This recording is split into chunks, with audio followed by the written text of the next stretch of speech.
At the Indianapolis Motor Speedway means getting down to some serious business. The 98th Indianapolis 500 is just a week away, and today drivers must test themselves, their machine, and their courage against this most difficult of racetracks and the unyielding measure of the stopwatch.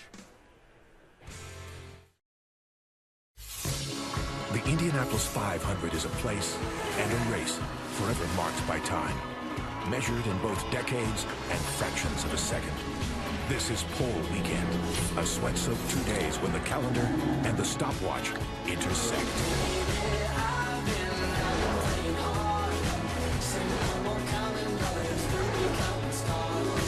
Elio Castroneves hopes to lead the field of 33 to his fourth Indy 500 checkered flag. But first, he wants to lead them to the green flag. Tony Kanaan knows that the best place to start a title defense is from the top starting spot. Juan Pablo Montoya has been here only once before, starting on the front row and winning the race. Just one of a paddock that's packed with would-be second-timers, from Scott Dixon to Jacques Villeneuve. Meanwhile, Marco Andretti and Graham Rahal seek their family's second victories, but they're first.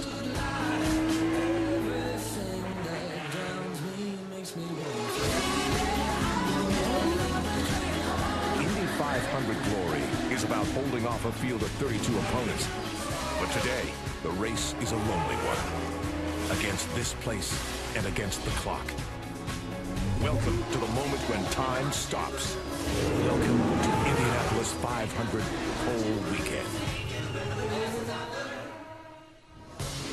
Tradition of the past meets a new twist of modern era racing as we welcome you live to Indianapolis today, the first of 2 days of qualifications. The tradition, drivers running 10 laps fast as they can to determine their starting spot in the 500-mile race 1 week from tomorrow, which you'll see on ABC for the 50th consecutive year. The new twist, drivers have to make that hairy, scary run not once, but at least twice over these next 2 days. And from inside the famed pagoda, Alan Bestwick, joined by the 1998 winner of the Indianapolis 500, Eddie Cheever, and two-time Indy 500 runner-up Scott Goodyear. For the drivers, this 4-lap, 10-mile run around the speedway in qualifying, what's it like? It's the most difficult 4 laps you will ever do in a race car. You spent the week here trimming the car out, making sure it runs well in traffic. Then here comes a qualifying. They take all these driver aids off, and they tell you all you got to do is go 4 laps. Oh, and don't take your foot off the throttle. And if you hit something, it's hard. Yeah, very much. And the meaning of qualifying this year, because of some of the changes to the qualifying system, means a little more to the season-long championship. Well, the reward for not taking your foot off the gas is a lot of points this year, because usually you only get a few points for qualifying here at Indianapolis. This year, there's almost as many points available for qualifying on pole as there is for a regular race. So that will have big implications for the season-end championship, and all the drivers are aware of that. So 42 points are available right now, but you have to be able to withstand all the pressure to be able to get the points and get the prestige that goes along with this winning $100,000 pole award. A big pot of cash at the end of the rainbow as well. Now, let's fully flush out the new wrinkles of the qualification system for 2014. For that, we go down to pit road and Vince Welch. Thank you very much, Alan. And of course, with any qualifying procedure, there are rules and regulations, and we'll discuss those as this day progresses. But what's most important is the theme of speed. It's all about being fast today. And these 33 drivers have one goal this afternoon, and that is to be among the 33 fastest as you look at some of the qualifying rules today. Hey, if you're among the 9 fastest at the end of this day today, you get the opportunity to tomorrow run for the Indy 500 pole position and that $100,000 check that Scott mentioned. So top 9 is goal for today for all 33 of these drivers. And how does the top 9 starting position relate to next week's Indy 500? Well, 7 of the last 10 500 winners have come from the top 9 positions. So be among the 9 fastest today in qualifying and greatly increase your chances of winning the Indianapolis 500 in 1 week. Let's go to Jamie Little. Well, Vince, we've had 7 straight days of on-track practice activity, but the fast and the most exciting laps came in this morning's session. And if you look at this, Andretti Autosport, very solid this morning. Marco Andretti, of course, on top of the charts. But if you look in 4th, Kurt Busch, looking to qualify for his first ever Indy 500. He rounded out the top 4, but he was the first to hit 230 miles an hour. But all eyes were on Marco Andretti, 232 miles an hour. Marco, what does that feel like around this place? Feels like anything a driver would want. It really does. You know, obviously it's a toe. There's no secret there, which is why, I mean, you know, you see me a little uneasy because I have no idea where we stand. You know, no idea where a lot of people stand. So that's going to make it fun today, fun for the fans. Typically, in my past history, I could tell you if I'm going to be able to have a shot or not, but I have no idea where we stand right now. So, but it was a fun lap. Well, I talked to your strategist, and he told me, Kyle Moore, that they're going to dial it back a bit, that they pushed that limit in practice this morning. How do you think that'll affect your qualifying run? Yeah, I mean, that was the plan. We wanted to find the limit this morning just so we don't find it in qualifying, so we don't send me out with something stupid and then have to lift. So we just want to be smart about it. I'm prepared to run as many times as it takes today. All right, Marco Andretti, keep an eye on him. Let's go over to Doc Punch, who's standing by with a teammate. Absolutely, Jamie. You know, it was 1 week ago today in the late laps of the inaugural Grand Prix of Indianapolis that a frightening incident occurred. And let's show you as debris from Justin Wilson's front wing gets airborne and goes and hits the face shield in front of the helmet from Canadian James Hinchcliffe. Hinchcliffe able to pull the car off. There's the debris off the wing of Justin Wilson's car. Strikes Hinchcliffe, his car coming toward you. He will verb left and stop the car. Now let's show you the debris get airborne. It was a piece of the wing, gets airborne and hits the face shield, the left side of the face shield in front of the helmet from Hinchcliffe, who was stunned at the moment and taken out of the car in some distress to the infield care center where he was evaluated and transported down to Methodist Hospital. The good news, he was discharged later that night with a diagnosis of concussion. He was not cleared to drive until Thursday this week, and then yesterday got in the car and ran 8 laps and then 9 this morning. So now James waiting to go out and qualify. We'll walk over here. And James, it is great to have you back at the racetrack, my friend. How you feeling? It's great to be back. So no, I'm feeling really well. You know, it was a scary couple of days there, not really knowing what was going on and whether we were going to be able to get back in the car. But luckily, we all got cleared, and big thanks to the team and EJ for stepping in to keep the 27 cars program on track. And it was nice to get out there yesterday. And I mean, we only got one run in, but at least we got that. And I think we're ready to qualify. Hey, good luck in qualifying. Appreciate that. All right, James Hinchcliffe, 17 total laps on the racetrack, and he's already run over 230 miles an hour. Alan? All right, Doc, thanks. So the first car is on the track for the opening of qualifications here at Indianapolis. 60 cars entered, including the T cars, the test cars, the backup cars, if you will. There are a couple of them who were in line from the random draw ahead of Carlos Munoz, including Ryan Briscoe's T car. Green flag. And Buddy Lazier, who chose not to take his place in the qualifying line. So Munoz, who finished second in the 500 last year and qualified second, is the first driver to test himself against the track. This is a driver with almost unlimited potential. Last year, Scott and I were sitting here watching him race, and we couldn't figure out how he kept the car on the track because he had the most unique line of anybody. And he's gotten, if anything, better from last year. I expect a lot from him in qualifying, and I expect a lot from him in the race. And we talk about that unique line. He goes really high, down below the white line in the middle of the turn, down by the apex. A lot of drivers are not very happy with that, but Carlos did it each and every lap. So Munoz with the first of the 4 laps. Remember, it's a 4-lap average of speed. And 2:29.7, the first of them here for the young 22-year-old from Bogota, Colombia, originally now living in the Miami area. So what the engineers have done is they've taken as much downforce out of the car as they can. They've tried to take all the drag. Drag is what slows you down but gives you a great comfort in the corners. And they've told them all you have to do is keep your foot on it and try to not make the car slide, Scott, because every time it slides, you have drag, and that just brings the engine revs down. So you have to keep the engine revs up as high as you can. Second time by. 2:29.6 on his second lap, 232 miles an hour into the corner. And that is incredibly efficient. What I mean by efficient is his top line, his top speed, and his corner speeds are so close.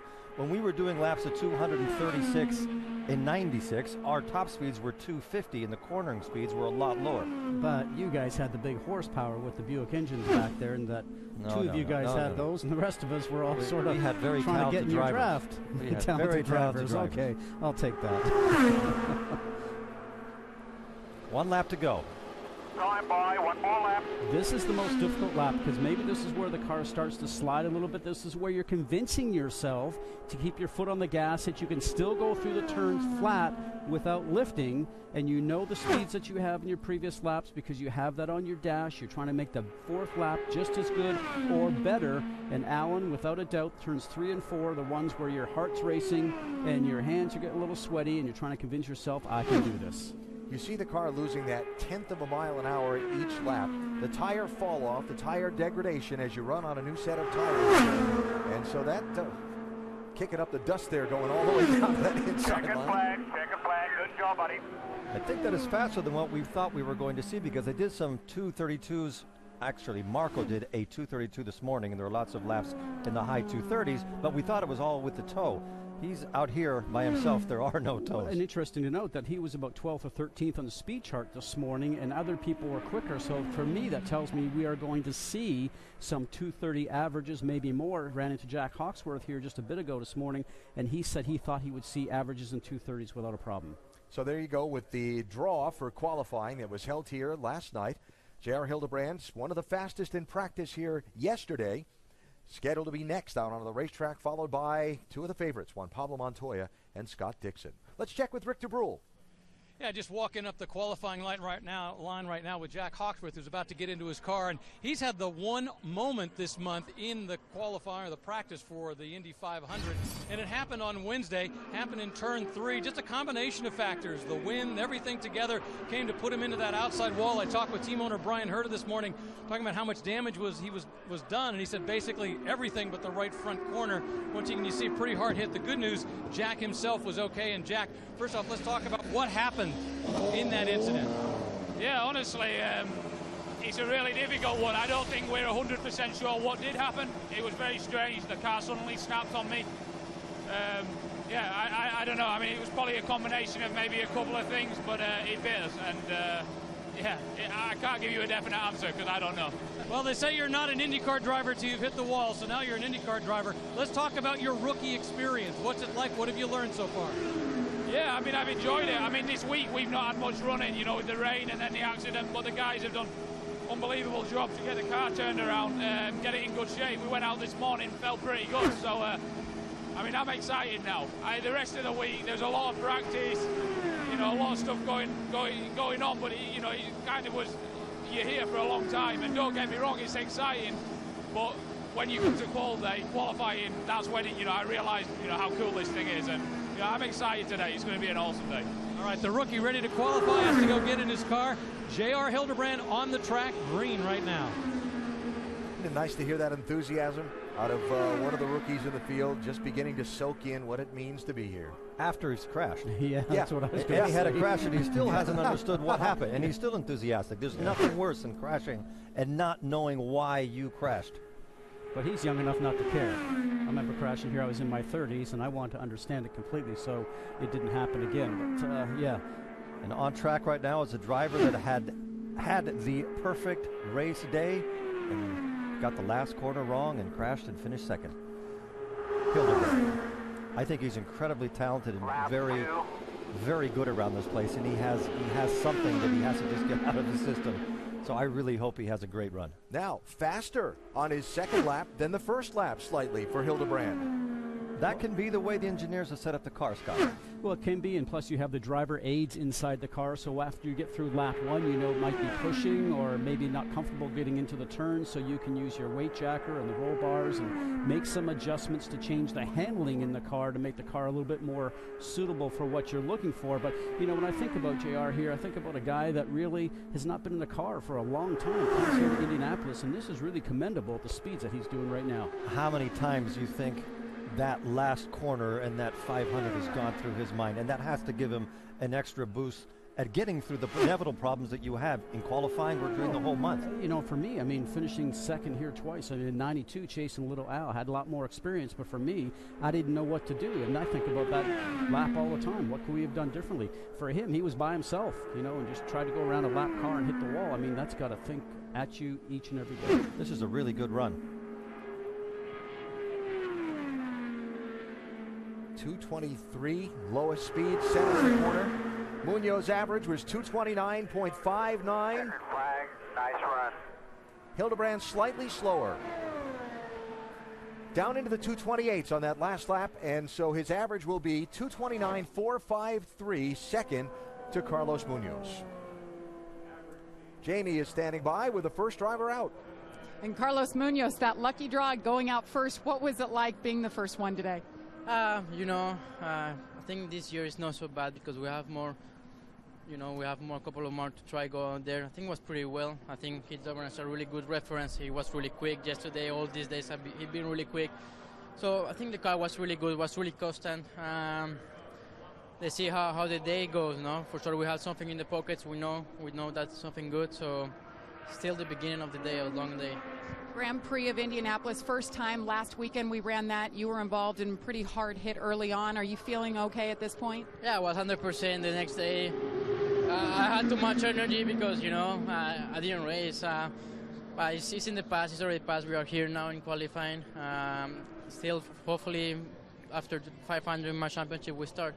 All right, nice work. Let's go back upstairs to Alan. A lot of eyeballs on this guy on the track, Alan. Juan Pablo Montoya, Jamie, out aboard the Team Penske. Number 2, Montoya is perfect here at Indianapolis, where IndyCar racing is concerned. 1 for 1. When he dominated the 2000 race and scored the win, he's back for a try this time in Penske's car, and he's looked pretty sporty in this oval configuration this week. He's looked pretty sporty in every race he's had this year. Here, he just seems really comfortable. I mean, obviously a past winner, and when he left and went other things, he won in Formula One, he won in NASCAR. Now he finds himself back at an older age than he was here the first time, so maybe he has a different approach to the race, but I would not be shocked at all if Montoya is in that leading group. We have to get through qualifying, I understand that, but I would not be shocked if he was in that leading group on those last laps for an Indy 500 win. Vince has been following Montoya's team this morning. Vince? And Juan Pablo ran 2:30 this morning in practice. That was 12th on the speed chart, and they certainly believe they can go faster than that as you see his speeds currently as he goes into that corner at over 230 miles per hour. He told me that he came back to IndyCar from NASCAR because he wanted to have a chance to win every single week, and he believes he has that here with Team Penske. He did say it was a little tricky coming back to Indianapolis for the first time. He said the first time you race on an oval is at Indianapolis, but he said in 4 laps into it, he was flat out in his very first practice, and he said, I felt good to be back at Indianapolis, and he has been rock solid so far. And I got to agree with Eddie. I wouldn't be surprised to see him in the mix at the end of the Indianapolis 500 next week. Second lap for Montoya, 229.6. Average of 229.6. Munoz 229.59. And again, the speed expected to fall off here as you go through these third and fourth laps. And that does happen sometimes. We talk about using those driver aids in there. I spoke with his engineer, Ron Rzuski, who was also my engineer at one point in my career. He said, very methodical, excellent feedback, really making a lot of headway. And Juan told me the other day, he said he probably felt more comfortable with his car at the Indy GP just last week, and he's getting each and every time he goes out more comfortable with each and every run. Slightly faster. Actually, that third lap was his fastest so far for Montoya. 229.621. On pace to take over the number 1 spot from Carlos Munoz.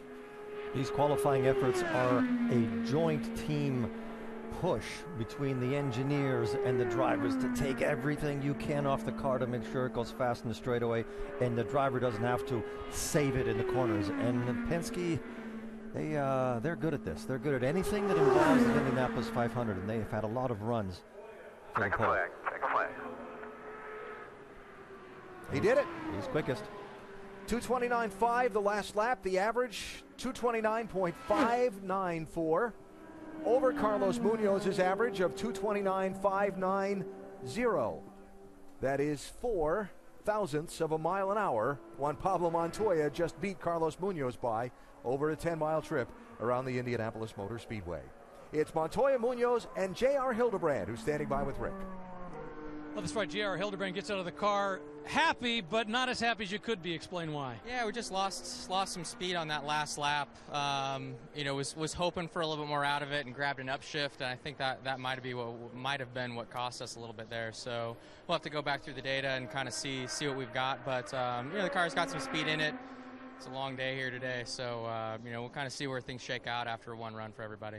JR has been one of the faster cars this month, which could bode well for the race. Well, here's another one. Scott Dixon, the 2008 winner and last year's Verizon IndyCar Series champ, out aboard Target Chip Ganassi Racing Chevy. Car painted in silver, this race here to celebrate 25 years of sponsorship with Target stores. Usually see that car in red, so a little bit different for us to get used to see him going around. Tony Kanaan, the 10 car, has the same color scheme, but with a red wing. Both of them previous winners here, and both of them, I think, will be in contention for pole. For pole, but I think they will be stronger at the race than they will be at qualifying. And Scott has inherited the position as the lead driver at Ganassi, and he's had a very good season to date, and this guy is just ruthless when it comes to 500-mile races. He's always thinking from the beginning of the race, and he works so closely with his engineers to work on finding the most efficient way around here. And I would love to be a fly on the wall listening to his debriefings, because I'm sure they would be very intriguing. Let's talk weather conditions for just a minute. It's 54 degrees now. The forecast high for the day is only about another 6 degrees, only about 60. So track temperature, cloud cover, that kind of things, always things people watch because they affect speed here at Indianapolis. I'll be curious to see if that really has much of an effect today, because the temperature is supposed to be cool, not like one of those 80-degree days where the temperature is really going to change with a cloud. Well, in those 80-degree days is when you put downforce on the car to give yourself more grip going through the turns. But watching the telemetry here on this previous lap, we only saw speeds of 231, 232 going down the straightaway. So that's why we're seeing an average of 228. So do they have too much downforce on the car right now to be able to get that car to go down the straight quick enough? Because we've seen the higher speeds going into the turns, so it's telling me that maybe they chose differently on the downforce level, getting a comfortable time in here, maybe getting ready to bring the car back out later for a hotter run. This is a terrible run. This is not a good run for the Target team. Well, that's why I said the speeds. We should have been seeing those 234, 235s for those 6 mile an hour, 7 mile an hour splits as we were talking about. When I talked to Mike Hull, who heads the effort for Scott Dixon for Target Chip Ganassi Racing this morning, he told me that their plan really was to make calculated runs today. That the importance of the day is big, to make the Fast Nine, the championship points, Scott, you were talking about, that are on the line today. And obviously this one of the teams that's really a factor for the championship. It really is important for them to make the Fast Nine, but they go about it methodically, and that I shouldn't be surprised if they made multiple runs today pursuing that goal. They're going to have to, because this was a very conservative run.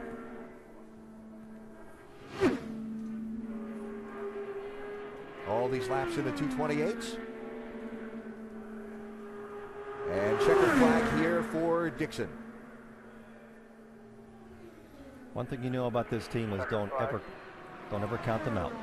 4th out of 4 for Scott Dixon to this point. Jamie? Juan Pablo Montoya has been talking to his team, and there's a lot of this going on. What did you feel out there? It's just, working on the balance through the run a little bit. I'm not really going to tell you what it did. I'm not going to help anybody. So we worked, kind of surprised us a little bit, but I felt we were pretty good. Car is really good. It's really consistent. It's all we got, I think we maybe get a little more later if we give it another run, but I was pretty happy with that. One and only time you've been in this position qualifying for the Indy 500 way back in 2000. What is it like to be back here for the second time? But it feels the same way. When I came here in 2000, we had the same thing. Like, I wasn't happy with qualifying, and I'm screaming on the radio, wave it off, wave it off, wave it off, and they didn't. And I had to wait all day to get bumped at the end from pole. So, we're faster so far. I don't know. The goal today is top 9, and then we'll see what we got to do for tomorrow. Well, top 9 so far, so good, Alan. Jamie, thanks. And on track now, someone who figures to factor for pole position. Ed Carpenter, who 1 year ago in qualifications here at the Indianapolis Motor Speedway went out on the Fast 9 and set the fast time to start in the #1 spot for the race. Carpenter, Indiana native, Butler University graduate. Speedway means so much to him. And he took that pole position award a year ago, and he's out to give it another shot here today. Very fast in practice yesterday, but how much of a tow is he getting, and where does he really stand in a single car run like now? You have to know that a lot of the things that they used last year to put on pole have been improved upon, Scott. You don't just, that data just sit there and you let it rot. They've taken it and they've worked on it, and Ed is just flat good around here. He understands the Speedway. He's gotten better and better every year, and many times he's found himself at the end of the year within a shot of winning it, but always gets shuffled out with something going the wrong direction. I like to say impressive because another guy that's not been running all season, because Mike Conway's been running for the team on the road courses. Then again, I just saw the speeds of 231, 232 going down the straightaway. We're not sure if that's going to give us a fast enough time to be up around that 229, close to 230 for the average. We'll see what we get here, Alan. But what I did see in the center of the corner, remember where we saw speeds drop down off, to 223, right. 222? His only dropped to 224 in the center of the corner.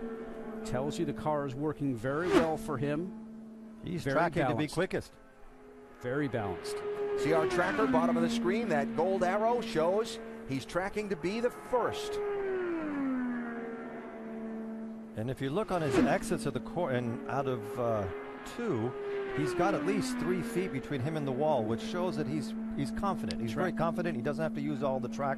So it looks like they've got the perfect mix between downforce. Lap 2. Oh, faster 230. yet.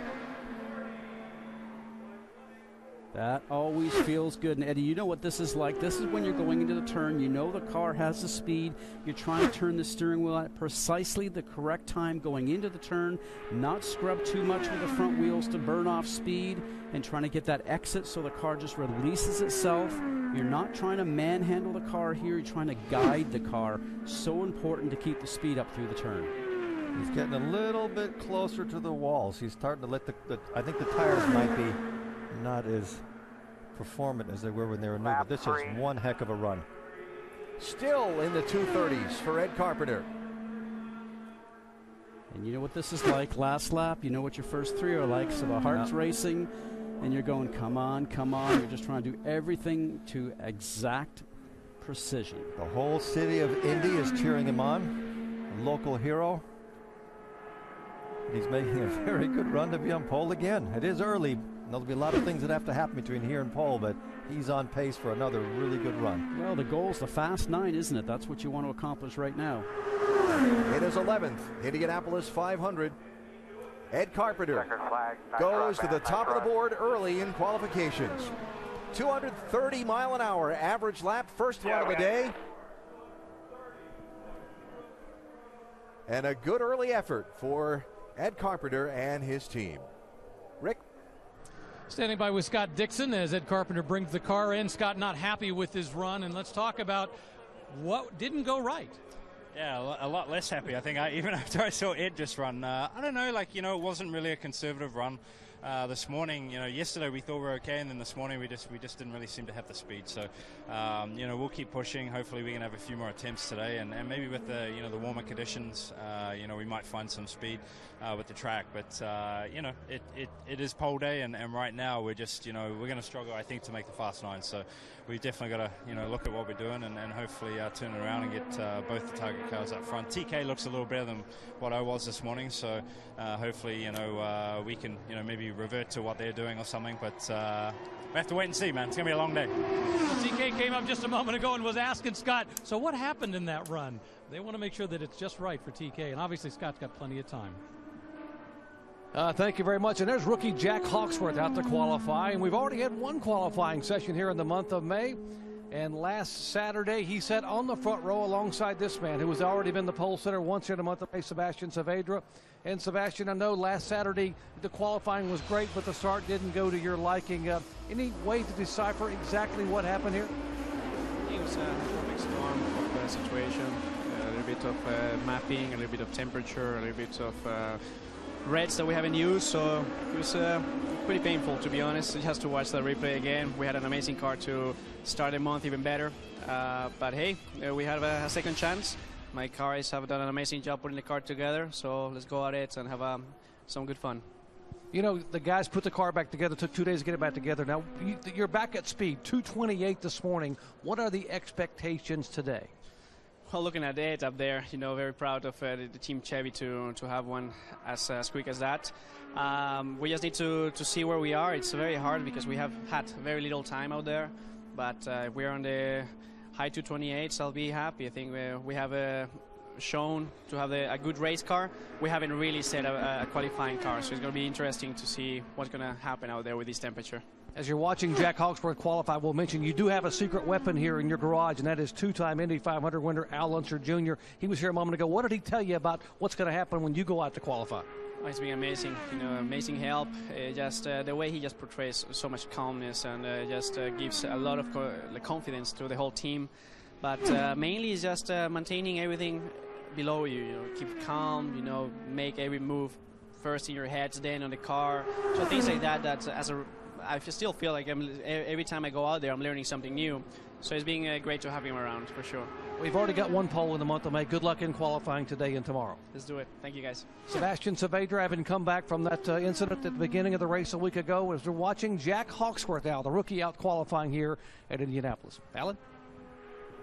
Doc, thanks. Averaging 229.7 at the moment, which would make him second fastest, but still got a couple of laps to go. You see our tracker, bottom of the screen, the gold arrow showing you where Hawksworth stands at the moment as his run progresses.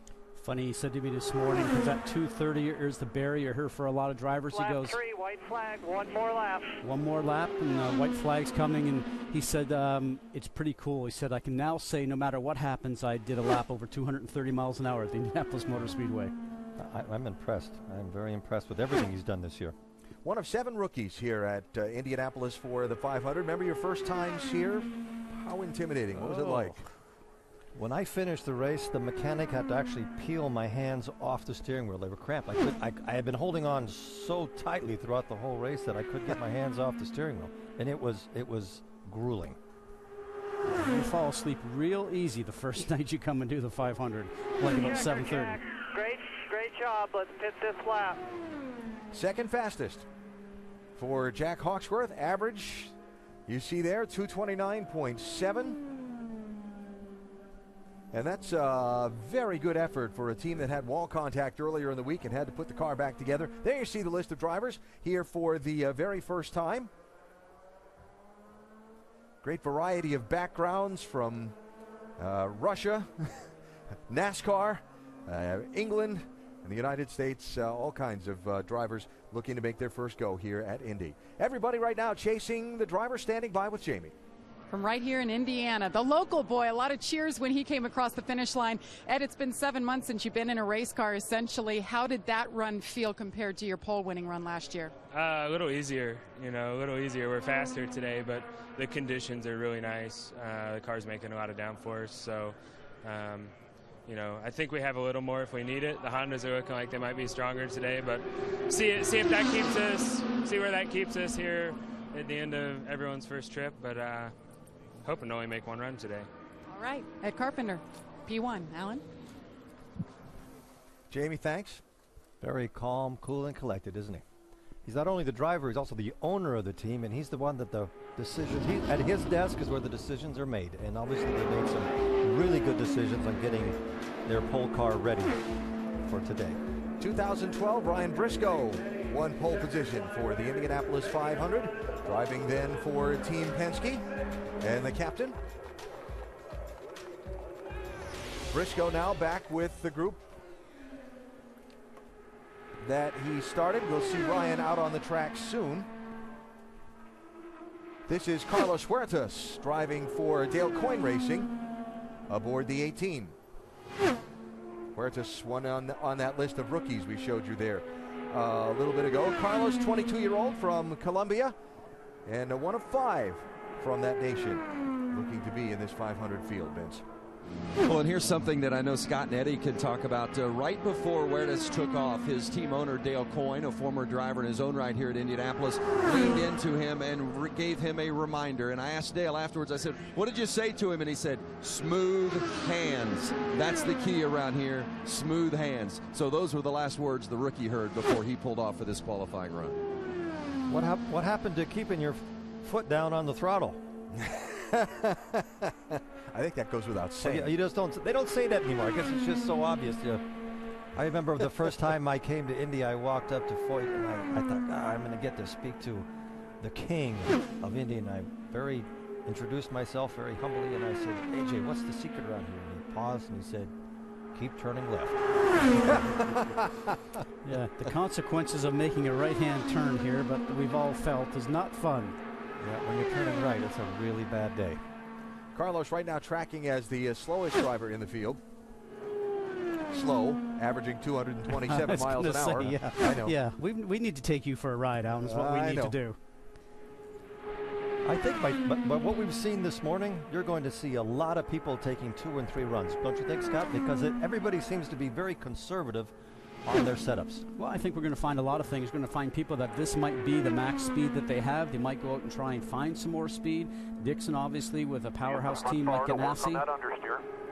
With Ganassi, you would think that he would be out many more times. You heard the team tell him, use your bar, work in the understeer. They can see from the telemetry in the pit lane on their timing box that he's turning the steering wheel too much, understeer, not getting the front grip, so they're now sending him a message as a rookie, use your bar, use the tools in the car to adjust it, and you have to make sure you go the right way and then trust it when you go into the turn the next time, and your brain's always telling your foot not to move. Now here's I'm not a race driver, layman's opinion on that. You just talked about having your hands had to be peeled off the steering wheel. You're gripping it so tight. You're driving down a straightaway at 230 miles an hour. Checkered flag, nice job. Reading the data that's coming up on the readout on your steering wheel. They want you to take your hands off the wheel, change the roll bar, and make sure you hit your mark within 6 inches to get into the corner and not mess it up. Yep. You summed it up pretty good. Carlos Huertas, 7th out of 7, 227.991 mile an hour average for his 10 miles around the Indianapolis Motor Speedway. Let's check with Rick. Well, standing by with Jack Hawksworth, a young man who's having quite a rookie experience. So, yeah, you hit the wall this week, but now you just made a lap that's faster than Team Penske and Juan Pablo Montoya. How does it feel to be a rookie here at Indy? It feels pretty good. We had a really good run then. I think it was a lot more intense than I thought it was going to be, because normally you do like 1 or 2 laps in qualifying on an oval, and that's it. Like 4 laps around this place really keeps you on your toes, especially when you're trimmed out and cars moving around a bit. Yeah, I had a lot of fun out there. Honestly, that's the most fun I've had on an oval ever. So it was a lot of fun. And the guys gave me such a brilliant car. It's I've got to say it's such a big thank you, because after the wreck on Tuesday or Wednesday, whenever it was, the car was literally in a million pieces, and it just goes to show what a great group of people we have in the team, and for them to turn a car out today and pretty much for the first time run properly this morning and post the time we did, that's incredibly impressive for everybody here. So big thank you to the team. This run was really this was their work more than mine, so awesome job. Well, let's bring in team owner Brian Herta. A lot of people were surprised when you took this young man this year. He kind of came out of nowhere to a lot of people, but he's definitely shown a lot of people that he has the potential. What did you see him? What is it that made you think this is the guy? I'd love to take a lot of credit, but he showed flashes. He tested with us. He did a great job, but he's making us look good, not the other way around. So it's just so gratifying to have a solid run today. I think we feel really good about the car. The guys did a great job, and Jack did too. It's not easy to come back from hitting the fence here, and he only did 6 laps of practice before this morning after the crash. So get back in, get up speed, trim the thing out, and just go for it. Shows his confidence level and our confidence level in him, and we're really happy. All right, Jack Hawksworth, the rookie, right now, 2nd fastest. Alan, I've hit what he called a fence, and it's not a fence, it's a wall. It's a lot harder than a fence is. And it's really hard, and it makes a lot of noise when you go crunch. So did I mention that Ryan Briscoe won the pole for this race in 2012? Black flag, jumping the start. Here's Ryan out, driving for Chip Ganassi Racing. And his second stint with Chip Ganassi Racing, because when he came to Indy cars, he was running with Chip Ganassi, which was probably, Eddie, safe to say, probably one of the lulls in Chip Ganassi's team's highlight, because they did not have a power plant that was very good. They trimmed their cars out a lot to try and get speeds out of it. And as we watch Ryan finish up another lap here, his first lap was 2:27. Next one's 2:27. Very smooth, very consistent. But very slow. But very slow, exactly. But, you know, it's interesting because for a guy that really almost got killed at Chicago, going up and hitting the fence, he came back after missing most of the season. And he did an adjustment there with his roll bar going into 3. Yep. Sorry, Scott. And he ended up continuing to be an IndyCar. So, I mean, just a tremendous driver, very talented, and one of the nicest guys in the paddock, with no doubt. Both Ganassi and Penske see a lot in this driver because he leaves and he comes back. And when you have a driver racing for you, for them to be successful, you have to let them know everything that's going on. So they must have a lot of trust in him. And obviously he delivers something to these race teams that's important for them. This is incredible. I just want to note for the people at home right now, 2:27.1. 27.2, 27.1. You know how difficult that is. That is just turning the steering wheel just a mill of a second difference going into the turn to be that smooth and that consistent. That shows me that that's all it Everything has. that's in that car else is on the table. Squeeze out of it.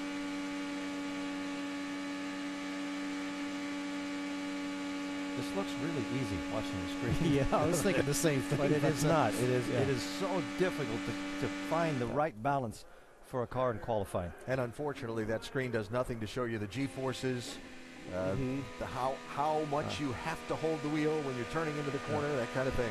The tension, the pressure. And we said it was a bad lap. His straightaway speed was 230. So imagine turning into corner at 230 and not taking your foot off the throttle. Yeah. So that's 8th out of 8 for the 8 car of Ryan Briscoe, who will look to find some speed. Well, isn't that a familiar-looking paint scheme? Helio Castroneves heading out onto the racetrack, driving a paint scheme that has seen a lot of success here at the Indianapolis Motor Speedway in the past. That is Rick Mears behind the wheel of the Yellow Submarine paint scheme we saw with Johnny Rutherford and Rick Mears for Penske Racing and that sponsor Pennzoil. And Mears scoring a pole position here at Indianapolis in a very similarly painted race car. This driver just seems to be genetically formulated to be able to achieve the success he's had here at Indy. He does everything right. Helio Castroneves is just unbelievable here. He's always very quick. He always finds a way to get what he needs out of the car, and I think it would be great to see him join that club of 4-time winners, which is Map 1, Elio. Map 1. Mears and Foyt. Well, he won the first 2 times he came here, which is really incredible when you think about it. But a guy, as you said, that's built to it. Another guy that reminds me of that a lot, too, was that came from road course racing, was Arie Luyendyk. You know, just pure speed, a guy that was just fast, and holds records here just like you do, Eddie. But some people are just mated to the track here at Indianapolis, and certainly Elliott was one of them. He's definitely one of them, so I would expect a lot out of his run today. I thought he showed some good speed in the practices this week, and expect he'll be one of the contenders. Certainly for the Fast 9, if not for pole position for the Indianapolis 500. And when he comes into the pits, he has a great Rick Mears that can give him a little bit of advice. That can't hurt you, Scott, don't you think? Having somebody like that and Roger Penske and the whole team and all that history and all that data they have. But along with that, he is able to absorb all the pressure that's there running for the Penske organization. He's been there, 13 years now, and he just seems to be able to continue to go fast. Now, turned 39 this month, so we know that he's on the backside of his career, although he may not tell you that because he's so fit and quite the dancer, as we know, all those things that go with it. But a guy that just loves what he does, loves to go fast, and as he says, just I'll go out there as many times as I need to. We saw 233, so he's probably seen 234, 5, or 6 going into turn 1, and then we're seeing that 229, but he'll want to see more speed, I'm sure. He's using more road than Ed Carpenter was. Only tracking 6th quickest right now. Well, this looks like it's going to be slower than Montoya's run.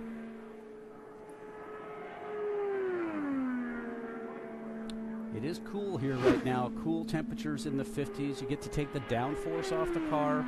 Let it go down the straightaway a little quicker. You don't need that downforce because it's artificially made because of the cool weather for the under tray and the wings here. So track's not getting heated, it's not getting slippery, but I'm not sure we're going to see faster speeds this afternoon than we are this morning, because the track certainly will probably heat up.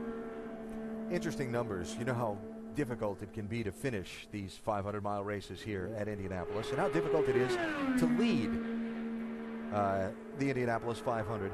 Helio Castroneves has led more laps at this racetrack than he's failed to finish. He's led more laps than he's failed to finish. That's amazing. Now, we just saw on the screen there that lap one comparison between Helio and Ed Carpenter. It was a half a mile an hour difference, so it just sort of tells you what kind of difference they're trying to make up right now. Again, he's very, very consistent, but they just seem to be lacking that extra mile. Great looking car. I was fortunate enough to drive for Pennzoil with Panther Racing in that yellow car. It's my wife and kids always loved it because they could always tell where you were on the racetrack. That paint scheme has won the Indianapolis 500 3 different times. 1980, Johnny Rutherford. 1984, Rick Mears. 1988, Rick Mears.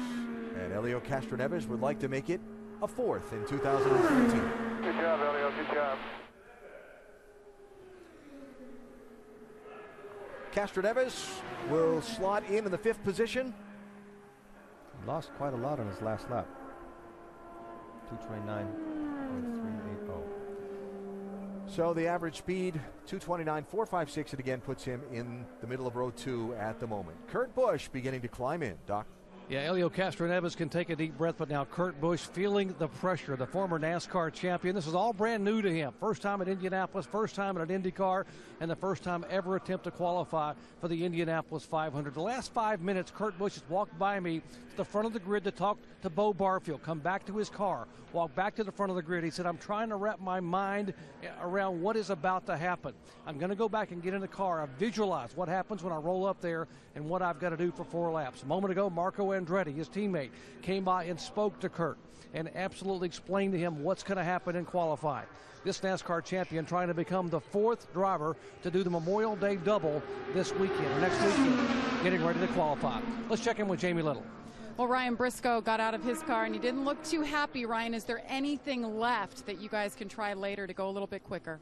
I don't think they'll let us take the rear wing off, but yeah, we need to work on it.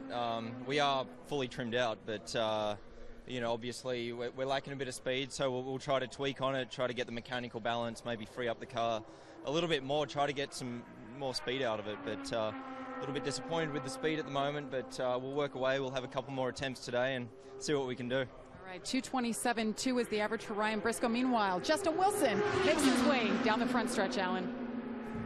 Green flag for the native of Sheffield, England, now lives in Colorado, driving for Dale Coyne Racing. Talked with Justin yesterday during a lull in, actually day before yesterday, during a lull in one of the practice sessions, and he said, you know, we're going along okay, but we just can't seem to find that last, as he described it.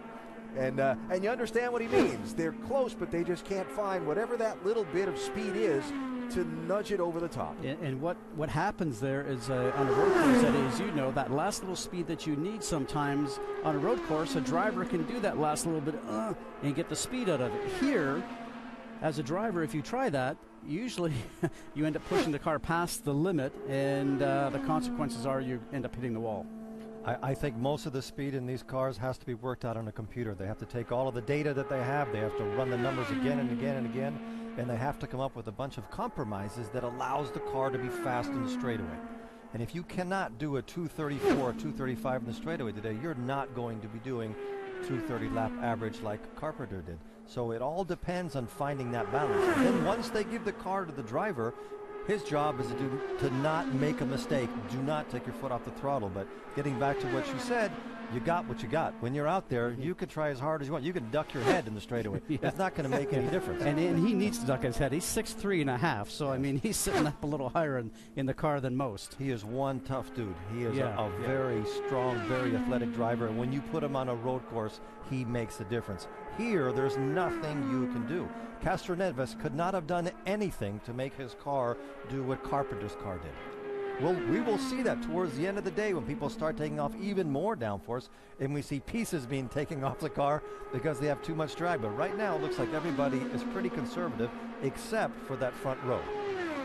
Justin Wilson in his 7th Indianapolis 500, finished 5th here a year ago, top 10s the last 2 years. Both with Dale Coyne Racing, 7-time winner in the Verizon IndyCar Series. Alan, a big battle that's going on right now is Chevy Honda. This is a power track. Both of the engine manufacturers who participate in the series, and they are obviously wanting to be the best. This is a very important race to both of them, and you never quite know. There's that balance: fuel mileage, power. Today, it's all about power, but come Sunday, it's about both. Yep. Come next Sunday, it's about both. So there you see the numbers on Justin Wilson, 7th fastest out of the 10 that have gone so far. Helio Castroneves is 5th, Rick. Yeah, and not a very happy Helio Castroneves. Some drivers would be happy with 5th, but this is not one of them. And you were saying you could feel it pretty much throughout the course of the run. What did it feel like? Well, to be honest, it was pretty solid. The car was awesome. The Shell Pennzoil car was actually really smooth. I love it the way that was running. Actually, the it couldn't be perfect. No wind at all. And but it's just a shame that unfortunately it wasn't just pulling the speed that we were expecting. And the gears are actually pretty good. And now we just got to keep. We're going to go back with the way the new rules are. We can't keep going out there. So that's what we're going to do. We're going to try to bump up the speed. We know that we saw the fastest cars behind us.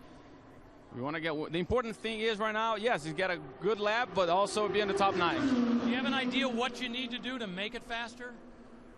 Yes, we do. And right now we're in the limit. I don't know. We're just going to start taking things away and pray. And get a little less comfortable out on the track. Helio Castroneves, not fast as he wants to be. That's a candid answer. Do you know what you need to do? Yes. Do you want to do it? No, but I'm going to have to. Yeah. That's when they ask you to put your big boy pants on, go out there and do it all over again. Oh, boy. Here is Pippa Mann, 63. The native of Ipswich, England, now from Indianapolis, driving for Dale Coyne Racing, looking to make her 3rd Indianapolis 500-mile race. Ran for Coyne last year. And the pink car, Pippa racing the Susan G. Komen Foundation, raising awareness of the terrible issue of breast cancer that is so pervasive, not just in this country, around the world. What a bright, bubbly young lady. Spoke with her just the other day. So excited to be able to come back here to Indianapolis. And one of the things she said that was really neat is having the young girls coming up to her saying, we're going to watch your car. She says, I'm excited because finding my car on the track is pretty easy to spot. And she said thinks it's also pretty cool to be able to have small die-cast cars in pink for girls to be able to go by into the Hall of Fame Museum. So a lot of neat. Oh! Well, that got our attention. I don't know if it got hers. I don't know, but not sure you could have slipped a piece of sandpaper between those right side tires. I would have tried putting Scott's hand out there to see if there was enough room with your hand in the car. When I say this, you know what I'm going to say, is that once that happens and you've got to complete the rest of the laps, it ain't easy. Because if your heart wasn't racing before that, it sure is now. Castroneves mentioned the fact that there is no wind, and we can see the windsock from here, because what happens normally when you see that, it's because the wind changes gusts. Right. That was she was just a little bit too high. She's using more road than anybody that we've seen so far in qualifying. But it didn't cost her that much speed, which tells me that lap probably would have been obviously a little quicker without that little miscue. And, was she looking for some more speed in the car, using some of the tools, and maybe went the wrong way, because sometimes that happens, and the car didn't respond the way it wanted to. You're being too complicated. She kept the rule. She kept her foot on the gas. And didn't hit anything. And didn't hit anything. How difficult is it? This is Pippa Mann's first race of the season. How difficult is it for the people who come to Indianapolis and jump in a car trying to make and compete and do well in the 500 who haven't been racing regularly all season in an Indy car? I think it's very difficult, but it is a very big place. There's lots of room. You're here a long time, because normally you'll get 3 or 4 days, or a few hundred miles in the car, and you just absorb, and everything that comes at you, you jump over the hurdles once at a time, and hopefully by the time the race starts, Scott, you have a good memory bank with what the car is going to do. Checkered flag, And the 10-mile run finished for Pippa Mann. She qualified in front of Briscoe, so that just goes to show that it's. And So here's that moment. low down to she the was white too line, low. too low, turned in too soon, and now you're turning the wheel and you're just waiting for that, and it does not hit. So, you know what? If I was her, I'd go buy a lottery ticket tonight because that is her lucky day. So Pippa Mann has finished with her qualifying run, as is Justin Wilson, who's with Rick. Yeah, standing by with her teammate. You just saw that with what Pippa Mann just did. What's your thought on the next lap after you've done something like that? Well, obviously, the next lap you give a lot more room, but obviously Pippa's just trying to free it up and open up the wheel as early as she can. But it definitely gets your attention. When you get that close, you've got to really try and pick your line very carefully, and you just can't afford to lose concentration around this place. It doesn't take any prisoners, so you've got to be absolutely perfect with your line, and it's a lot of fun. There's nothing better than doing 230 miles an hour around this place. I'm loving it. We had a pretty decent qualifying run there. We got everything out that we thought we would. So now thinking about where's the next step. We need to find a little bit more speed. Where can we find it? Are you capable of being a Fast 9 car this afternoon? I mean, you have to have the mindset of that's what we need to achieve, whether we are or not. It's too early to say, but if we say we're not going to try, then there's no point being here. Justin Wilson and the Dale Coyne team have surprised a lot of people on a regular basis, so I would never count this guy out. That's the perfect attitude. That's what you have to do. And he's got to go back and he has to tell it to his engineers. They have to sit down and huddle and start deciding what can we do. What is the risk gain factor in all the changes they make from here on out. Here's another one of the rookie drivers. You see Martin Plowman, originally from England, now living here in the Indianapolis area, driving for A.J. Foyt Racing. And just 3 IndyCar races on his resume before coming here to try and run in the great 500, Vince.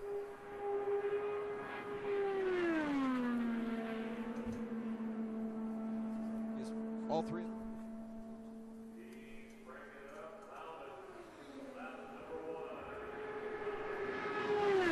Apologize for the trouble there. We'll get back to Vince in a moment.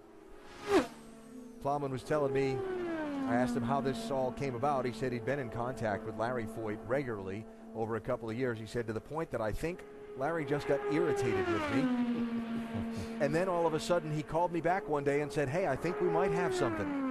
What's the term for that? The squeaky wheel gets the most grease, you know, and for those of us who had to go through all that in our younger days in the career, you certainly keep on the phone and long toll-free today, so that's sort of all right. But back in the day when you were calling long distance, your phone bill as a young driver trying to find a career in motorsport was pretty big. But he's done a great job all through karting and the Formula cars. He won the P2 class at the Le Mans 24-hour. A lot of wealth of experience to come here and run for A.J. Foyt. There's got to be pressure on you, Eddie. You know, because you ran for A.J. He gets your attention in the morning. Vince, we got you tuned up now? Oh, there we go. Give it a try. Hey, you mentioned that persistence that Plowman showed to get this ride. And that relationship was first formed back in 2011 when various IndyCar drivers and team personnel made a trip to the Middle East to spend some time visiting the troops at some different bases. And they landed on the U.S. Abraham Lincoln. And that is where Plowman first met Larry Foyt. And they developed a relationship as they went from base to base visiting the troops and stayed in touch. And that led, of course, to the persistence that you talked about that eventually landed him the ride here at Indianapolis. Here's Larry Foyt.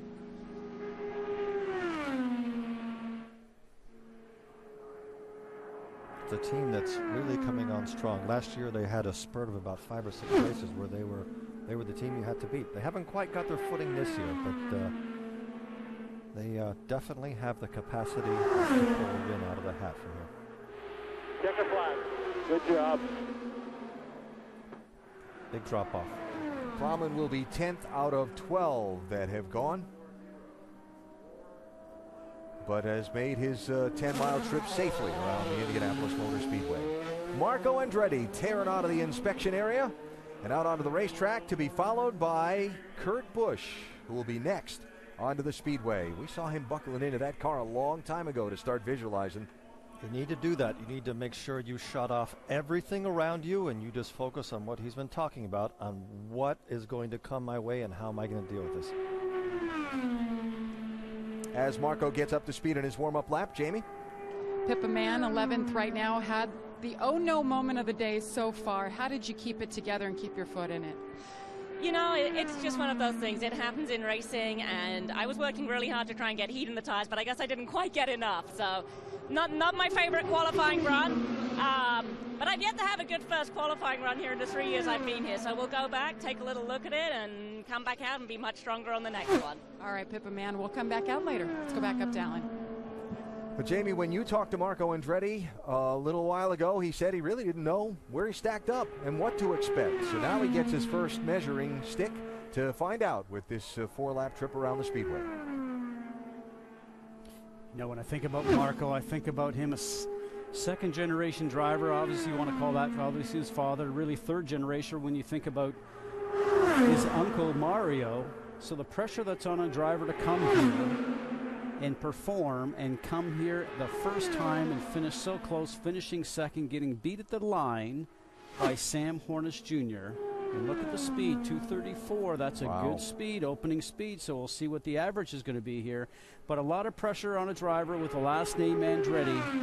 And certainly how cool would that be if he was to end up winning here next Sunday. This is going to be a good lap. He was 234 on the front straight and 233 on the back straight. If he can maintain his speeds in the corner, I think he's going to make a run at it. A little larger gap than we saw with Ed Carpenter, but we'll find out here very shortly. Lap 1, 229.8. Remember, Carpenter's 4-lap average was 230.1. We did see Carpenter get quicker, memory serving, on his second lap than he did on his first. So here's where you're trying not to scrub off speed with a car. You go as wide as you possibly can, turning gradually. Try not to pinch it down. Let the car come out and find its own heading, as we call it, coming out of the turn, Eddie, as you know, and then guide it in through 4. You don't want to turn abruptly in the steering wheel because that just scrubs off like 1/10 of a mile an hour, and that's what you're trying to get the speed out of it. You just want to keep the thing freed up. He's going to have to make a jump if he's going to get pole. Every lap you do, you run out of time because it's an average of all 4 laps. It's going to be a fast one, but I don't know if I think Carpenter's now out of reach. Now here's where the risk reward of the new qualification system comes into play. You're not going to get the pole today. What you want to do today is be in the Fast 9 without damaging the race car. And while he may not be able to get Carpenter, if he runs a solid, close effort here, close to Carpenter, he's probably going to put himself in really good shape to make that Fast 9 and then have a shot at the pole tomorrow. Yeah, but every run that you do, Carpenter is now has the advantage. Everybody else is trying to do what he already knows how to do. So when you start changing things, Scott, and you start taking wing out or trying something different, you're getting into an area where you don't really know how the car is going to react. Ed, on the other hand, knows he can go out and do that again. Which was impressive, but like I said, want to be in the top 9 for today. So you have a shot at going for the pole tomorrow. So he may end up being 2nd, 4th, 8th, or 9th, and they might not bring it out again today. They might just park it, getting ready for tomorrow. Tracking 3rd right now. Survey says, and he's 3rd. That's where it'll be. 3rd out of 13. 4-lap average, 229.663 for Marco Andretti. Behind Jack Hawksworth, who is 2nd quickest, and Ed Carpenter, who's on pole position. Well, what a challenge, what a story for a driver who's driven full-fendered stock cars his entire career to take the challenge to come to the Indianapolis Motor Speedway, not just learn how to drive an Indy car anywhere, but learn how to drive an Indy car at 229 or 230 miles an hour here at Indy. I am astonished at how well he's done here. I have to admit, I used to follow him in NASCAR more to see what he's going to do off the track and who he's going to get in trouble with. And when he came here, he's just like a duck in water. Every hurdle he's had in front of him, he's just jumped over without even touching it. I really think he is going to show some great things in the race. He's just crazy enough that he will try things that he shouldn't be trying, and yet he gets away with them because he has so much talent and so much experience on ovals. Kurt Busch has always been very good in stock cars at understanding his race car and being very fast. Being very good inside the race car at getting the most out of it that's there. Did they say 6th gear? 6th gear, They so did, radio so. information. Remember, this is the first time out, and you remember what this was like, Eddie. The first time you go out there, you're going through a checklist to make sure that you are getting ready for keeping your foot on the gas. And if you weren't able to be flat in turns 3 and 4 in the final warm-up lap. Green flag, use your tools as necessary. As he's coming down for the green flag, some great information. This is where you want to be flat. Through turn 1, were you able to do it? So you can see the speeds in the middle of the turn. We'll find out here. That looks very impressive, the 27-28. Let's see what it is going down towards turn 3. We have to see a 232 at least. Just touched it, yeah. Now they may have given him a little more aero, so some more aerodynamic on the car to make it a little bit more comfortable for him to go out there and drive, because it's different going out there and doing 4 mock qualifying laps, Alan, than it is when you're sitting in there to go doing 4 real ones. 2:29, 2:08 first lap for Kurt Busch. Very solid. You know, you heard them say use your tools. Another new thing to get used to, not just the style of race car, how it drives, running flat through these corners. The fact that you got all these things in the cockpit you can work with that you don't have in a NASCAR stock car. You got to learn them, what to do with them, make sure you turn them in the right direction. That helps. You know? But he's been doing simulation runs. He had a simulation run this morning, and it went well. So this is, this is a big test for him. Trying to do the double. Next Sunday, the 500 miles here at Indianapolis, onto the plane, off to Charlotte to run NASCAR's longest race of the season that night, 600 miles in Charlotte. Kurt and his group looking to raise some awareness for the cause of post-traumatic stress disorder. Kurt's girlfriend Patricia, head of a group called the Armed Forces Foundation. They raise money and work to support troops coming back from Iraq and Afghanistan. And this PTSD issue is very much one we're learning a lot more about, and understanding that these young men and women who served our country need more support than they're getting for. And they're doing some great work, and Kurt trying to use this effort to raise awareness for that. What a job he's done through these first 3 laps. Tracking for a 9th place. But again, to me, someone's going to say, okay, what a job he's done. You're cheerleading him. Look, to come from a different form of racing and do this the first time, to go out there and run 4 laps at over 229 miles an hour, I think that's pretty good. And I always say, the length of a football field in 0.8 of a second. That's amazing. I think it's great. He's putting everything he's won on the table for people to shoot at. There's always this great debate. Which drivers are better, the NASCAR drivers, the IndyCar drivers? And he's come here to measure himself on the hardest track out. He's done it in 8th position out of 14 drivers that have gone. Imagine how much he's exhaling right now. I think that's just the first of a few runs he'll do today, though. That was a good run. Solid run. So Kurt Busch has finished his first ever qualifying attempt for the Indianapolis 500. Rick?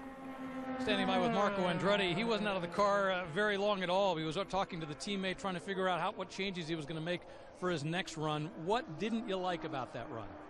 Oh, I mean, it was a decent first stab at it. I just, I think we might be in jeopardy, because there's going to be a bunch of people gunning for that, to get into the top 9. And, a lot's going to happen still today. That's what my gut tells me, so we're prepared to keep fighting.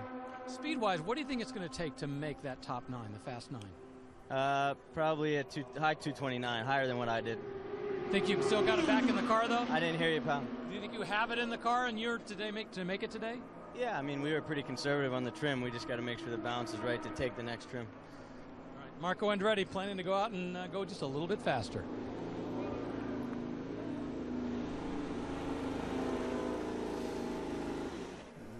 He's saying right now.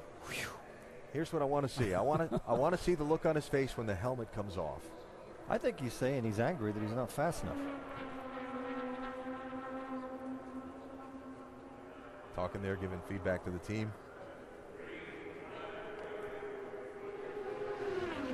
Mikhail Aloshin takes the green flag to begin his first qualifying attempt for the Indianapolis 500, attempting to become the first Russian-born driver to make the field here of all the international drivers from all the places that have raced here at the Brickyard. None ever from his country. I hate to go back to the other box on our screen, but why is he still sitting in the car? I think he was looking at the data on his screen, on his steering wheel, so he could just absorb it and think about what he did or maybe what he wanted to do differently. But with Mikhail Aleshin right now on the left-hand side of your screen, not only is he doing his first run here at Indianapolis for a qualifying run, but Alan, we had lunch with him earlier this year, and a pretty cool guy. We found out how his fitness regimen is really a daily part of his life, but also I think the fact that he's just in the United States for his very first time, seeing all these racetracks for his very first time, and all the new cities he's going to. I mean, he's a kid that's out of his own schoolyard, really. Personable, speaks English well, was easy to have a conversation with him, and we have seen through the first races of the IndyCar season, he's got speed, he's got pace, he's not afraid of anything. And he's not shy to stick his nose in a hole if he thinks there's one. He sure is using a lot of racetrack. He is.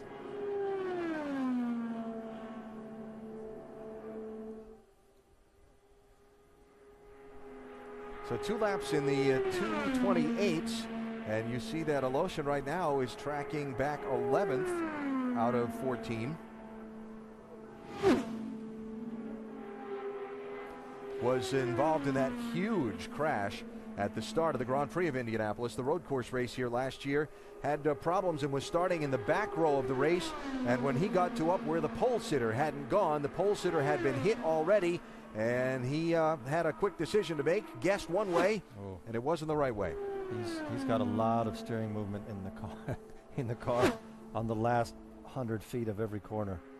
Every one of those movements takes a little bit of adds drag to the car and just slows you down. Yeah, scrubbing off speed, and the thing we always talk about, you don't want to be turning right, because anytime you do, that means the back end's trying to come around on you, calling that oversteer. You can have oversteer in a road course or a street course. You don't get away with oversteer here very often.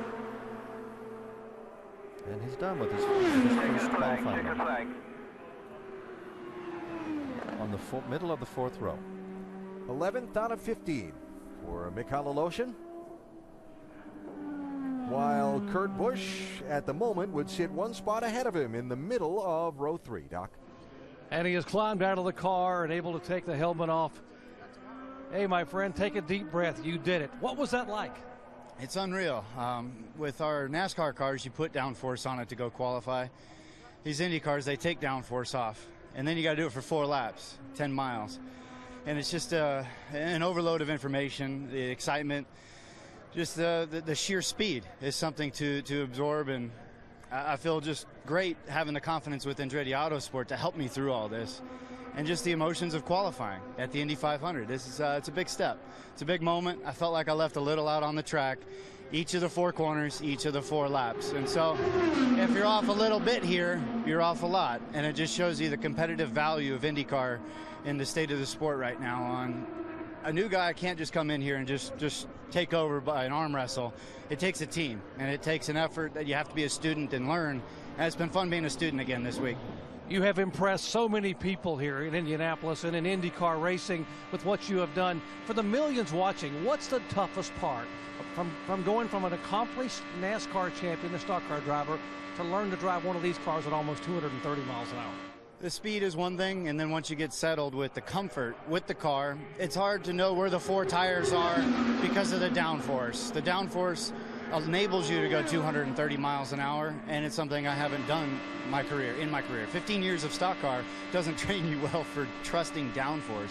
These cars have a lot of downforce, but I think it's because the balance that I have with the Andretti Autosport team, they've given me a really good car to nurture my way into this. A great job. Well done. Thank you. Kurt Busch qualifying for the first time at Indianapolis Motor Speedway. And guys, he sat in the car to read off the steering wheel some of the numbers to give it to the engineers, and then had to catch his breath when he climbed out of the car because he'd never experienced something like this before.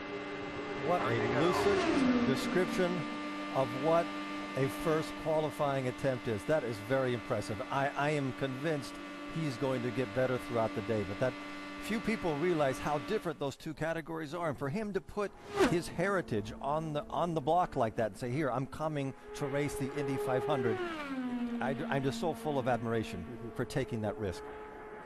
Graham Ray Hall on the racetrack. Vince? Rahal was 15th on the chart in that final practice before qualifying today, but they were on the rev limiter on the front straightaway, and I talked with Bobby Rahal afterwards, and he said they were pretty happy to be where they were, considering they felt like they had missed the gear a little bit. So keep an eye on this qualifying attempt for Rahal. Don't hear him on the rev limiter here on the front straightaway, so they've made that adjustment, but still looking for a little speed, currently 10th. That is a big step up from speed from where they were earlier this week, because they looked like they were struggling for speed. I'd like his lines, Eddie, because it's the old typical line where you take the car flared up to the wall going into the turn and then make a nice run all the way through. Looks like he's using a little bit more road on the exit than maybe you would like, so maybe he doesn't have the grip that he wants. But this is a step up from where they were. They were down a couple miles an hour this week, and this looks like they've certainly improved. But if we go back to the line that Ed Carpenter used, he was using a lot less road than Graham is right now. I'm fascinated watching that camera shot, seeing the shake in the hand. That wheel fighting him that much to hold that turn. On these ovals, if you were to let go of the steering wheel, the car will not go straight. It always wants to turn to the left. You have to have a car that you just relax and it turns in. And I'm not quite sure what all those little micro vibrations are. Sometime the car that's very stiff or stiffly sprung, as we like to call it, to maybe get the grip out of it, but that's a car that could be very difficult to drive for 500 miles. 4-lap average for Graham Rahal, 229.664, 10th out of 16.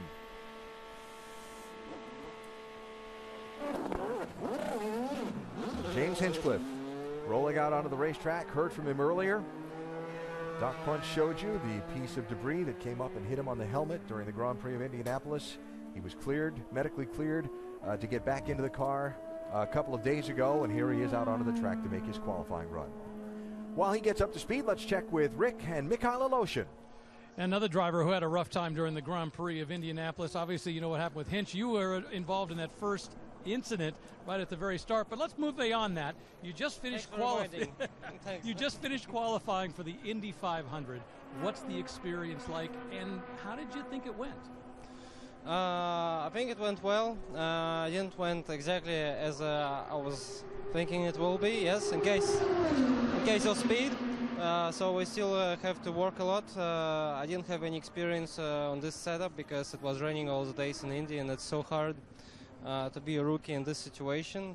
It's from one side, it's a lot of test days, 6 test days before the qualify, but from the other side, it was raining basically all the time, so I didn't have enough running. But I think it's great. You know, I have a great feeling, and for sure it's going to be an interesting race anyway. The first thing you did when you got out of the car was you went up and you looked at your right front tire. What did you want to learn when you looked at it? I had a small issue during this run, but I just wanted to see something actually I saw the things what I was expecting. So yeah, I don't tell anything what I saw. Sorry. He's not going to tell us everything he knows. Once again, Mikhail Aloshin, at least looks like he should be in the field, and that's an important thing for a rookie. Good description of his first trip around. And here is James Hinchcliffe on the clocks. Very lucky race car driver. Boy. Very lucky race car driver. That could have gone so much worse than it did at the Indy Grand Prix. So the piece of Justin Wilson's front wing. Working your second lap, working the second. Came back and hit him on the front of his helmet, stunned him. Fortunately, he was able to slow the car, hit him on a high-speed straightaway where his top speeds were about 170 miles an hour. He was able to get the car under control, slow it down, and get off the racetrack. Was taken to the medical center, diagnosed with a concussion, was cleared to resume practice on Thursday, and a little new added piece, safety piece on the helmet being credited with Hinch's situation not being worse than it was. And it's something that's called a visor strip. It's made out of Xylon and it has a coating of carbon fiber over it as he's just starting his third lap right now. And that's been something that's been mandated by IndyCar. There's been a lot of safety aspects in the car and in the tracks these days. You know, the cars have gotten safer, the walls have gotten safer with the safer walls, we call it. But now they're looking at things inside the cockpit. And there's a Snell rating for a helmet. If you buy a motorcycle helmet, it has a Snell rating on it. The new rating now is called 8860 by the FIA. And what that is a stronger rating for helmet security and safety. So if a Snell is a 7 out of 10, this new 8860 is a 10 out of 10. And this visor strip that you mentioned that has now been implemented in F1, and here is one more lap. It's been a savior. One more lap for James Hinchcliffe, 2:29.721 that last lap. And they say that strip would have really helped with Massa in the F1 accident that he had. If he had that strip on there, he would not have had to go into surgery that night. And doctors here tell me that that strip probably saved James Hinchcliffe from going into surgery that night. Safety, the evolution of safety has to be constant. We're always learning something, and we were lucky that this time he was wearing that piece before the actual problem happened. But they're always looking for new ways to make these cars Hinch's safer. Andretti Autosport teammates, Marco Andretti third, Carlos Munoz fifth. And now bumped back a little bit, both of them, as James Hinchcliffe runs P3, third nice fastest. Job, P3. Very impressive. After the week he's had, very impressive. Without question. Former winner, coming back after a long time away. Jacques Villeneuve is here at Indianapolis 19 years after his last 500 race. But what a 19 years Yeah. it has been. Not like he's been sitting Formula around. One champion. Multiple wins in Formula One. Formula One world champion. Well, very famous car that still sits over in the Hall of Fame Museum. You and I were there last night, Eddie, for a function for the governor of the state of Indiana, and I saw your car sitting over there. Very lonely. It was talking to me like, come, let's go do a lap. Would you go back out again? No, I would not. Would you ride in a two-seater with me driving? That's even less problem. Okay. Yeah. So the Rookie of the Year, finishing second in 1992, then won the race in 1995, went to Formula One, was a 1997 world champion. When he finished his F1 career, did some NASCAR racing, a little bit on the road courses over these last few years, done some rally racing, now doing some broadcasting, and decided while watching the IndyCar races, the competition looked good, thought it looked fun, and he said it made him angry that he wasn't out there racing, which led to him being here and the green flag for this qualification effort for the 500. I was a friend of his father. Position 3. And he comes from quite a racing family. I actually, when he was a child, once in the mountains, he was sitting on my, we were skiing, and he was sitting on my knees, and he was doing the steering, and I was doing the accelerating, and he kept saying, would you please put more throttle in? he's had a fantastic career, and it's great to see him back in Indy. 232 into the corner. While we watch Jacques, let's check in with Doc. And second-generation driver Graham Rahal. His dad, Bobby, gave him a big hug a minute ago. Graham, 228.6, but you heard some discussions about a vibration and maybe also some gear issues. What happened? Yeah, I mean, I think overall it was a solid run. You know, I think we all at the National Guard team expected the car to be a little bit quicker, expect our pace to be a little bit higher. The tires were definitely out of balance from the start. It had quite a vibration leaving the pits, which is kind of unusual, you know, but you just have to, that might cause a little bit more understeer, but you just kind of have to deal with it at the time. And, you know, I think our car was pretty steady, to be honest. We tried to get a lot more understeer out, or I did with the tools I had in the car, and ended up just getting the whole car to slide. So if we made a run later, I think we just have to get the car to be a bit more neutral and we find some more speed. But proud of these guys, because today was the very first time we ever tried to trim out. We haven't tried the entire month. So for us to at least put a pretty good run in there feels good. More speed coming from Graham Rahal. Alan? All right, Doc, more speed from Jacques Villeneuve. Well, he's going to need some. This is not a very good run. They've struggled with pace a little bit here during the week of practice. You know, talk about speed. I sat with him in the garage the other day and just caught up because we haven't seen each other for a while. And he said when he came here, he said they went around here at 180 miles an hour, felt like I was supersonic. So he went around at 180, then 185, 190, and a lot of people were here that day watching, and I was, and a lot of people were saying maybe he's not going to get up to speed, but he said, I need to put it back into my head how fast these cars are and how fast this racetrack is. And then we saw him get to 190, 195, and 200. He said, I've been away for so long, I got here and I forgot how fast this place was. Got a little faster on lap 3. It was actually the fastest of the 3 that he's done. Sitting here looking at the screen and saying 2:28.2 is not very quick. Not very fast, I know. I feel like a fool every time I say that. I think if I had to go out there right now and do 2:15 or 2:20, I'd probably have to take a deep breath. You have to keep in mind that today's battle is about being in the top 9. Everybody else is accumulating laps, learning, and I think Jacques is one of those that the more laps he does, the better off he's going to be. He knows in the back of his mind that he's getting ready for the 500 more than he is for qualifying, because that car, driver, team package is not capable of making the top 9. But every lap he does, he's putting something away in his head that he will make use of next Sunday. Here's one who is very capable of being in the top 9 and contending for pole position tomorrow. Will Power is on the racetrack. While he gets up to speed, we check with Rick.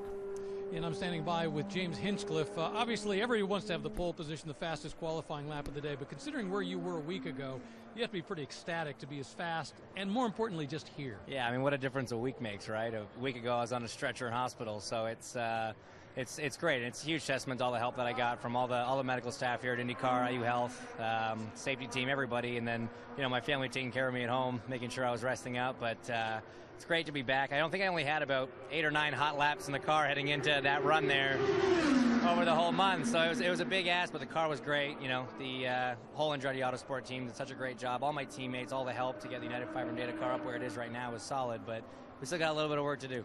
Just before the run, I was listening in on the radio, and I was hearing some of the communications coming back to your team, talking about what had happened with Marco's car, the others' car. Were you able to use that information in your run? For sure, yeah. I mean, it's one of the benefits of being on such a big team.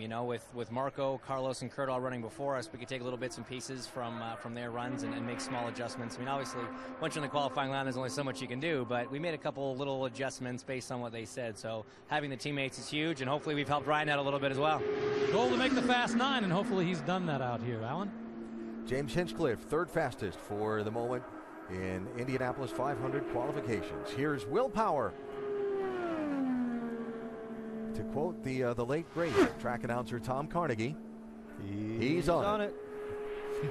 Vince?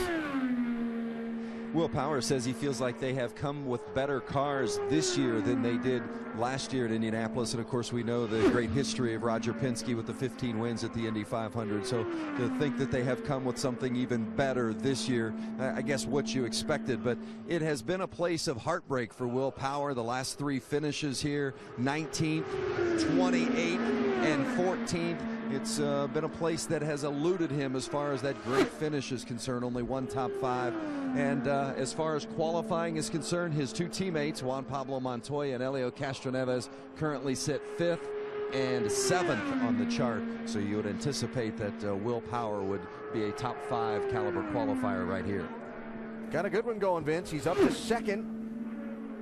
We had an interesting talk with him. He was telling us that he would much rather have a car that has a little bit of push where the front gives away than sliding. He believes sliding from the back, which I find to be a horrible idea of driving sideways around an oval.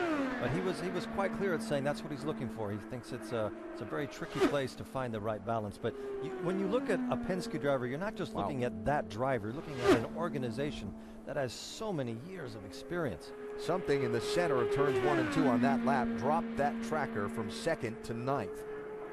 I didn't see a huge bobble, but it looked like he might have had a little understeer in 1. And we call that a moment when the car doesn't do exactly what you want. So we'll see right now.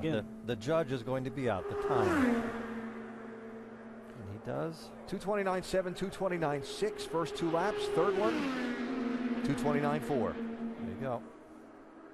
Right there last time. He was further away from the wall there. But it was the front end that was pointed at the wall a little bit, to my eye, versus the back end sliding around like you were talking about. Back up to 5th on the average.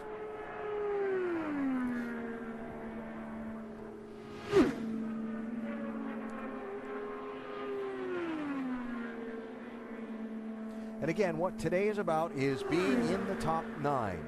This is going to put Will 5th. A little bit of pad back to that 9th place. So Will Power 2:29.649. I recognize that helmet. Simon Pagenaud heading out onto the racetrack now, announcing here the other day was going to honor his childhood hero, man he never met, but a man he always cheered for and admired by wearing his helmet scheme or something similar to his helmet scheme in this Indianapolis 500-mile race. Ayrton Senna's color scheme aboard for Simon Pagenaud. Three-time Formula One champion. Everybody knows him and looks up to him. What a tremendous career he had. While Pagenaud gets up to speed, we check downstairs with Doc. And coming from Formula One back to Indianapolis Motor Speedway, former winner here, Jacques Villeneuve. Jacques, how different was today than the last time you were here 19 years ago? Oh, very different, because today we didn't trim out the car. We spent the whole week just working on race setup, so the car was very easy to drive right now. You talked about horsepower back then and momentum now. What do you mean? There was a lot more horsepower, so you could play with the traffic a little bit differently, where in these modern cars you have to keep the momentum going, and as soon as you get in traffic, if you play it wrong, just get off the gas a little bit, it's really hard to get back up to speed. So it's a little bit different to drive, but it's definitely as fun because the speeds are similar. Some more speed to come for Jacques Villeneuve. They haven't even begun to trim it out. He said, so a lot more speed left in his car. Alan? All right, well, that explains the pace. There you go. And also he's working on his race, Scott, like we said. It'd be interesting to see if he thinks that he's capable of being in the top 9, or if he's sort of going to discount that and maybe just have a think about being strong for the race. One of the 3 drivers who have been consistently hot in the Verizon IndyCar Series this year, Simon Pagenaud, Will Power, Ryan Hunter-Reay. They've been the 3 that have been at the front of the pack each and every week. Haven't always finished at the front of the pack, but they have been among the dominant. Pagenaud winning the Grand Prix of Indianapolis here last Saturday for the Schmidt-Peterson Motorsports team. His 3rd win in the IndyCar Series, and he has been top 5 every week this season with incredible consistency. There are 2 things that happen every season. One, there's a new Indy 500 champion, and the second, there's a series championship, in that order. And Simon can definitely make a run for the championship.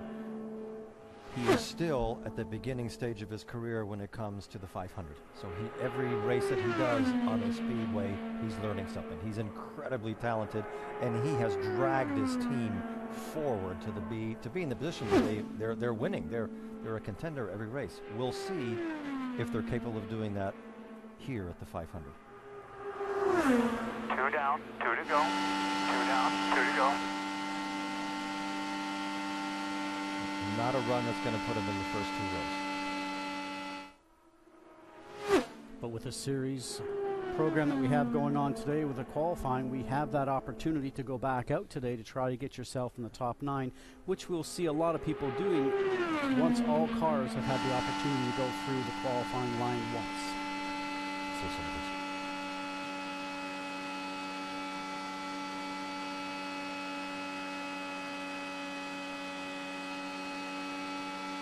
As a driver, can you hear the pitch of the RPMs change? Your foot's flat on the floor, but not just the pitch. You feel the vibration at a certain rev, and if that vibration changes, it gets your attention. Every atom in your body is focused on that race car. I find it so bizarre to see Senna's helmet. It may sound strange, but when you're doing this in qualifying, sometimes it's therapeutic.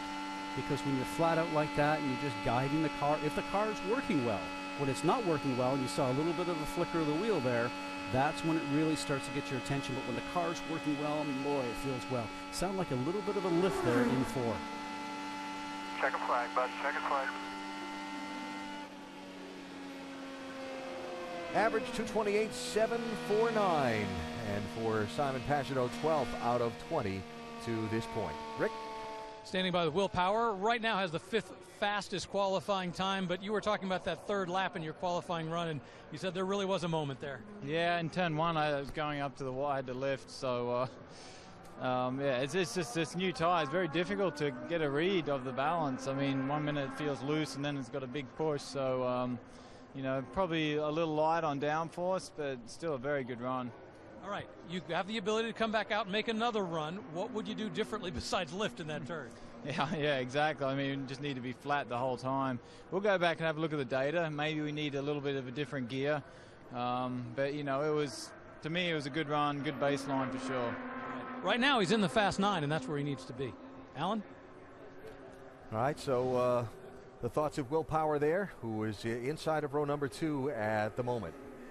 Up to speed, getting ready to go. Charlie Kimball, Vince. Charlie Kimball, one of the 4 drivers out of the Ganassi stable. He was 9th on the practice chart this morning prior to qualifying. Back-to-back top 10 finishes here at the Indianapolis 500. And remember, a race winner last year in the IndyCar Series. And he also is diabetic, and he talks about the fact that that was his first win since being diagnosed, and it was a big confidence booster for him as a race car driver. But he thought also important for those that live with diabetes and maybe believe they can't accomplish their dreams. He says that win last year in the IndyCar Series was huge for him, because I can stand up personally and say, I did it. You can be a winner at whatever you do as well. So that win for Charlie Kimball last year, big on a lot of different fronts. But boy, he'd sure like to get one here at Indianapolis. The 29-year-old from California will try for his 4th attempt at Indianapolis. Finished 9th in the race a year ago. Let's talk about track conditions and so on. The temperatures remained pretty steady. It's climbed a little bit. It's 55 degrees. Will Power made a good stab at it, but had that moment, or he was going to give a run for a top 2 or 3 spot there a minute ago. Teams are constantly trying to match their data that they've experienced through testing and predict what the track conditions will be like to best match their car to current conditions. Remember your tools. The cooler it is, the more downforce you have. So you have to get the ride heights, which is the distance from the bottom of the car to the asphalt right. You have to get the wing settings correct. And there's a variety of other mechanical things you have to change. But if you are wrong by even 0.5%, it will change the balance. And by balance, that means the front will either break away or the back will break away. And the more downforce you take off, the worse the car handles around the corners, but it is quicker in the straightaway. When you throw a car into a corner 2 or 3 miles an hour faster, Scott, if you can carry that speed all around the corner, your time improves, obviously. But with most race courses, when you go for 1 lap or 2 laps of qualifying where they take the best lap, you can get away with overdriving the car, or the tires will stay with you for that 1 or 2 laps. That's why this place is so difficult. It's so unique. It's 4 laps, the average of 4 laps. And if the car is not balanced, as you mentioned, Eddie, then the front will start to wash away if it's the front problem, or the back will want to come around on you. But the interesting thing when Will Power said talk about gear, the one thing that drivers are not dealing with today really is the wind. You know, mostly here, sometimes it's the wind going into 3 or 1 you have to contend with. Don't have that here now. So Ryan Briscoe and Scott Dixon, 2 of Charlie Kimball's teammates who have already run, did not fare well, or certainly as well as they wanted to. Dixon right now 14th and Briscoe 20th out of 20. You see where Kimball is tracking. Tony Kanaan yet to make an effort. We'll see him next. I think the team might be a little bit on the conservative side. We also have to go back and address what engine you have in the back of it. And, you know, you just have to stay calm. Today is one of those days where you can keep running and going out and trying again and trying things. But the worst thing you can do is let your lack of speed get in your head and then start making really big mistakes, because when you go charging down into turn 1 and the balance isn't right, I've done it. The car loses speed and you have some major hits. Last year's winner heading out onto the racetrack for his qualifying attempt, Tony Kanaan. Different team this year. Kanaan driving for Target Chip Ganassi Racing. We'll see what Kanaan can turn in qualifying trim here in about 5 minutes. Jamie? Well, Simon Pagenaud, I just picked this up. This was from the celebration of his win on the road course here last Saturday, literally right here. But this is a different ball game. What did you feel in your car there, and can you guys get it any better? Yeah, the Lucas Oil car is fast, and actually it's got a really good balance, but we can't trim anymore. We've lost a little bit of speed compared to what we expected.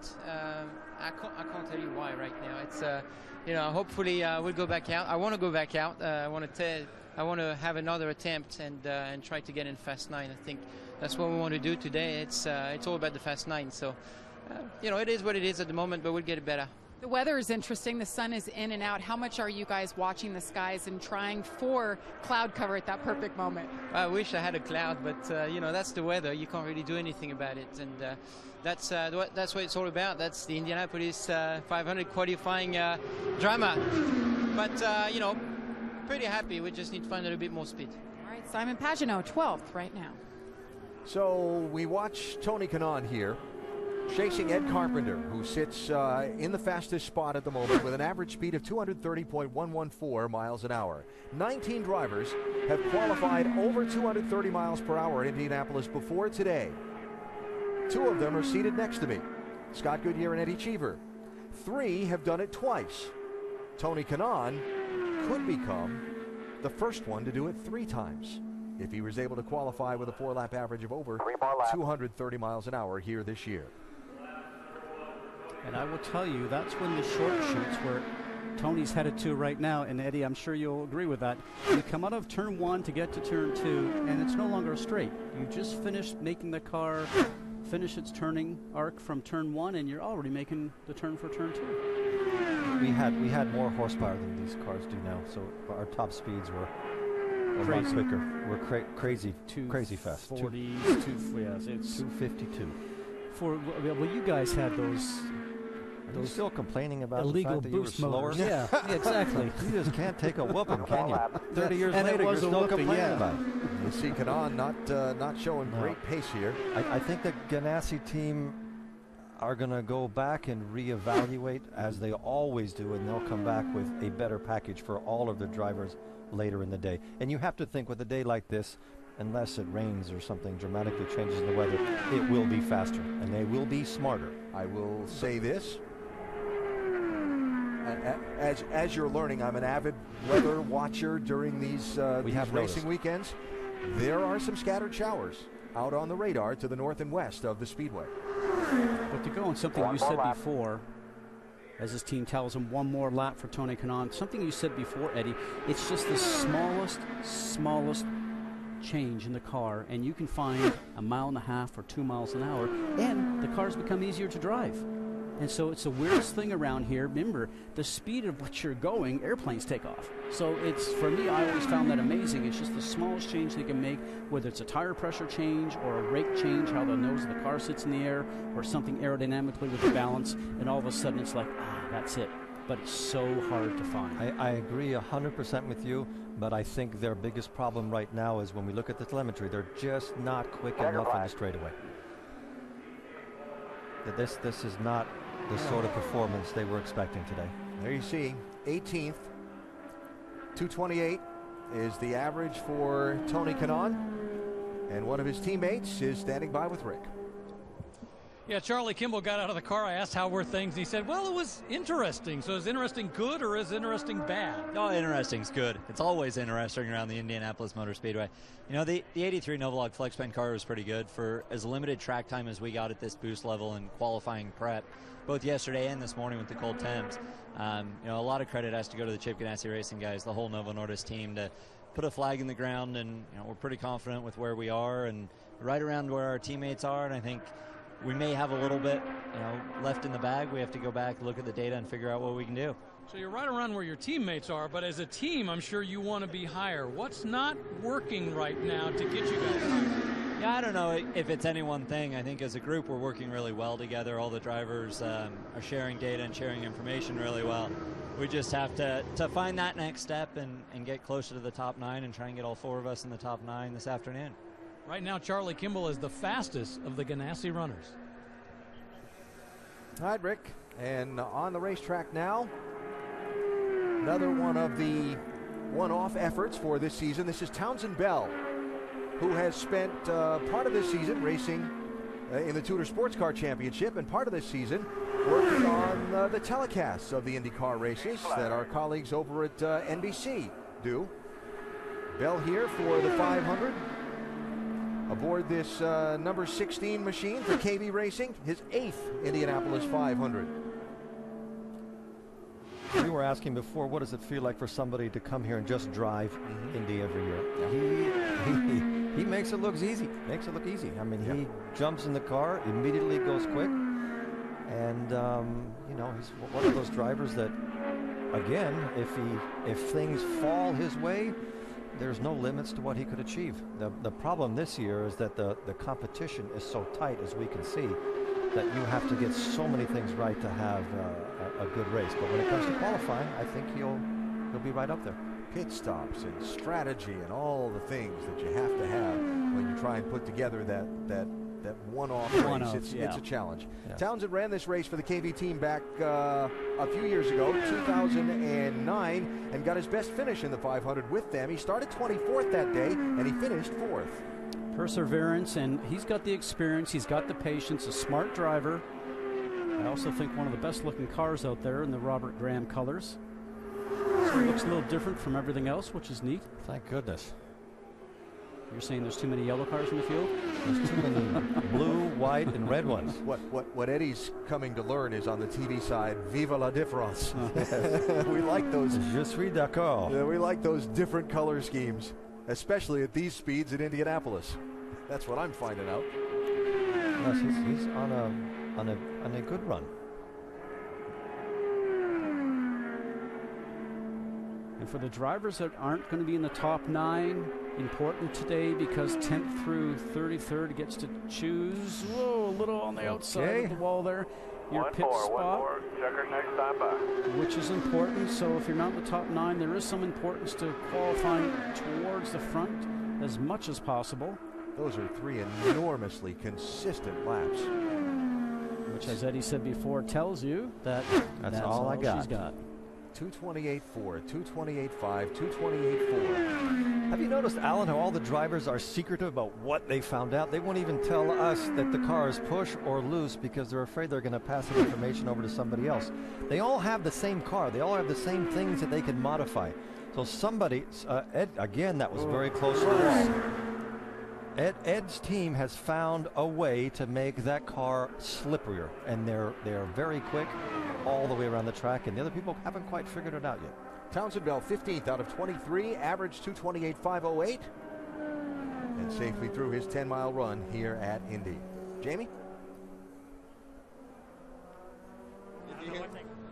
Well, Tony Kanaan crawled out of the car and just kind of shaking your head for all 4 of you guys, your Ganassi cars, none of you in the top 9. Were you guys surprised at this point, or did you know you were going to have a little bit more work to do? No, we thought we had a lot of work to do, but I didn't think it was going to be that slow. So good thing is we have, like you said, the rest of the day to figure out. We have good guys back in the engineering room, and we can run as many times as you want. So it's going to be a busy day for us. Well, Tony, you hear you guys talk about, well, you're going to go back and do some work. What can you possibly do to these cars to make them a little bit quicker later on? Well, it depends, because sometimes you take too much downforce off and naturally you go slower. So we got to put our heads together and see what's the best wing angle and a little bit of the setup that we can change to be able to find a couple miles an hour. I mean, the goal is to be in the fast 9, but to be honest with you, I won that race from 12 last year, so I just want to move up just a little bit, and then when it's time to go racing, we have a good car. Like Tony Kanaan fashion, always optimistic, Alan. Wouldn't be superstitious there if he started 12th again, would he? Alex Tagliani is on the track. Tags, the 40-year-old from Quebec, knows how to get it done in qualifying here at the Brickyard. He's done it before. Driving for Sam Schmidt. Put that car on the pole for the 2011 edition of this race. This year, Tags is driving for Sarah Fisher Hartman Racing. Looking to make his 6th Indianapolis 500. Another one of those drivers coming in for just one race. They were very pleased that Tags came on board, they said, because they were able to give Joseph Newgarden, the full-time driver for Sarah Fisher Hartman Racing, a lot of information about driving here in the ovals, driving the Indianapolis 500, and as we always know, Eddie, having 2 cars on a team to gather information is always helpful. Absolutely. What they do when these cars come into the pits, the engineers hook up a computer to it, and they just have probably 30 or 40 channels information that downloads into a computer how the car is in the straightaway, how the temperature is, what's the downforce numbers, what's the weight distribution numbers. And they run all of these computer programs that give them a direction of what they have to choose, because you can really get lost when you're trying to find that last mile or two. Did you see how little road he was using? I was thinking as I watched that line, very conservative run here. And he told us that last night we ran into him, Eddie and I did, and he said he has not really trimmed the car out so far. But there again, the classic arc of taking the car out to the wall as you enter into the turn. But yeah, just a little bit of wiggle. Seems like he's sort of fighting the car just a little bit as the car comes out of the turn. And you looked at the same thing that I was just doing, Eddie. The wind is not picked up here, so it's not really the wind moving him around. But there again, he said, we don't really have a lot of speed, haven't trimmed the car out. Maybe they're just trying to get into the field. And there's the sock. There's a sock going into turn 3 that we just looked at, that the driver looks at every time he's going down the back stretch. And as you come down the front stretch here, your eyes just go upwards to look at the sock that's on the top of the scoring pylon. You actually look at the windsock on a windy day. You wake up in the hotel room, you look out the window and see which way the wind is blowing. Really? Wow. It can be. This is Indianapolis. It's extremely windy, and the weather will change every 20 minutes. Even though the turns are the same on both ends of the racetrack, when the wind picks up, it becomes 2 different racetracks. Yeah, I guess the part, not that you're aware of the wind and all that and how much it affects the handling of the car, but the part that amazed me is that at those speeds, you're actually looking and know where the windsock is at each end of the racetrack, and how you're going to drive the car. And it's part of your routine of eyeing that every lap. You learn that the first day you spend in the car here when you get in the track. Wow. Because it will move. It'll move your line by a foot and a half. Alex Tagliani done 21st out of 24, average 227.813 miles per hour. All right, Rick, you're up. Yeah, standing by with Townsend Bell. In the booth, they were talking about, how hard it must be to get out of an Indy car a year ago and to step back into it today and just qualify like it was yesterday. So what is it? Is it hard after a year's layoff to get back in one of these things? Well, it's even harder to come out of the TV booth, I can tell you that. But it's great to be back here. I mean, we've got a great car at KV Racing. It looks cool. Robert Graham's on board, Royal Purple, and I'm just really happy with the balance. Really nothing to complain about there. We're trimmed out. Garriton seemed good balance. Maybe the track temp's just coming up a little bit, but it's so tight here. We're just looking for shavings. But overall, I'm happy. All right, you have the opportunity to come out and make another run this afternoon. What are you going to do? What are you going to change? Where do you think you can find that extra speed? I'm the first of the 4 KV cars to run, so I'll have to look at what some of the other guys do, and if they go stronger, maybe we look at any differences there. But you know how it is as a racing driver, you just do what you're told. When it's time to go fast, you go fast, and I've pulled my time before, so let's see. Yeah, and he's a good racer, so come race day, you'll know where he needs to be.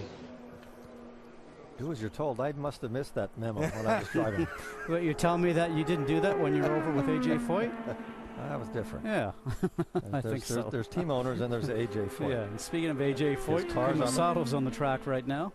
See, he's much shorter than you, so if A.J. was swinging, he could just duck. He could duck. Sato in his 5th season of IndyCar racing, 2nd with the A.J. Foyt team. And here at Indianapolis, of course, that number 14 and the name Foyt, so magical. A.J., the 4-time winner of the 500. A driver that came so close to winning. Very fast. A.J. thinks very highly of this driver, says he's very aggressive. Just a couple of drivers, fast drivers that we haven't seen go out onto the track yet. One of them, Ryan Hunter-Reay, Jamie. Well, Ryan Hunter-Reay pulled their car out of line, so what's the deal? You're just kind of cruising around on your golf cart. Yeah, we're just taking our time because there was only 2 cars behind us. And this allowed the guys to make a few changes after practice, and we can kind of just go on our own time frame. And we're pushing the car out now, though, getting ready for our first run, see how it goes. It's pretty quick today. It's going to be really close to getting in the top 9. I think it's going to be all day long until the gun goes off, bumping into the top 9. So we'll see. Ready for a long, stressful weekend.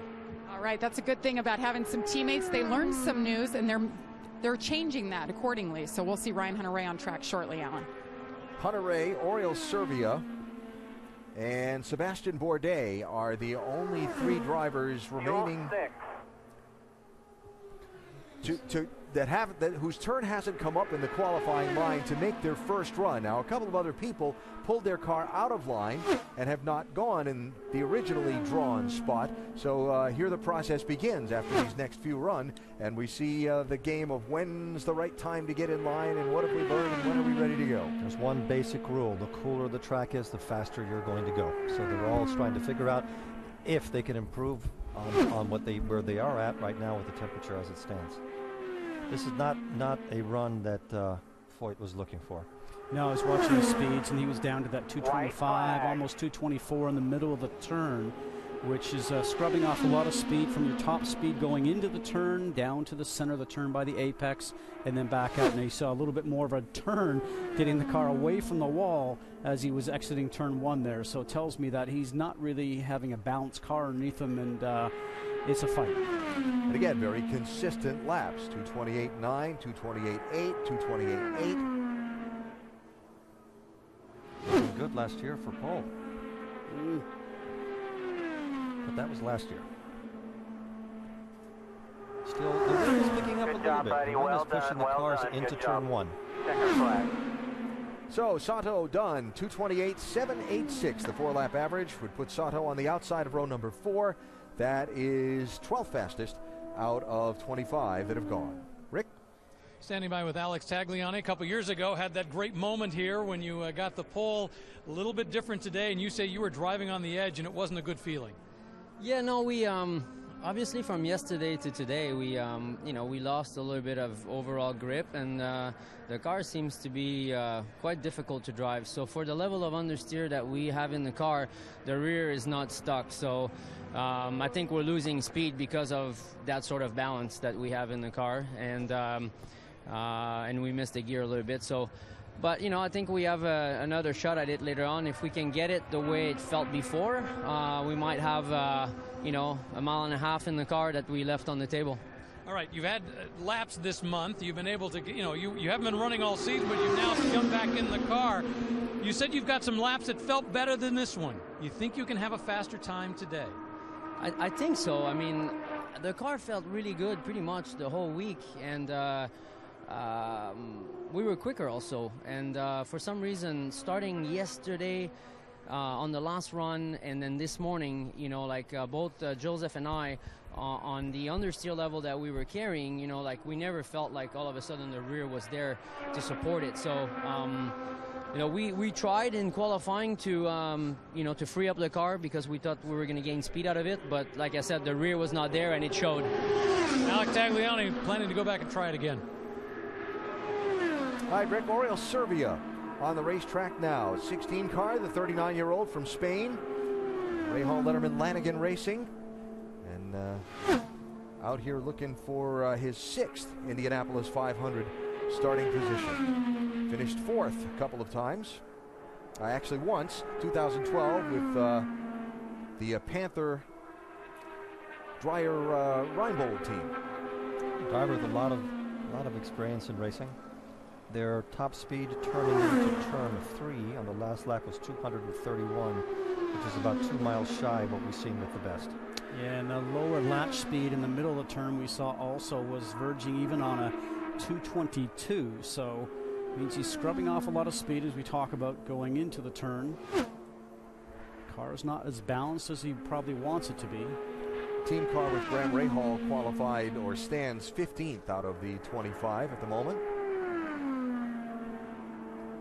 To put it simply, you want to be really fast on the straightaway and lose the least amount of speed you can in the corners. And a lot of that will depend on track conditions and what the wind is doing, but this run does not seem, it won't seem possible to make that big of a jump. Well, and when you talk about there's not much a driver can do, I always like to say that on a road course, for instance, I think it's sometimes 75% what the driver can do and 25% what the car will offer you. But on a oval, I like to tell young drivers the car has to work, so it's really 75% what the car can do and 25% what the driver can do.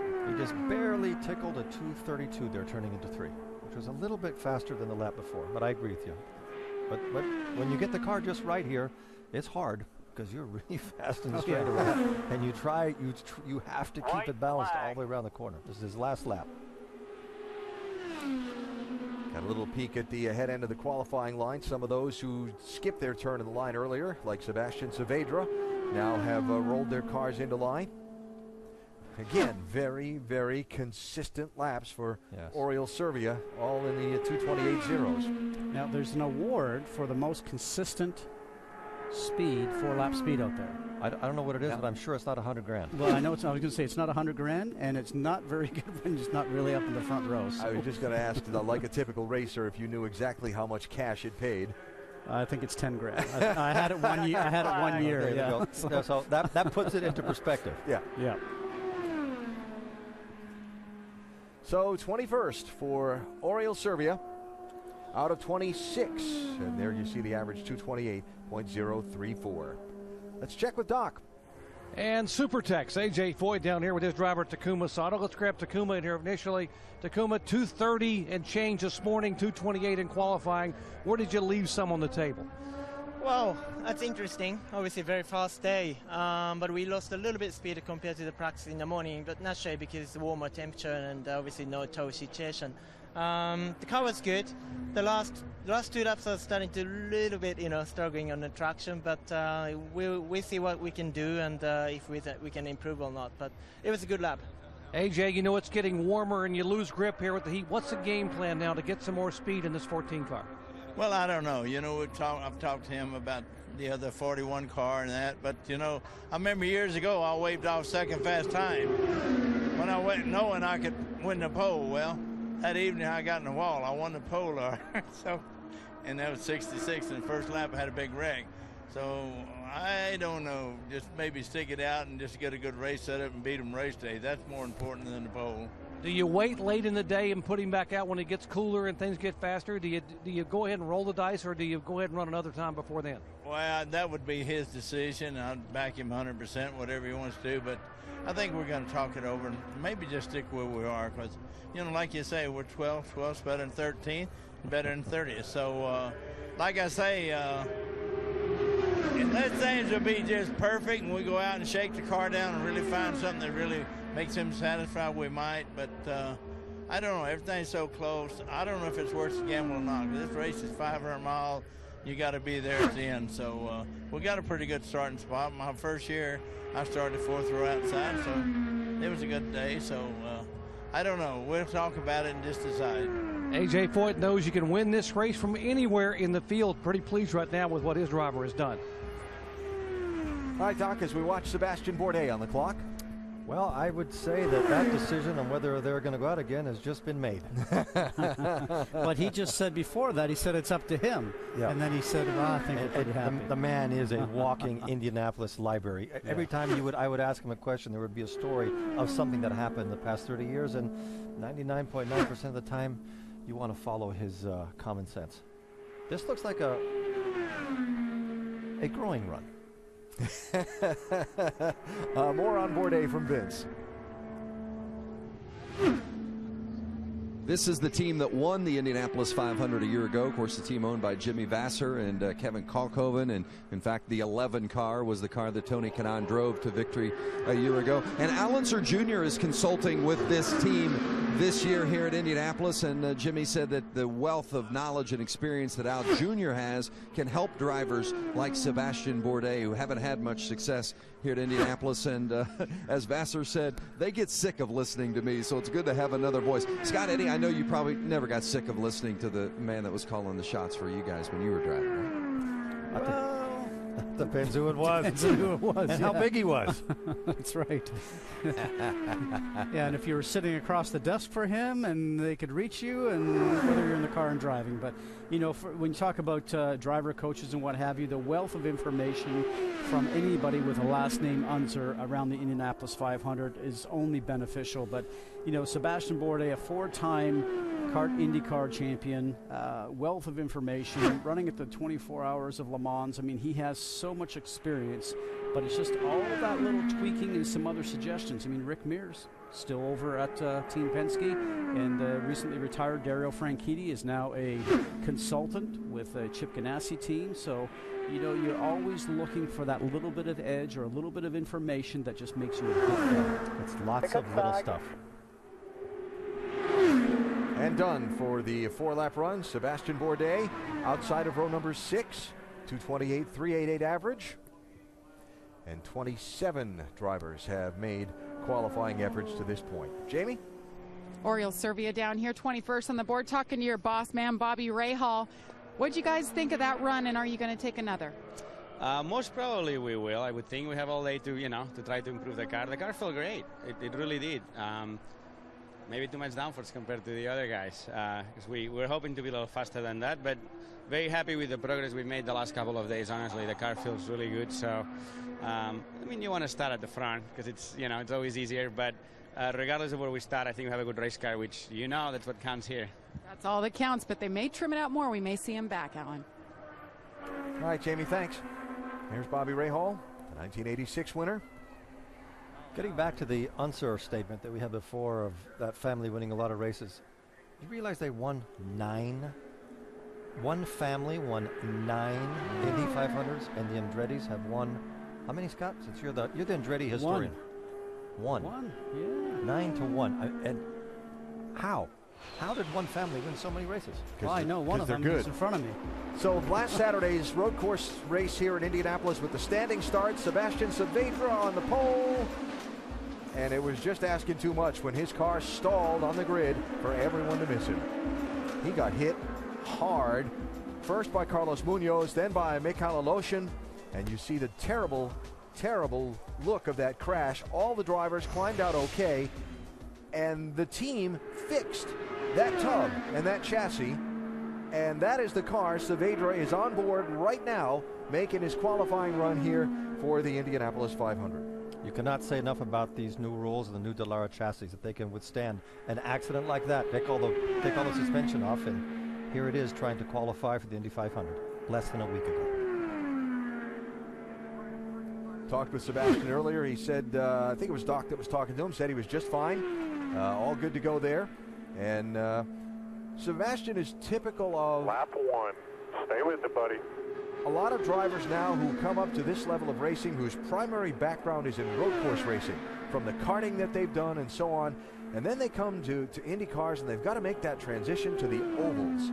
And I know the Indy lights and so on, but really, this speedway in an Indy car has got to be a learning curve and a learning scale that's just tremendous. And that's why they've gone to the Road to Indy series now, which has Formula 2000 cars and Star Mazda cars, the Indy Lights cars. And actually with Sebastian, he came to Indy cars and stepped back for a year and went back to Indy Lights cars before he got back into the Indy cars. So it is a learning curve no matter what you have done.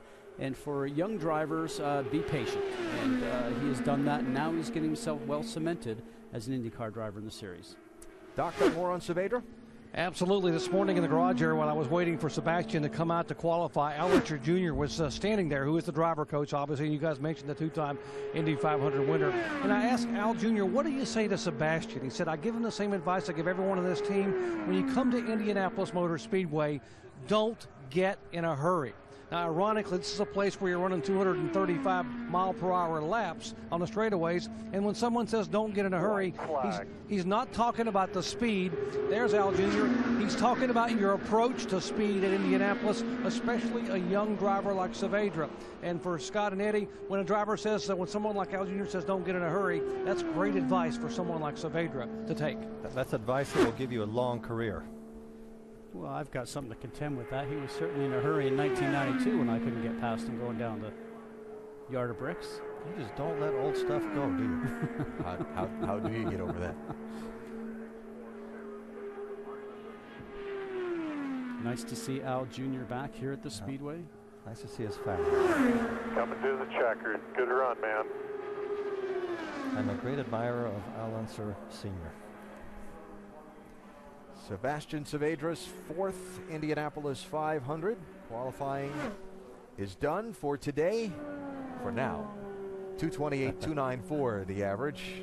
And Saavedra in the middle of row number 7 at the moment. 5 drivers have not run. There's Al Unser Jr. in the red hat.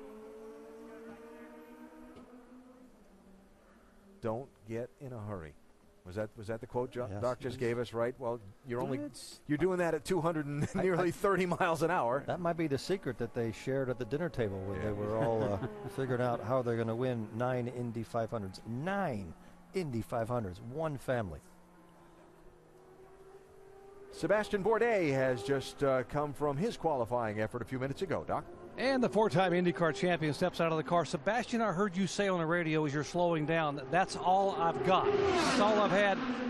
Where do you find more speed?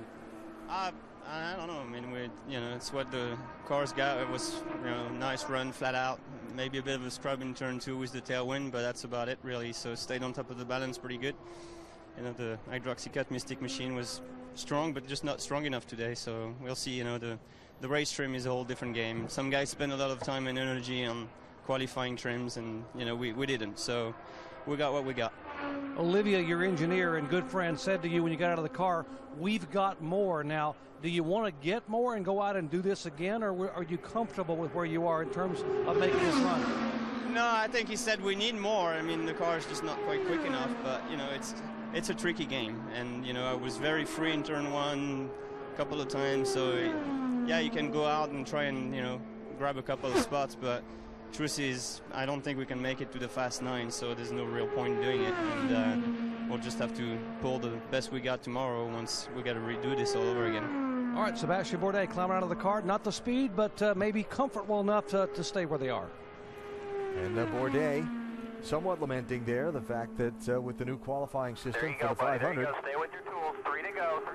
these drivers all have to run again tomorrow. The Fast 9 for pole position, everybody else for their actual starting spot in the field of 33. Here's Joseph Newgarden.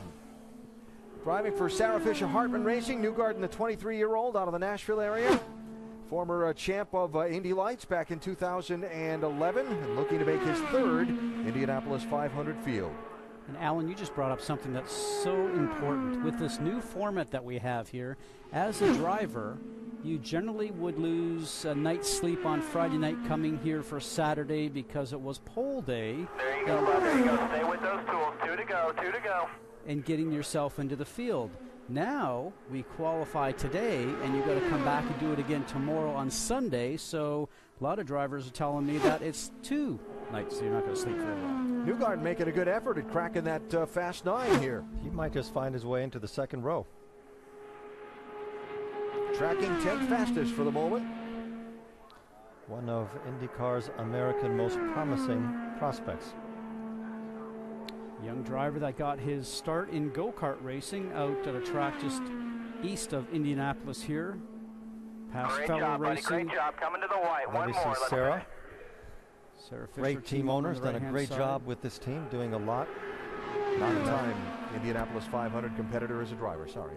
Very competitive on an oval. On a super speedway, she was very difficult to beat. He's flirting with it. He's just outside the second row. And it's so close. I've got some numbers here, and we'll wait to see if Newgarden changes that formula a little bit, but just how close the Fast 9 are. You heard Ryan Hunter-Ray reference it a bit ago. Good run, my friend. Good run. Checkered flag. Checkered flag. There he goes. Got it. Middle of the third row. Into 8th place for Joseph Newgarden. Knocks J.R. Hildebrand out of the Fast 9. Puts Elio Castroneves down on what we'll call the bubble, I guess, for that Fast 9. The new bubble. It used to be 33rd, now it's 9th. And nice run for Joseph Newgarden up into the middle of row number 3. Jamie? Well, Sebastian Saavedra, we've talked a lot about last week. You were on the pole, and of course you didn't get off the start. And that debacle that happened, how much of a relief was it for you to turn those 4 laps? You know, it's the same car as you saw completely explode. So I'm very proud of the whole team because they put it together. It's scratchy, lots of new parts. It's not the best body fit, but we made it out there. We did a decent run. We knew because of those matters we couldn't really contend to the front. But it's there. We're here in the show. I think we just need to keep fighting at it. Remember what was that great feeling 1 week ago and look forward. Al Unser Jr. has been your driver coach for the team, and he gave you some good advice. Doc Punch just talked about don't be in a hurry. How much does that help you at this place? It's been huge. You know, we lost 2 days just to build up the car, so we lost 2 very important days of practice. Then it started to rain, and of course everybody gets a little bit edgy. And he's, you know what? If it's there, it's there. You know, there's no point to rush. Keep everything below you. Keep everything before you do it. And it's been great because it does help. You know, your mental power, it's what really makes a difference around this place. So it's been awesome to having him around. Good to see Sebastian Saavedra back and smiling, Alan. All right, Jamie, one of the 4 drivers yet to make a qualifying attempt on the track now. This is the rookie James Davison, 27 years old, Melbourne, Australian native, now living here in the Indianapolis area.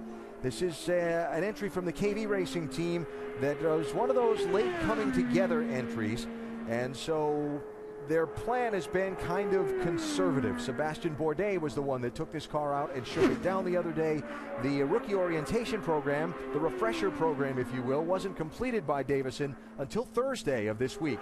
He does not have a lot of time on the track in this car, and you can expect, it's fair to say, this to be a conservative run. Just get the 4 laps done, get the car qualified. And there's nothing wrong with that. To take these qualifying laps and maybe other runs that he can do today and just start racking up those miles, start understanding what the car wants to do. His learning curve now is extremely steep. He just needs to have a good, clean run, go back, study the information, and go do it again. So while we watch Davison make his laps, I talked about the tightness of the field. It's been a theme, really, in IndyCar the last couple of seasons, the beginning of this season as well. Here at Indianapolis today, the top 9 drivers at this point. Now remember, the qualification run is 10 miles, over 2.5 minutes, and the top 9 are separated by less than half a second. Over that time, it's 0.448 seconds from 1st to 9th, over 10 miles.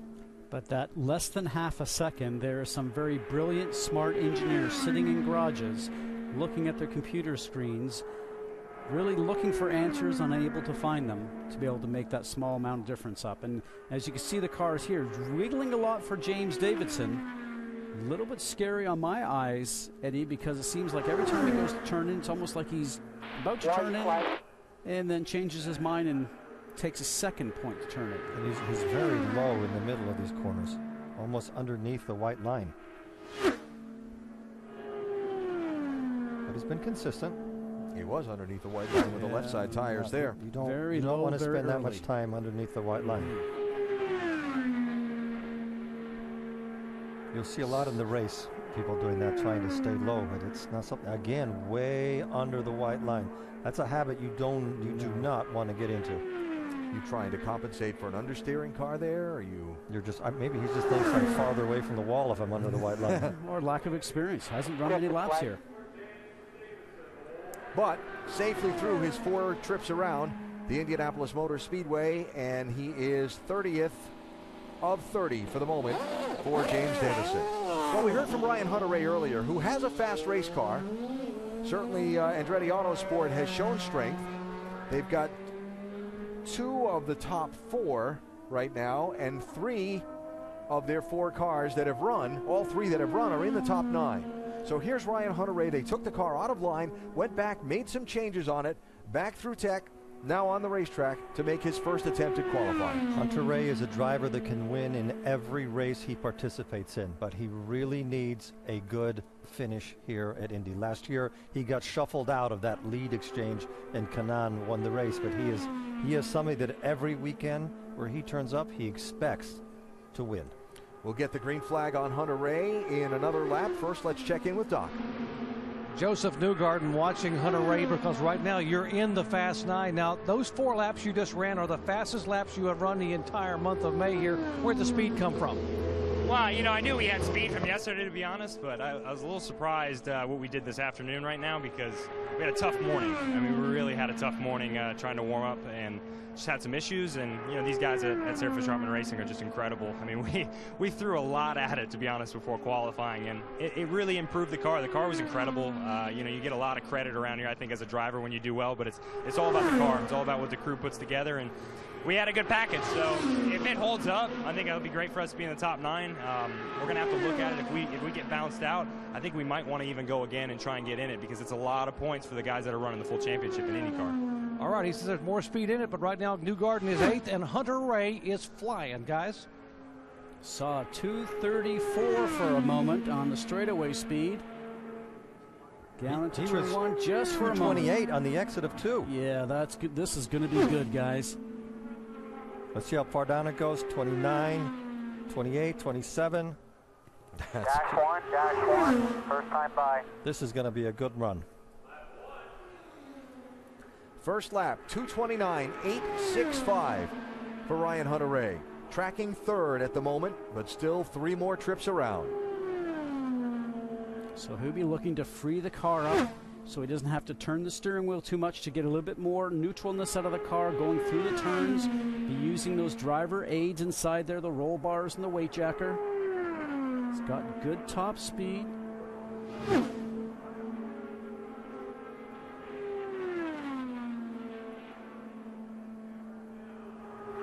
Second lap, second lap. 32.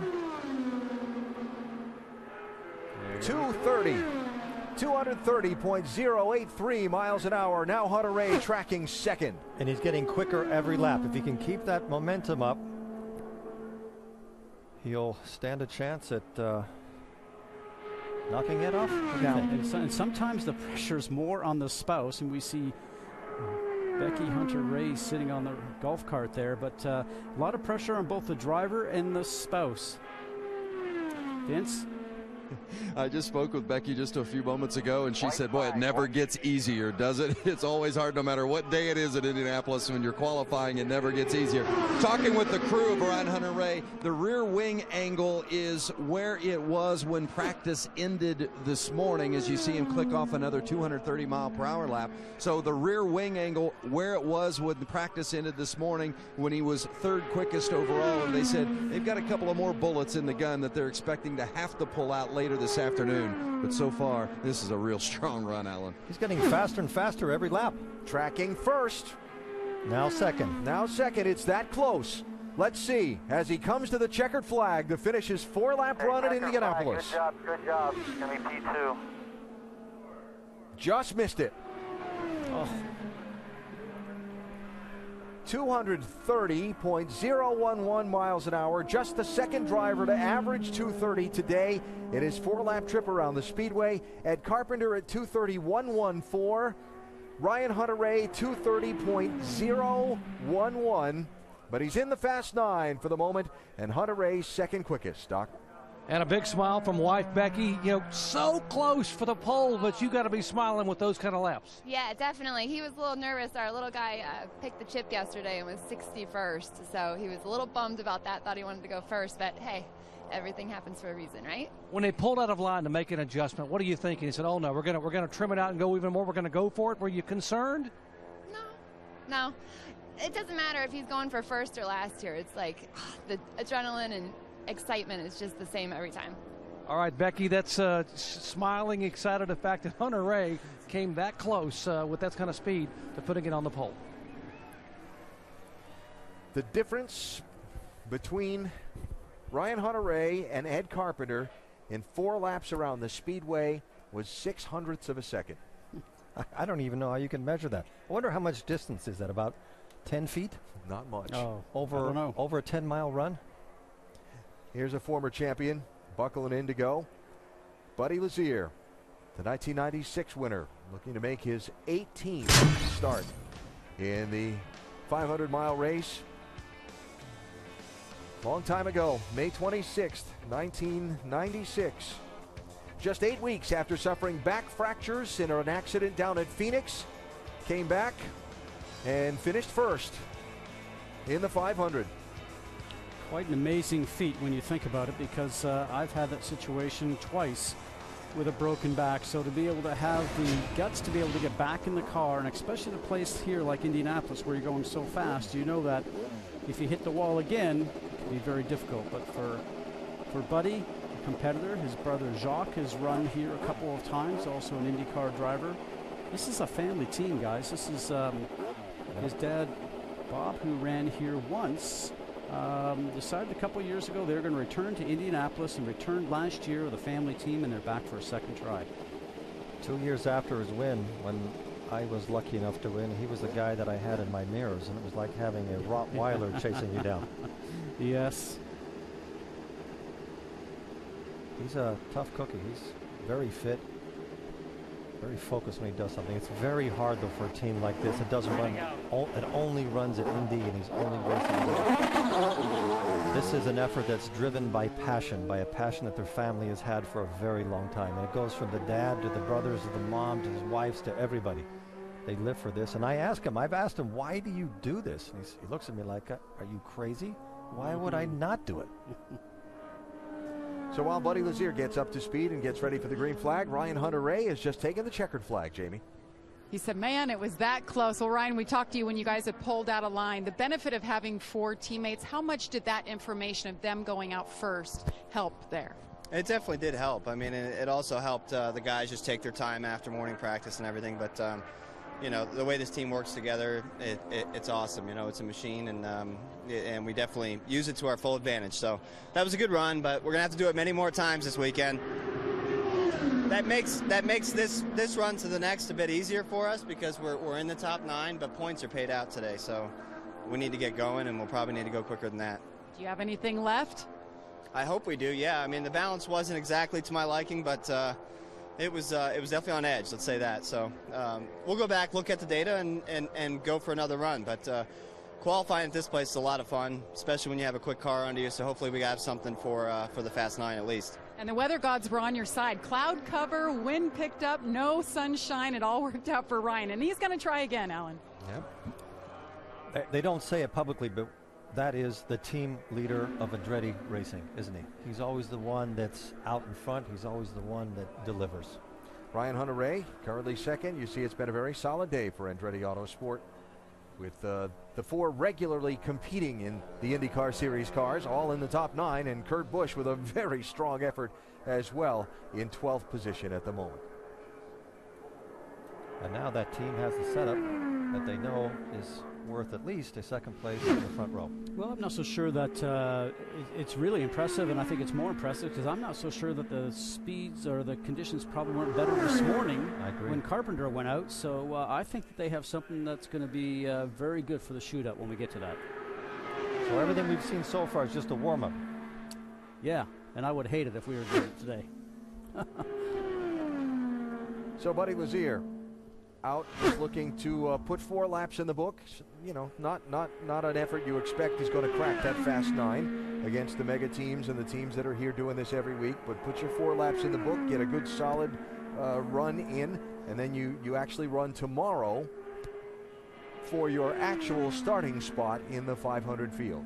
And he'll probably be using today and tomorrow to keep getting a good feel for the car so that he has something under him for the race. He knows perfectly well that they're not structured to come and make a run for the top 9, but they are structured to have a top 10 finish next Sunday. That's right. Once you get in the race, it's a long 500 miles. Don't forget we have the Monday practice now with this new format, and his dad told me yesterday, he said that's what we're looking forward to. That we had lost a lot of time this week with the rain, so thankfully they have Monday, and we'll just get out there and get more comfortable and go out there and enjoy the 500. This line looks good. Yeah, and I just, you know, for perspective here, you're looking at those numbers on the right. White flag. We just watched a guy running 230. He's running 226 miles an hour average around the Indianapolis Motor Speedway. But it's killing him that he's doing a 226 instead of a 230. I understand, but he's running 226 miles an hour. Yeah, but let me also add this, and Eddie, when I say this, you'll understand what I'm saying, is that the car is a nice car. It's a good car. All the cars are the same. This car is set up different than Ryan Hunter-Reay's car. They don't have the engineers that Andretti Autosport has.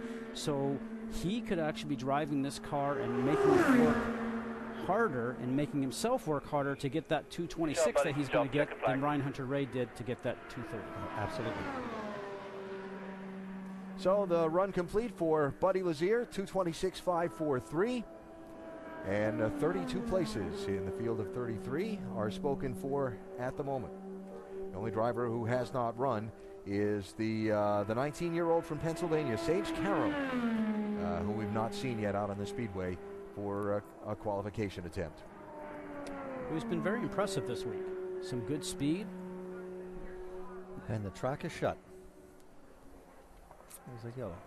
Gone yellow for track inspection, which they generally do after qualifying run is complete.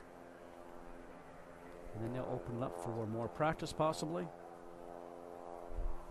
Yep, no cars in the qualification line, so now time for everybody who's run to stop and regroup. The people I'm thinking of at the moment, as you watch this scroll come by on the top of the screen, when it goes back around to the front of the running order, you'll see the current Fast 9 highlighted in green, And then those first few, when you get outside of that, are the ones that I am thinking of, which would be Castroneves, Hildebrand, Busch, Wilson, Sato, Pagenaud. Those are the first 6 outside. And where the championship is concerned, Ryan Hunter-Reay was talking about there are points on the line. Well, when the qualification is done, championship points for the Verizon IndyCar Series get passed out. And after the opening races of the season, there's a single point between first and second, the top 2 drivers. 1 point.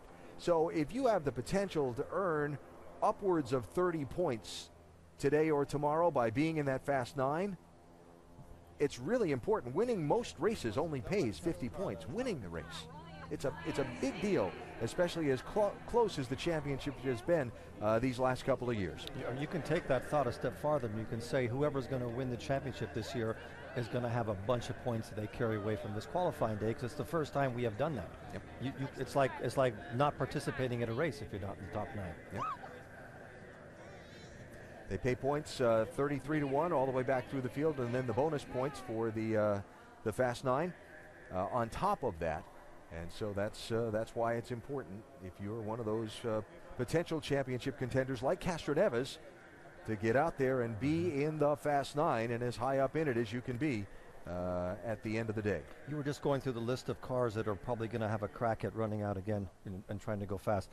You can distill that by saying that group will be led by the Penske drivers and will be led by the Ganassi drivers, because they're definitely not where they wanted to be. Yep. And they have to go back and redo their setups. And now they're having to deviate from what they were doing earlier. And that always carries an element of risk. And this is the 22 of Sage Karam. That looks like they're about ready to get ready for practice to get him and get some more laps out there and maybe take an attempt at qualifying a little bit later. That's a good strategy, as everybody thinks the track might be getting slower, but Hunter-Reay didn't exactly make it look like the track was that much slower, and we're under cloud cover right now. Let's find out what the plan is for Sage Karam. Rick? Standing by with Dennis Reinbold. Remember, this is Dennis Reinbold, DNR, which is also in association with Ganassi Racing, running Sage Karam. He has not gone out and run a qualifying lap yet. Why? Well, we want to go out and get a few runs in and practice and see what we have to do, if we need to trim further or where we're at. So we want to get a little bit of a baseline, then we'll be pretty quick to put him in line. Now, he didn't go out this morning either. Why? No, we didn't go out this morning because of the temperatures. It was just a little cold, and we hadn't trimmed out to the level that we are, so we want to get that done first. All right, so once again, you can hear him revving up the motor, just about to go out and at least take some laps before he does his actual qualifications. Doc? And Buddy Lazier just qualifying a moment ago. Buddy, 4 consistent laps at 2:26.5 and change. And I heard your dad came in and told me that you could not pull top gear. You had to qualify in 5th gear. Why? Well, we just haven't had time to methodically de-downforce the car. And the more downforce you have on a day like today, it's just a lot of drag. So, I mean, I think that we're still under 30 laps in the car this month. So we had a late start, and those steps that you take each practice day not being here, you're going to pay the price somewhere. And in fact, we're actually running very good for as little laps as we have. Only 18 laps yesterday. You mentioned how difficult is this to come here once a year, put a car together, try to get a team up to speed within just a few days and a few laps. Well, that's the hard part. I mean, if we had our stuff together in December, which would be the goal if we do this going forward, then it would really be a pleasant month, and it'd be fun to see what we can do. Instead, we're using all of our experience to try to get a month's worth of work done in a day and a half, and so far so good. But we still have some work to complete. Hey, buddy, good to have you back. Thank you. Buddy Lazier, the 1996 winner. A lot of work to go, but still, guys, not bad for so few laps to run 2:26.5 when a team that wasn't together just a few weeks ago. Yep. We talked about that family-run team, and they stepped away from IndyCar racing for a few years. His dad was telling me, because they were building a new lodge out in Colorado, Tivoli Lodge. So everybody goes out there and goes skiing in the wintertime, but they couldn't be here at the racetrack for about 3 or 4 years, and they had to come back. Vail. See, you're a big skier. So here's how they run at this point in Indianapolis 500 qualifying. Ed Carpenter, Ryan Hunter-Reay, both up over 230 mile an hour for the average. The Chevrolet leading the way, trailed by 4 Hondas immediately. And then you see the cutoff for the Fast 9. Elio Castroneves at the moment on the outside of that group looking in. Solid effort for Kurt Busch. Impressive. For Scott Dixon yesterday to say that very impressed from what Kurt Busch has done, talking from a driver that knows how difficult it is to get around here. And the disappointing day so far for Scott Dixon and a lot of his Ganassi Racing teammates. Yeah, you can count that they are over there right now trying to figure out what went wrong, and they will be back. So what we see here is everybody's given it what they thought their best shot would be, but the times are going to improve. Now, some cloud cover coming over. The forecast is for a chance of some scattered showers during the afternoon, and then a little bit of clearing later on. So we'll see what happens here. Temperature's supposed to get up to about 60 degrees. It's 56 now as the day goes. So later today, our Indianapolis 500 qualifying coverage moves over to ABC and continues at 4 Eastern Time. Imagine those final couple of hours on the track will be a little frantic with a lot of people trying to make that top 9. Then tomorrow, it is the run for the pole. Our coverage starts at 10 a.m. here on Watch ESPN and WatchESPN.com. And then we'll be on also ESPN3. Then at 1 Eastern Time, we're on ABC for that top 9, the Fast 9 shootout to see who's on pole position for the Indianapolis 500. Then, of course, a week from tomorrow, the 98th running of the greatest spectacle in racing. Our coverage starts at 11 a.m. Eastern Time on ABC, and I'm excited. It's going to be a great one. It is going to be a great one. You talk about the event versus qualifying. I mean, there's quite a few people here today, but over this big complex, they're scattered all across, so you don't really notice it. And when you look around here now, it's just sort of stark and gray as far as the racetrack is concerned. But I always felt, especially when I came here as a rookie, you show up on race morning, and I'm saying this, Alan, because this will be your first time coming here. The place is alive. It's got color, it's got warmth, it's got movement, and it's got 300,000 people in it, by the way. So you certainly know that you're at the world's largest one-day sporting event. And it's going to be handing out a lot of money at the end of that afternoon. Yeah. And somebody is going to be the Indianapolis 500. And the funny thing about being an Indianapolis 500 winner is you don't really have to explain it to anybody. Because everybody and all over the world knows that Indy is synonymous with American speed. And crazy people. You got to be a little bit crazy. You got to be a little bit crazy to go out there and do this.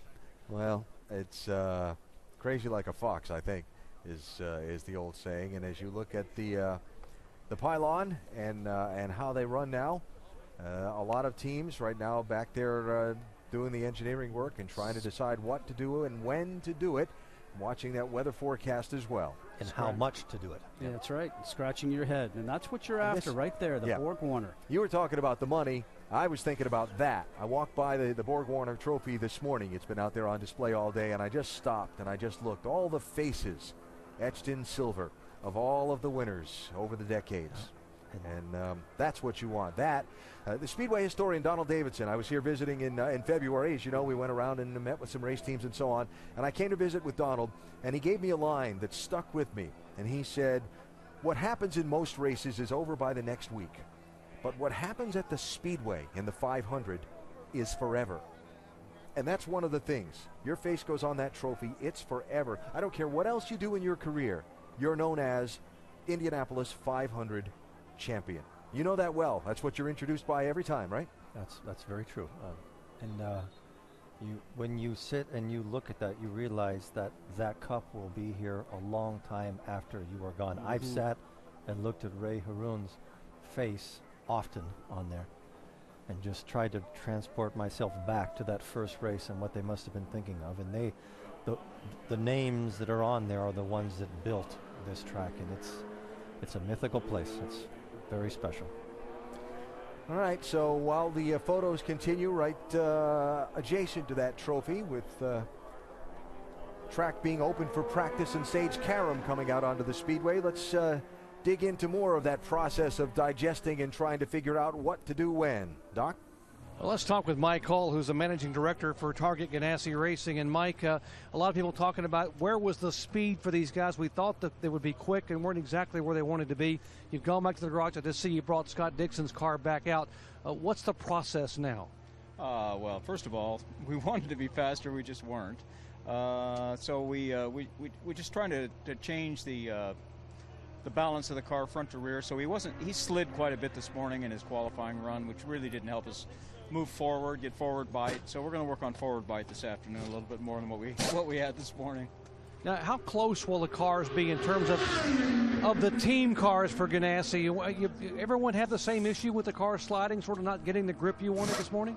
No, we went back and did compare notes, and I'd say probably not, because the 4 cars are slightly different based on drive style.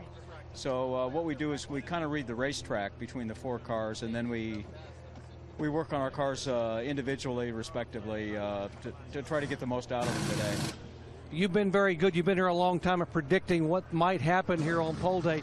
Your driver, Scott Dixon, just got here getting ready to climb in the car. What do you think you guys can run here as you begin to get the car where you need it for him late in the day? Well, first of all, we actually went the same speed this afternoon for qualifying that we went this morning with a 0 toe. So we replicated that with ease, so that wasn't too good. So we'd like to bump it up a couple miles an hour if we can. We'll find out if we provide a car that Scott's capable of doing that for us. Hey, Mike, thanks for your time. Thank you. Thanks a lot. Mike Hull, the Ganassi team, boy, they've got their work cut out for him here. And here again, these guys coming out very, very quickly. Scott Dixon, the first one out. He's getting suited up right now to get back in the car. These guys know they want to find the speed. And as you heard Mike say, they think they can get at least 2 miles an hour, which would help them quite a bit. May not be enough, but it's certainly better than where they are.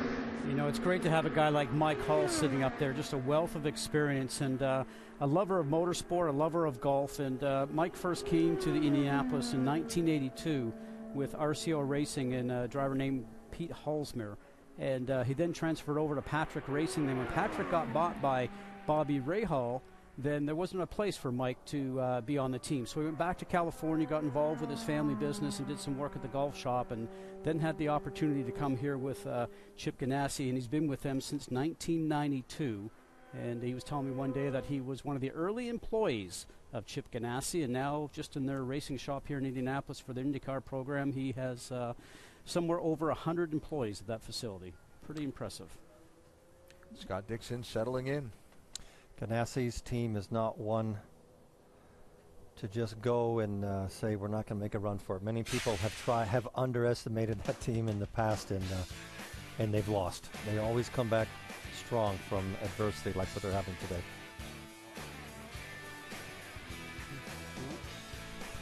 So Sage Karam, who's 19 years old and about to graduate from high school in Nazareth, Pennsylvania, was barely born when Jacques Villeneuve won the Indianapolis 500. Just perspective. I don't know what you were doing when you were a high school senior, but my life as a high school senior did not revolve around racing in the Indianapolis 500 in any way, shape, or form. I'll tell you what's scary for me is I remember Villeneuve when he looked like Sage did when he was born. That's the worst thing I've seen all day. Didn't you?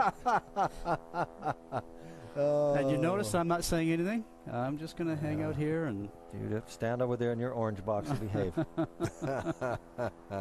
Karam's been quite impressive in his young career so far. The Indy Lights champ from 2013, 9 podiums in 12 races last year. Ran the endurance races with the Ganassi team this year. Impressed his teammates like Scott Dixon quite a bit. Dixon's kind of wrapped his arm around the young man and become a little bit of a mentor to him as he's approached this effort for the Indianapolis 500 in his IndyCar career. And Scott speaks highly and thinks highly of Sage Karam. What a great mentor Scott would be, because Scott is so methodical. I think he became the most fuel-conscious driver in IndyCar after he looked at what he was doing when he was racing for Toyota and just rebuilt his whole career around a different driving style. So to have someone like that as a mentor that can sit down and analyze everything you're doing and to give you a map of where the bear traps are that you have to avoid would make a very big difference. And Mike held Scott, when we had lunch with him, spoke very highly of this young man. Very talented, but you mentioned Scott Dixon, but also Tony Kanaan and just the engineering staff. Everybody that is there, you are getting yourself involved in a system, and if you can integrate yourself into the system and learn and absorb everything that's there that's offered to you, you're going to have a great career. Yeah, but Kanaan is different. Kanaan drives on emotion. It's very hard to explain emotion to somebody else.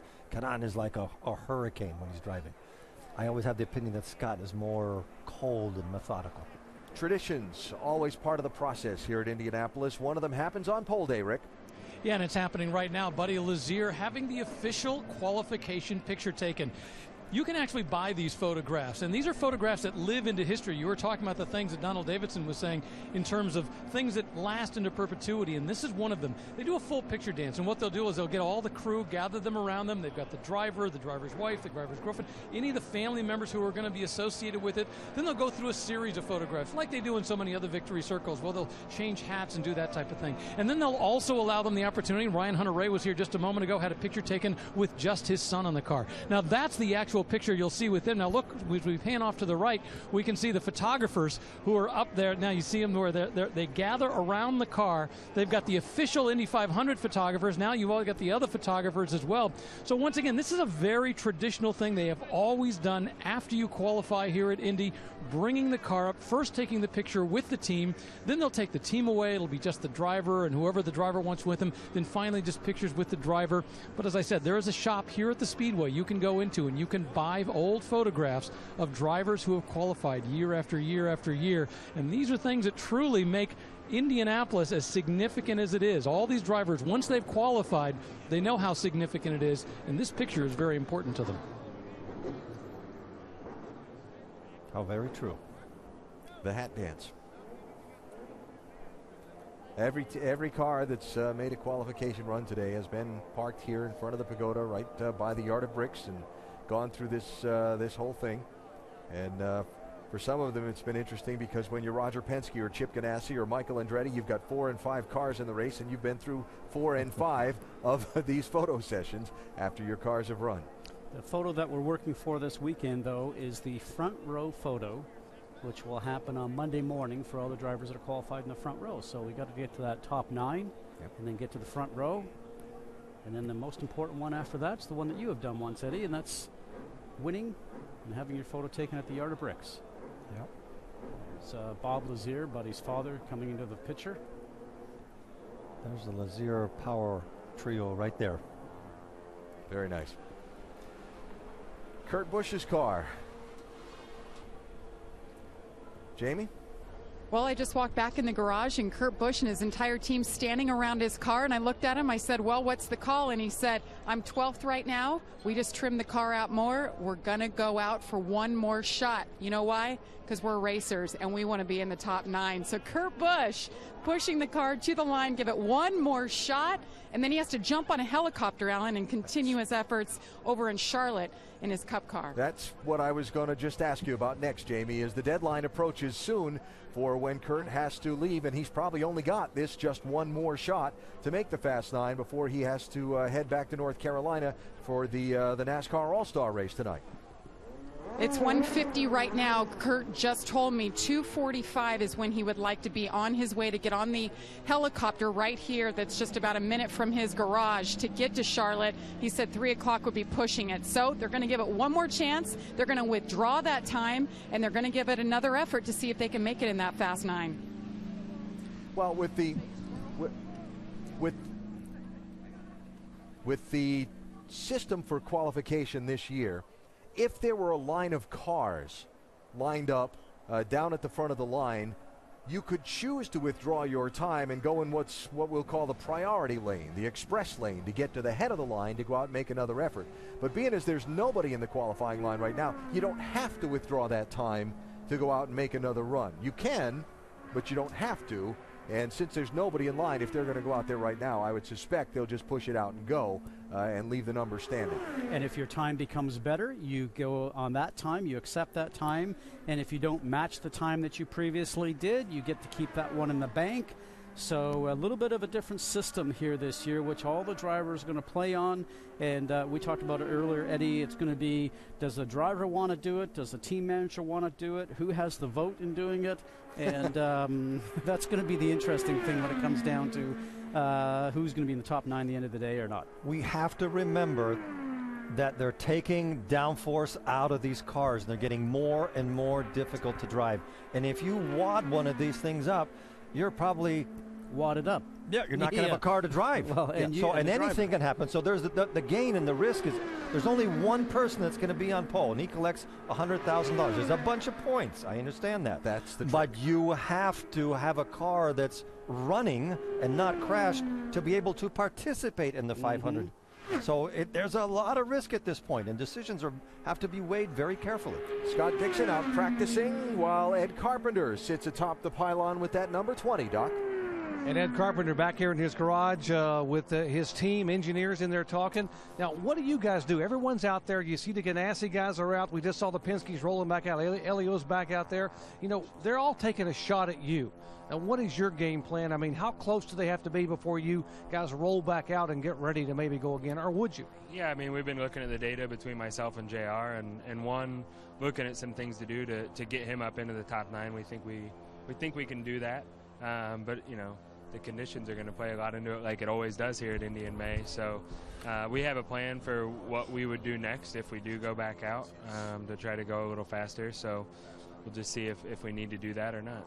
You mentioned the weather being iffy. We are feeling some raindrops falling right now. Is that something that would, I mean, how would a brief shower change the racetrack? Would that help you or hurt you in terms of them finding speed? I mean, there's not much on the radar, so I think whatever we're getting here is just a little isolated thing. So I don't think necessarily we're gonna get hard enough rain that would really change the racetrack. Like I said, we don't want it to rain because we want to get 2 cars in the top 9. So, but you know, it's more the humidity and air temperature affects the downforce, which affects the drag. So we're keeping an eye on all those things and watching to see what our competitors are doing too. You know, I mean, we all watch each other all the time. You know, we're all looking to see what bits are on the car, what wing angles are.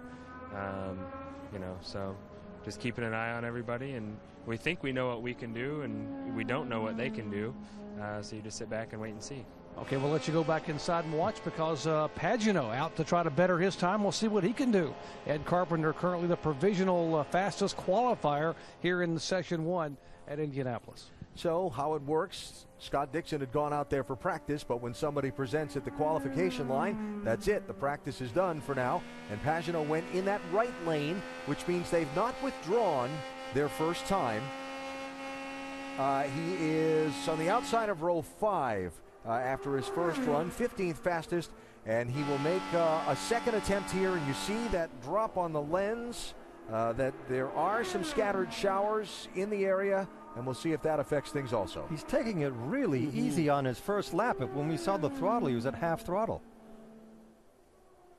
Yeah, and only a speed of 161 miles an hour, so I'm not sure that he has got a different plan. You know, sometimes, Eddie, it's all about momentum, getting the car up to speed, and you want to be entering into 3 where he's at now, and then 4 flat out, so you're carrying the speed. His left hand is doing some work on the roll bar adjustments. I've been watching the windsock here. It's not been really moving that much. Conditions are just about right. And here he goes. Starts his run. He might have been trying to save his tires, to not use his tires on that warm-up lap. Well, let's look at the telemetry that we see in the bottom there. It's stuck. So that 161 our telemetry is not giving us. Is that one we can go away with. Nice line using all the racetrack. Look at that rear wing, how laid back it is. The farther laid back it is, the less downforce the car has, and it should be quicker in the straightaway.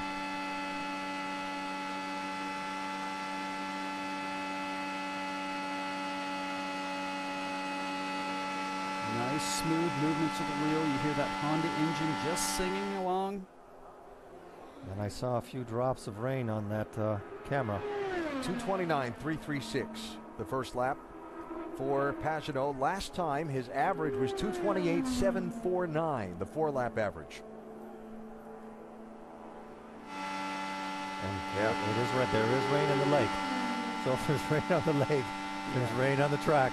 You know, and you get the odd drop on your visor is just enough to make you question what you're doing. I'm cringing watching this by how much raindrops there were on the lake. The feeling, he knows he's got to get something in right now, but it could go either way. Well, and the important part about here is this track is so large that you could be in 1 and 2 where he's at now, and it's dry. You can get going down here to turn 3 down the backstretch, and then the track can actually start to have a little bit more moisture on it. Now, we obviously do have officials all the way around that are in constant radio communication with the race control, so if they feel something at their perch, then they'll radio in and the track will go yellow.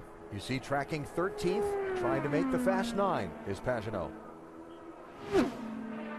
So just let's touch wood and hope it doesn't happen. Just imagine something goes wrong now and he's 13th. That was a lot of risk. For what? White flag is up. Well, because Pagenaud is one of the drivers fighting for the championship. He's 13th. I think that's more than 9. Was where I went to school. I was going to say, even in Canada, in metric, it works that way. So, my point being, you have to sit down and make that judgment. Yeah, I'm not sure if that tracker's working because it's just sort of stationary there. I think it might be frozen or wet. We'll see. With his laps, it has been an improvement. He is in the top 9. Right? No, he's just. Hang on. Barely Let him finish there. That is 2:29.078. He moves up, but not enough. To 2 tenths. He moves up from 15th to 13th. And increases his speed. But it doesn't get him into the top 9. Castroneves outside the top 9. Now, we're under just about complete cloud cover here, obviously, if it's raining. But remember, this place is big. It can be raining in one spot and not another. And the windsock is starting to move a little bit. So, conditions and so on. The Penske team obviously feels worth taking a shot here, Rick. I can tell you that down in pit lane, we haven't felt a raindrop in a few minutes. They were falling sort of unsteadily for a while, but at this moment, I'm not feeling anything down here. When Helio Castroneves first got out of his car after his first qualifying run, he felt he knew something right off the bat that was going to make his car faster. So what they've done is they've gone back, worked on the car. They're sending him back out again. Remember, he doesn't lose his qualifying time from before. He simply has the ability to improve his position. And when you look at where he is right now, he is 10th. So he is the guy who is just outside the Fast 9. If he can improve just a little bit, he can get into that Fast 9, which could be very significant, both for points, money, and potentially getting a pole tomorrow. He's less than 2/200ths of a mile an hour away from being in the top 9. let me 2/200ths of a mile an hour over a 10-mile run. So what they've done, and we've talked about many times, is taken that rear wing, and you can see it. You mentioned it before, Eddie. That back rear wing, you can see that red leading edge there. That is now laid back, so it's actually trying to cause the back of the car and the whole overall car to lift off the road a little bit. The underside of these cars is built like an inverted airplane wing, so that is creating the suction of the downforce. We like to say that these cars could run on a ceiling at 200 miles an hour, so you'd use those wings in the car, front and rear, to take some of that suction away, some of that downforce away. But if you go just a little bit too much, then our heart starts to race real quickly when the car starts to slide. I still have to see that ceiling thing work, or somebody try that. I volunteered you. The engineers said it works. We always trust engineers. Engineers don't drive it. This is a really important run for Helio. He missed the top 9 in his first run by less than 98 10,000ths of a second. Yes, that's 4 decimal places. So how was his first lap? Good. There's comparing his lap 1 run and his first time out and his lap 1 run this time out. He's picked up some speed. And that would be enough. That would be enough to get him. He's got to hang on to it for 3 more laps. Keep the pace. I'd get him 6th if he kept that average.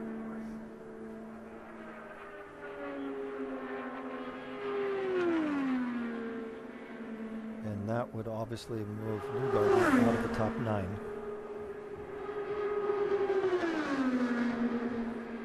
Second lap for Castroneves. Very solid. 2:29.8. So right now, looking like he could be on the outside of the front row. A lot of cheers coming from the fans every time his speed gets announced, every time he goes across the yard of bricks. The yard of bricks here, it's so fun, isn't it? Because when you go across the yard of bricks here, you actually feel it in the race car. Oh, he's driving so in such a look how little amount of road he's doing. He's actually shortened the length of the track. The road less traveled. Third lap, 2:29.7. He's going very solid. Slower. It's a solid run. He's losing a little bit every lap. Look how far away he is from the wall. His average is 2:29.8. That's going to make him third if he keeps this pace.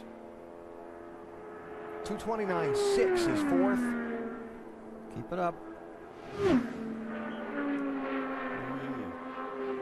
Even away from the wall in the short shoot, which is not very common. He's halfway. He's halfway in the middle. He's in the middle of the track. Mission accomplished for Helio Castroneves. He moves up to third fastest. Bumps Joseph Newgarden out of the Fast 9. Average for 4 laps around 2:29.788. That's more like the Castroneves we've seen in the past. Sage Karam. So this would be the 33rd driver to make a qualification attempt. 33rd different driver. Castroneves, the only one that has run a repeat effort, as well as Pagenaud. So we have two bookends here. We just saw Castroneves, who's trying to be the fourth four-time winner, pull himself up the grid. That's one bookend. And the other, we have young Sage, who's just starting his journey as an Indy 500 race car driver. And I can guarantee you, he's having more palpitations than Castroneves did. I can remember a long time ago as we see Helio Castroneves in the Pennzoil car coming after his run. But do you remember your rookie run here? I do. Go on up there and just quietness and hoping you can do everything, because it's on the driver. And it's not like the teams in the pit lane are listening to a lot of cars go by. They can hear exactly what you are doing with the throttle, the echoing of the sound of the engine going off the walls. I mean, they know exactly how your car is working and handling for you, just from how much you keep your foot on the gas or take it off. So the couple of laps that we saw Karam run in practice a few minutes ago were both in the 2:27s. He just did a 2:33 in the straightaway, turning into 1.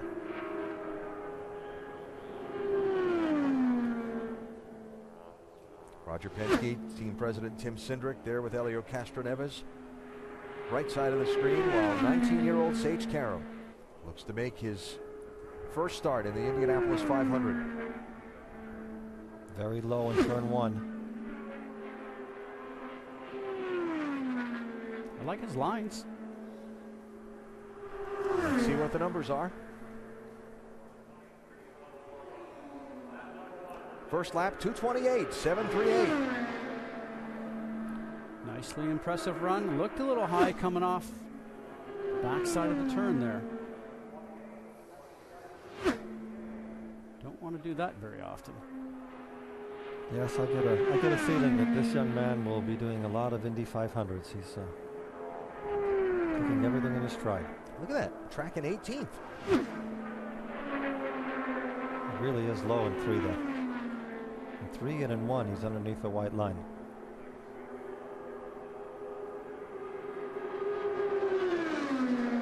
Coming up to turn 1 again. Let's watch his inside wheels, and if they go below the line, not that bad that time. A little bit of movement in the car as it got up towards the wall in the short chute.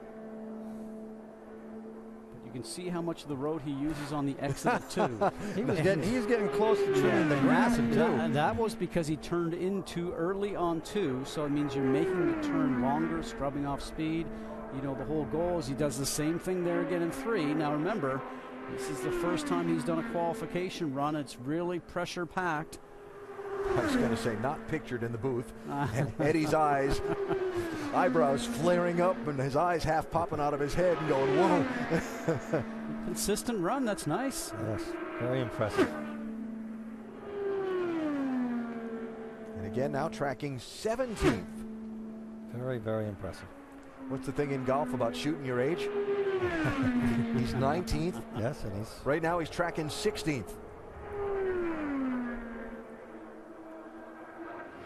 Very smooth.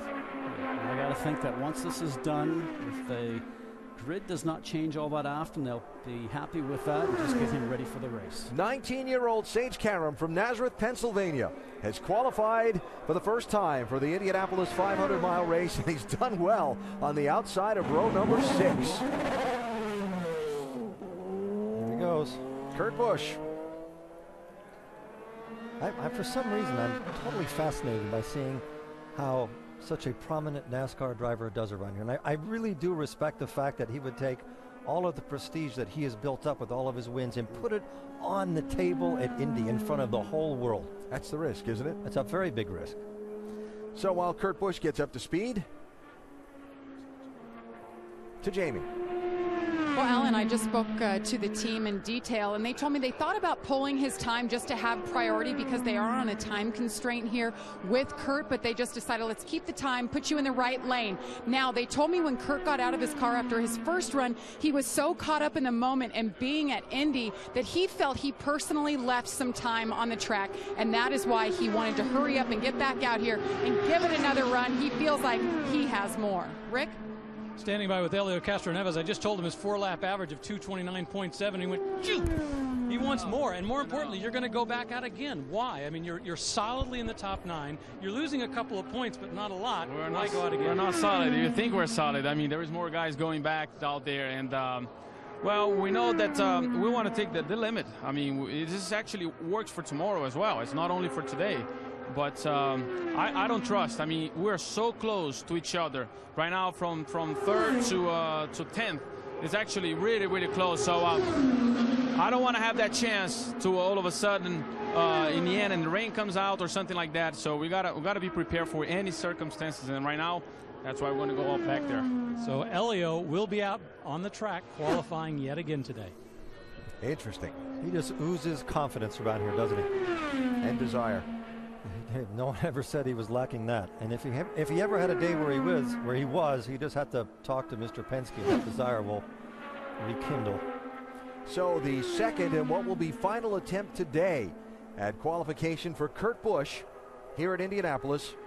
The time for him to head to Charlotte and the NASCAR All-Star race approaches 230.388 miles an hour on his first lap. That is. Oh, my goodness. Tracking fastest right now. They better be careful of this guy when the 500 gets here because he's gaining in confidence every lap. Really low down on that white line, wasn't he? So he's trying to shorten up the track a little bit. He's had to reprogram his brain completely. Other than turning left, everything else he's doing is different than what he does in his other job. 229.904 there, still tracking on pole. So with a big change in speed like that tells you that he's actually had the car moving around underneath him a little bit. Maybe he didn't lift, but maybe he had to turn the wheel just a little bit more to make sure the car stayed off the wall. The third lap here will be the telltale whether or not he still has regained the car's control and he knows exactly what it's going to do, or is the car now starting to be in control of him a bit? But I think we can say right now, with this cloud cover, the track has gotten faster. Everybody's going to get in line, and everybody's going to make a run at it because it might change in rain. Let's see what he does. Lost some speed there. Dropped down to tracking third. 229.8. That's comparing his time now. Picks up to second. His time to the run of Ed Carpenter. Earlier, Carpenter with the fastest 4 laps. This is his first try at qualifying for a 500, and he's running second. That's incredible. Half a lap to go. 2 corners.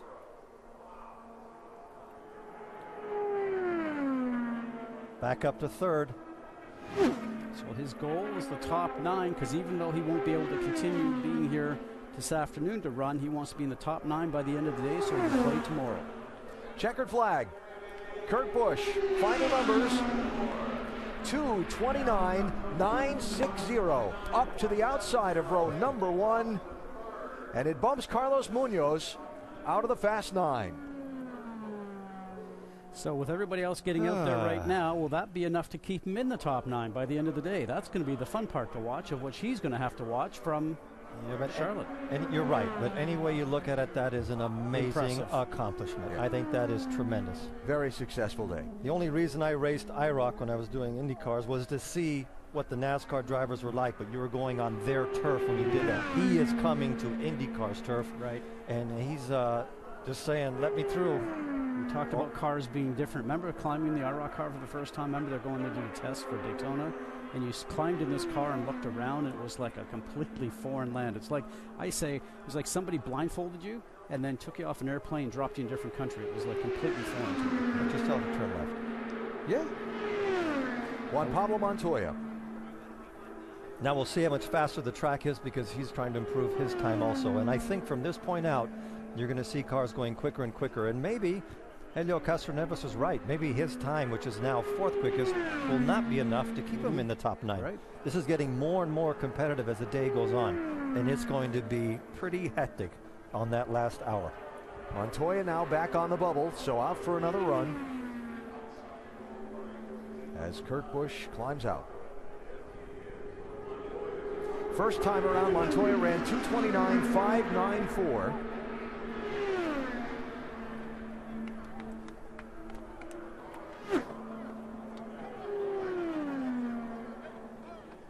And again, for Kurt Busch, well done. You know who we have to give a lot of credit to, we haven't said it, is Michael Andretti picking a NASCAR driver to come and drive one of his cars at Indy. That is quite a leap of faith.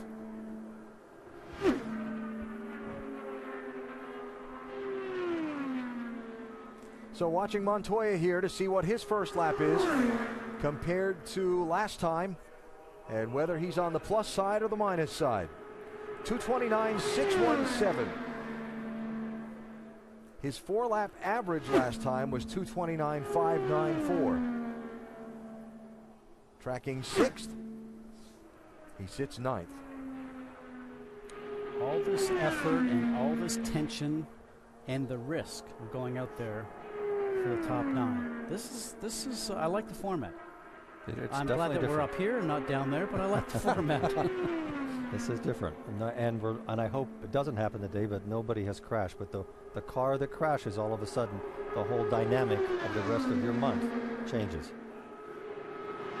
Second lap, 2:29.7. A little bit faster than his first, but still only tracking in 5th position. Only. He's trying to move up from 9th. Yeah, I'm thinking that this afternoon here is going to get really interesting with these people trying to stay in this fast 9. And the 2 lanes. Keep your time, try it again, because that lane's not going to move very fast. So go to the express lane, take your time off the table, and go for a gamble. Third lap, 2:29.7. I think that's about all she has. If he can maintain that pace, he will be 6th.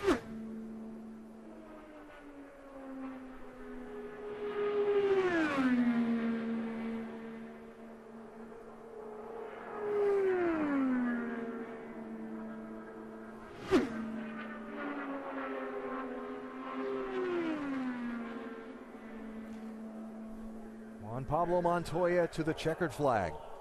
Let's see what the numbers are. He does move up to 6th place, average 2:29.727 miles an hour for Juan Pablo Montoya. Jamie. Kurt just got a big kiss from his girlfriend Patricia going along for this whole ride with you, Kurt. You went from 12th to 3rd. How much of that was you personally versus adjustments to that car? They made a good adjustment based off of what I felt I did in that first outing. What was odd about that first run, just the whole atmosphere of Indy, the qualifying run, the adrenaline, the unknown. And when I made my 4 laps, they felt as one. And I knew I didn't get the best out of the car if I couldn't tell them what it did on lap 1, 2, 3, and 4. And I really focused on that this time out. With the change we made, it helped. It helped me drive the car better. And it just second time out, I think, was really just the nerves calming down. And Craig Hampson, he's been a great engineer to lead a rookie like me through all these steps. But at the same time, he goes, you're not a rookie. The things you're talking about, things you're wanting to do. But just Andretti Autosport, Shirt Tone, got to thank Monster Energy. It's been great. This whole run, that'll hold up as far as just my heart of no matter if we get bumped out of the top 9, that's fine. But we gave it our shot. We went back out. We could have just walked away where we were in 12th. But it was neat to challenge the clock and to challenge this track and to feel that whole adrenaline run of going out again. A lot of respect, a lot of applause around here. Hey, your helicopter is running, so I'm going to let you get going. His second job is awaiting in Charlotte for the All-Star race tonight, Rick. Well, standing by with Sage Karam, who is a true rookie. I know we call Kurt Busch a rookie here, but Sage Karam is a guy who has had limited laps this week. First time running in an IndyCar here at the Indianapolis Motor Speedway. You just qualified for the Indy 500 mid-pack. How does it feel? Oh, it's just an incredible feeling. I said it before to a bunch of guys that this has been a childhood dream of mine ever since I was 4 years old. So to obtain the dream finally, it's an amazing feat for me. To qualify for the 500. We're sitting, I think, 18th right now, so that's not too bad for us. It's about mid-pack, and I think we can do something from there. We have a pretty good race car, I think. I think our race car is better than our qualifying car, so I'm really excited for next Sunday. All right, you had limited number of laps coming into this qualifying run. You said they're starting to take the car from the point where it's comfortable to uncomfortable. What does that mean? To people at home who don't know what that means, what's it like to start running uncomfortable out there? Yeah, when the car is comfortable, it's usually because, it's not very fast. And, that's where it's been all weekend. And now we're starting to finally get it to the uncomfortable side. And, the mile an hours are starting to go up. So, when it's not comfortable, it's not a good feeling. But, it's going to be better for you on the time charts. And, maybe we can get another run or two in here and make it a little more uncomfortable.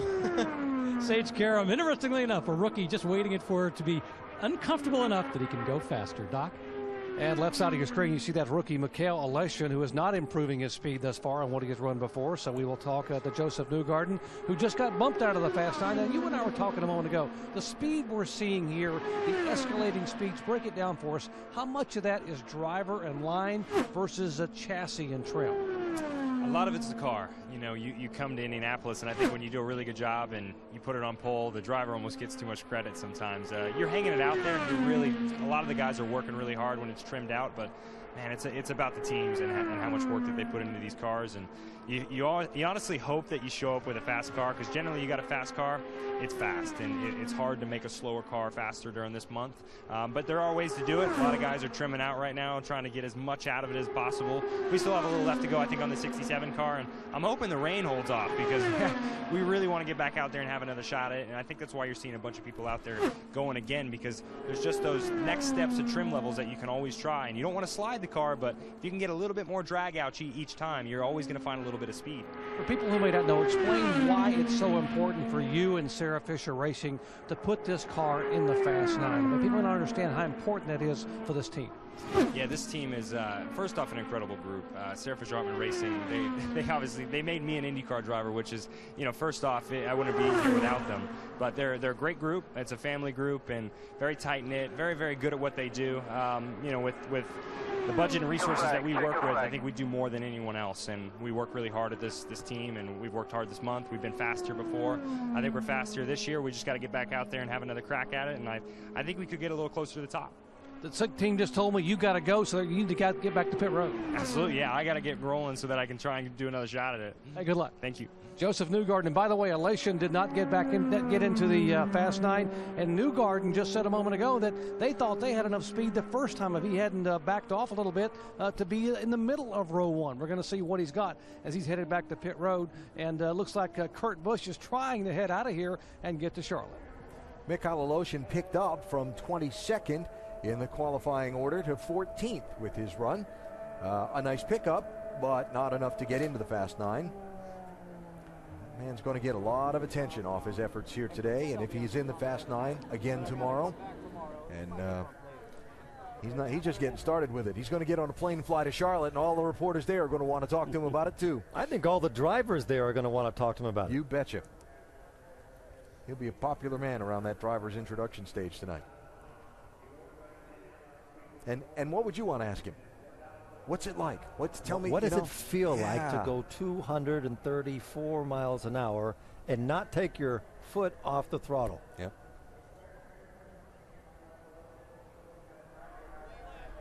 Completely different drive, isn't it? You've driven both like I have, and with the IROC cars we talked about before. This is smooth, precise, as we see Pippa Mann sitting right there looking like she might be ready to go out for a run. But, I remember driving the IROC car for the very first time, went into turn 1 at Daytona and went to turn the steering wheel the normal amount that we would in a single-seater, and it didn't do anything. Then I realized my hands were going from 9 and 3 to like 12 and 6 just to get the thing to turn. So yes, here's a good look at pulled out a line. The right and left. A good look at the two-lane system. The one on the right side of your picture is the traditional qualifying line, if you will. That's the one now that's the priority line. If you go into that one, you're pulling your time, you're withdrawing your prior effort, and you get priority onto the racetrack. If you go in the... be ready, that's why I left. Okay. Let him...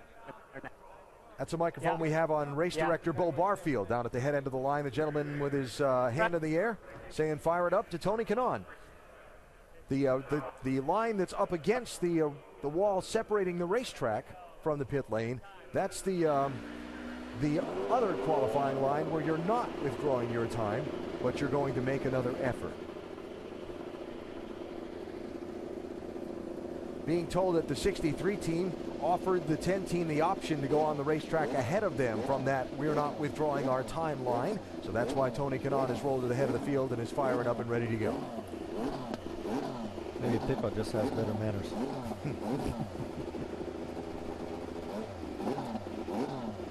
Sky got just a shade brighter here for a second. Maybe they're makes hoping such a big difference on the track. I can change the track temperature 2 or 3 degrees. Yep. We saw Chip Ganassi reach in and shake Tony Kanaan's hand before stepping back behind the car. Kanaan showing right now in the 25th position. Wasn't expecting to look that far down to find him. So this is Ganassi's first shot at trying to reorganize their car setups because he's going out for the second time. So now they've gone back, they've studied it. All the engineers have looked outside the window and tried to figure out what sort of a cocktail do they have to come up with to do a better job than they did on their first run. This will be very indicative as to what Ganassi's cars will be able to run at the end of the day. It will not be the final say, but we will have to see if they're going a step in the right direction. And they hope they made a gain, because if they haven't, then they're going to go back and scratch their head some more and come out in a bit more of a panic. Because you know, as the day wears on, Eddie, then all of a sudden panic starts to set in. Got 3.5 hours left, weather permitting, in the qualification window for today. First time by. 3.5 hours. Time goes by very fast. That's not a long time. I know it understand. sounds like But what I'm saying is, I think we're going to see a lot of people take that second and third shot as this goes. So the closer we get to 5:50 Eastern Time and that gun going off, ending the qualifying for the day, it's going to get frantic down at the end of that line. And then we're going to see people having to make the decision, do I withdraw the time and jump in the primary lane or not? I will venture to say that the fastest time will be done in the last 30 minutes. And as usual, but to your point, Alan, you see, a year ago, if you were in here and, for instance, like Newgarden, he would go, okay, I'm in the middle of the fourth row, I'll stay there because I've got 500 miles to go. The points, it's the points right now that is the most important for all these folks and for the people to have a shot at the top 9, which Tony Kanaan is hoping that he has. That's the other side of it. Now let's watch the straightaway speed as he turns into turn 3. He has to be above 232. 229. Now let's see the next one. Going into turn 1, they've always been a little bit quicker than turning into turn 3. 3 more laps. 30, 31, 32, 33. Now, the number on the left side, bottom line of that graphic, is the tracker comparing his real time. So he was only tracking 31st fastest with that first lap.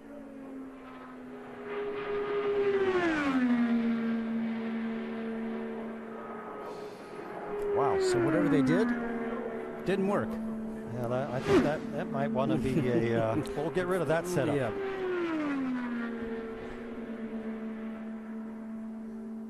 Yeah, but I'm sure Chip is not happy, but he knows how to galvanize his troops and don't ever discount that team.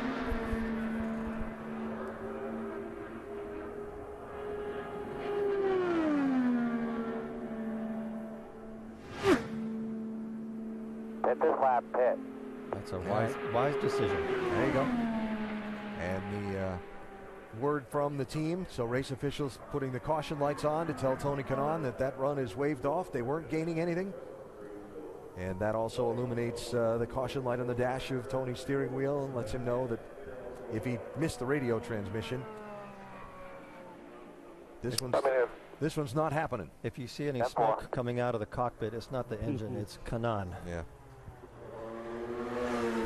So, not improved, and still way back in 25th place for last year's Indianapolis 500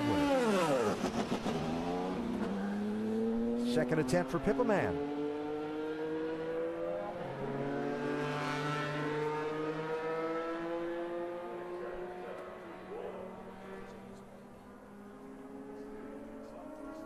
Most important thing here is to get up to speed as quickly as possible. The momentum that you're looking for to coming around to the green flag.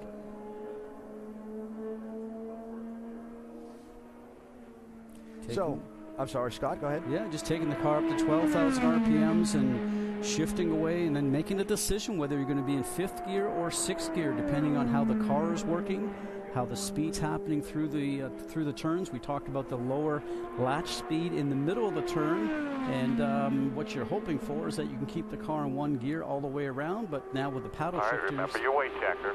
Remember your weight jacker. Instructions from the team, the weight jacker, to be able to change the weight from the left-hand front wheel to the right-hand front wheel, or vice versa, depending on the handling of the car. And sometimes when there's a big wind here, Alan, sometimes drivers will go ahead and use that weight jacker on both ends of the straightaway. So you might be coming out of 2, make a change on the car to make the car work better for 3 and 4, and go back and revert it back to where it was for turns 1 and 2 the previous lap. But you can see the windsock now picking up just a little bit. So she's going to have a little bit of a headwind that she has to deal with as she's heading into 4. And this is the sock that's on the scoring pylon as you come down. So you look at that, and that really gives you an indication of how you want to turn into turn 1. You want to do it in such a way that you don't have to lift off the gas pedal to lose speed in the middle of the turn, or then find yourself turning the wheel more from the center of the turn, which is the apex, to the exit of the turn, just to make sure you don't hit the wall. Because if you do that, you're turning the steering wheel, you're scrubbing speed and losing speed all the way down the straightaway. Pippa Mann was 30th on her first attempt, an average of 227.721. You see the tracker right in that same ballpark right now, 29th.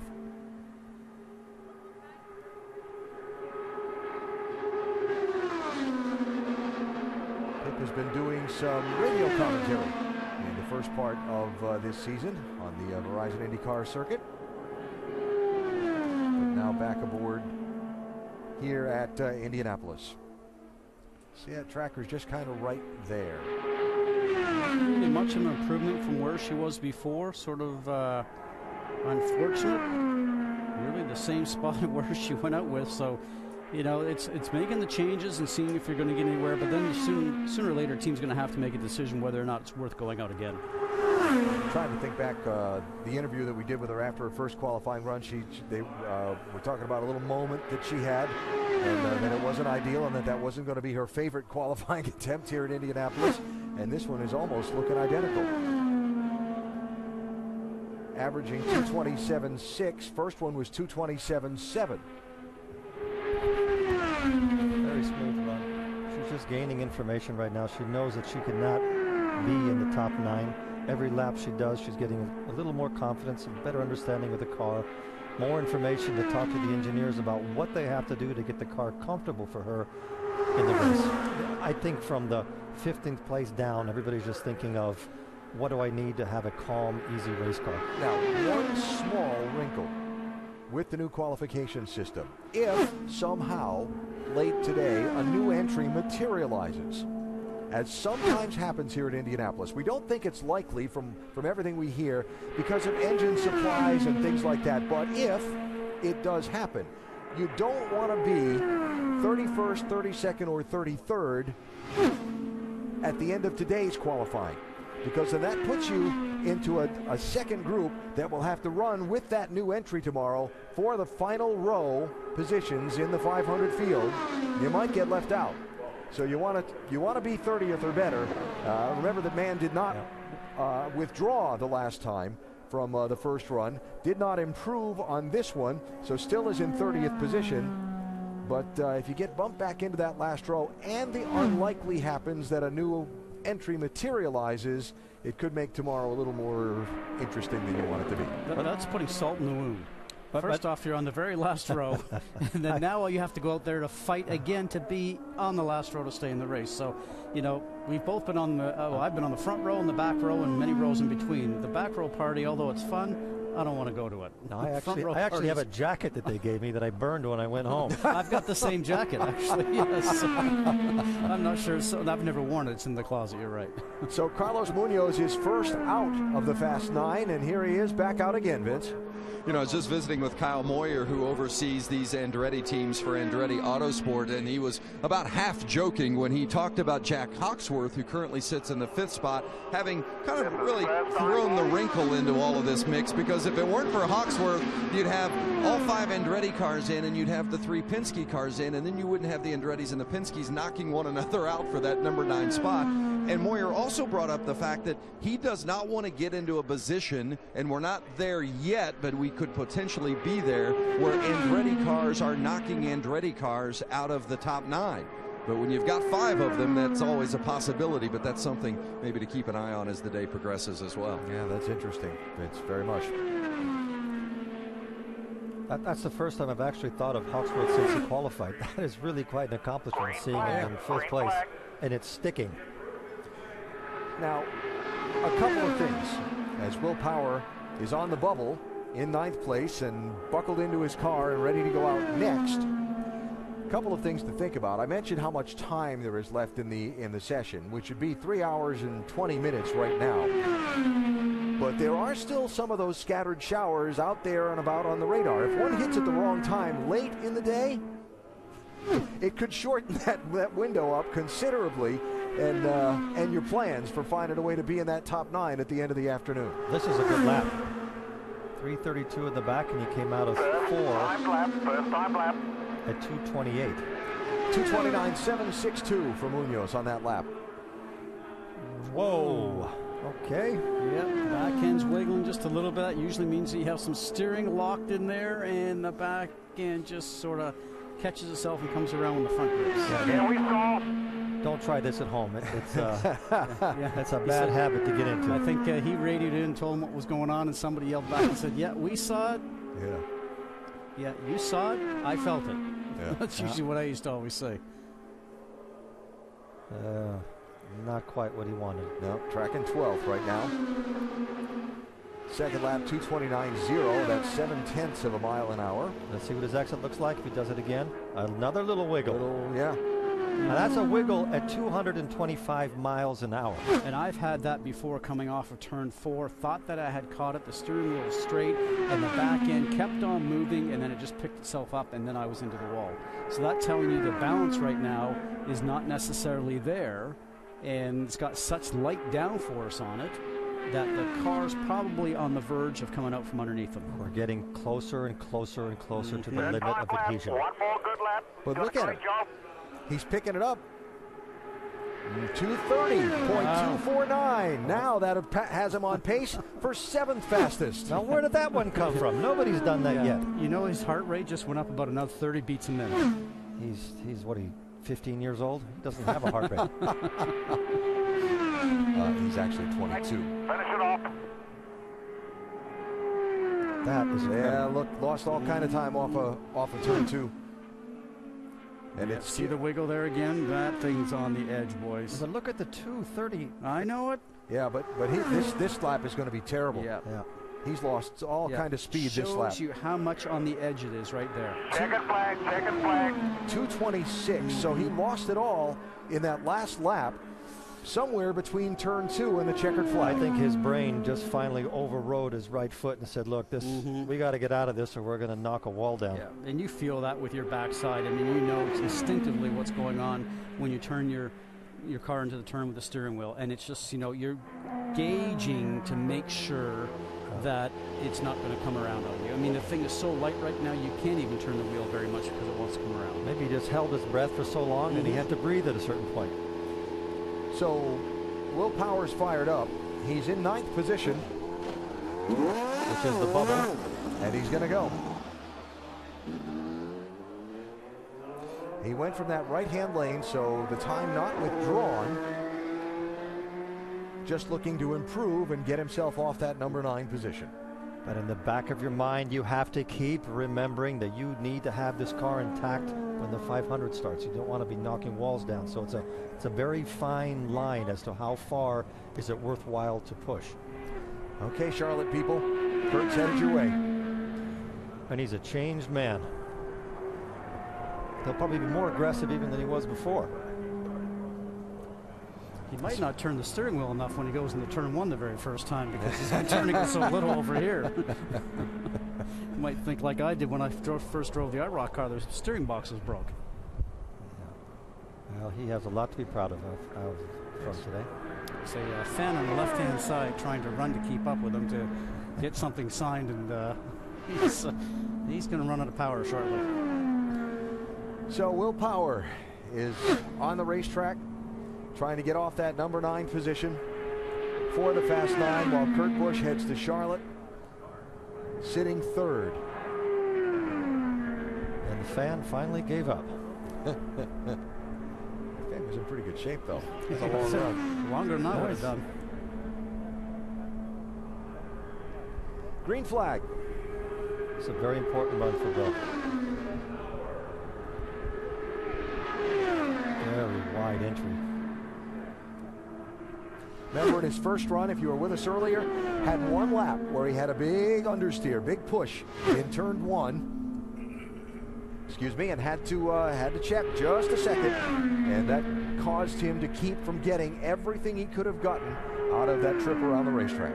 And if you breathe the gas pedal here in qualifying, the momentum is done, and it takes you another lap to build the speed back up. So all the drivers know that, and your whole goal is not to have to lift, and you're guiding it with the steering wheel. Hopefully you're doing everything correctly. Montoya used the word momentum. Oh. 2:30.2. Tracking fastest for that lap. Looks like the Penske engineers came up with the right formula.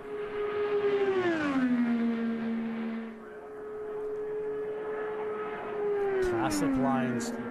Just about 3/8 of the way away from the wall, down the straightaways, flaring into the turn, and then a nice arc all the way through, and let the car drive itself off the turn like he's doing right there. Second lap for Will Power, 2:30.364, even faster than his first lap. We're looking at the fastest car on the track right now. Ed Carpenter's fast lap in his run was his second. It was 2:30.184. I'm sorry, it was his third lap. 2:30.251 was his fast lap. The third lap that Carpenter ran, and right now Power's put a faster number up than that. And he's done two laps at 2:30, which Ed.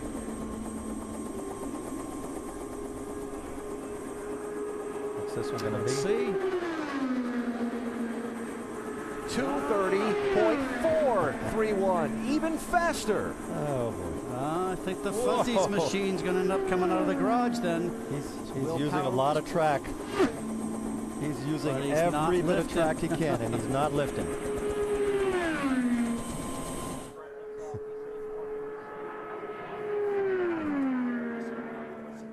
Well, I think Ed better go put his helmet back on, because his time is not going to be good enough for first.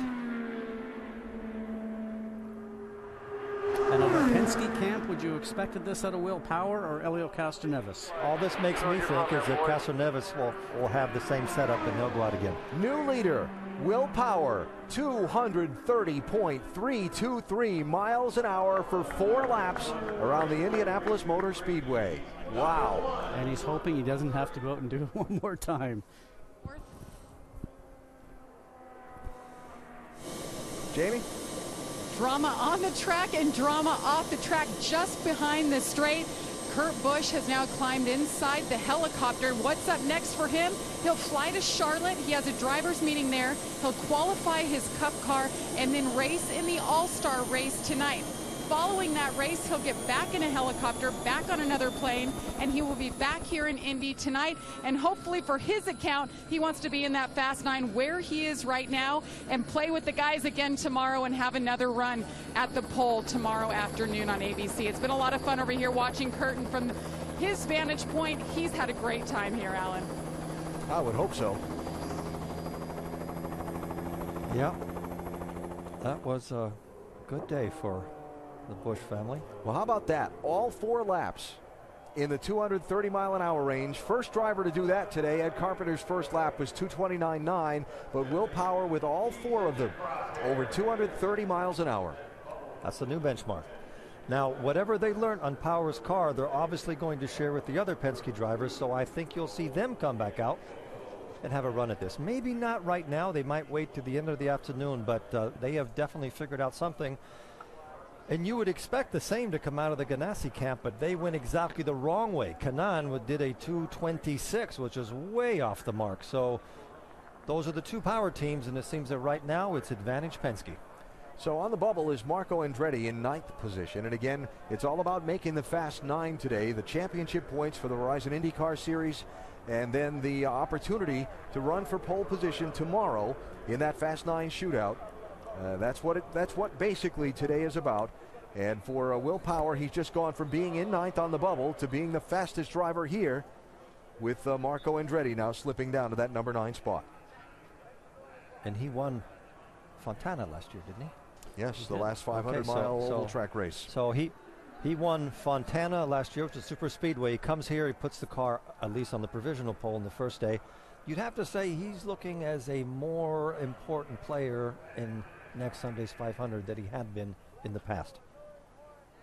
Had a lot of tough luck in the Indy 500. So J.R. Hildebrand being buckled in right now outside the Fast 9 on the outside of row number 4. Rick?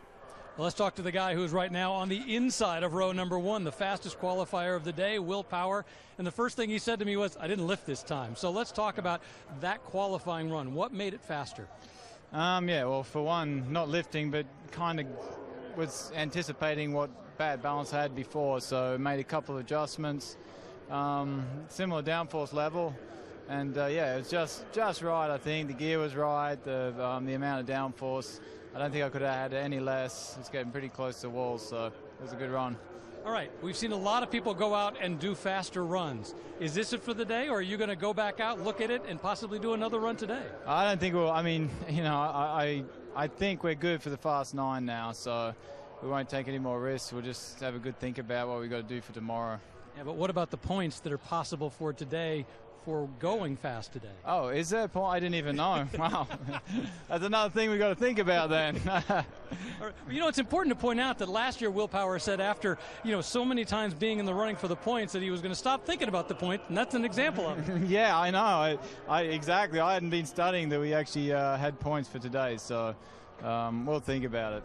But, yeah, I think we're good. Right now he feels good about what he's done, guys. All right, so Will Power answering the questions, leading qualifying here at Indianapolis.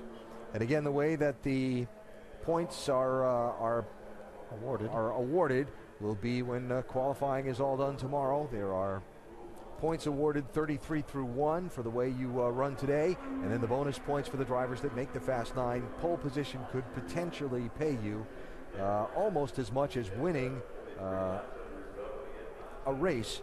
For example, last week's Grand Prix race on the road course here at Indianapolis. Now, the Indianapolis 500 pays double points.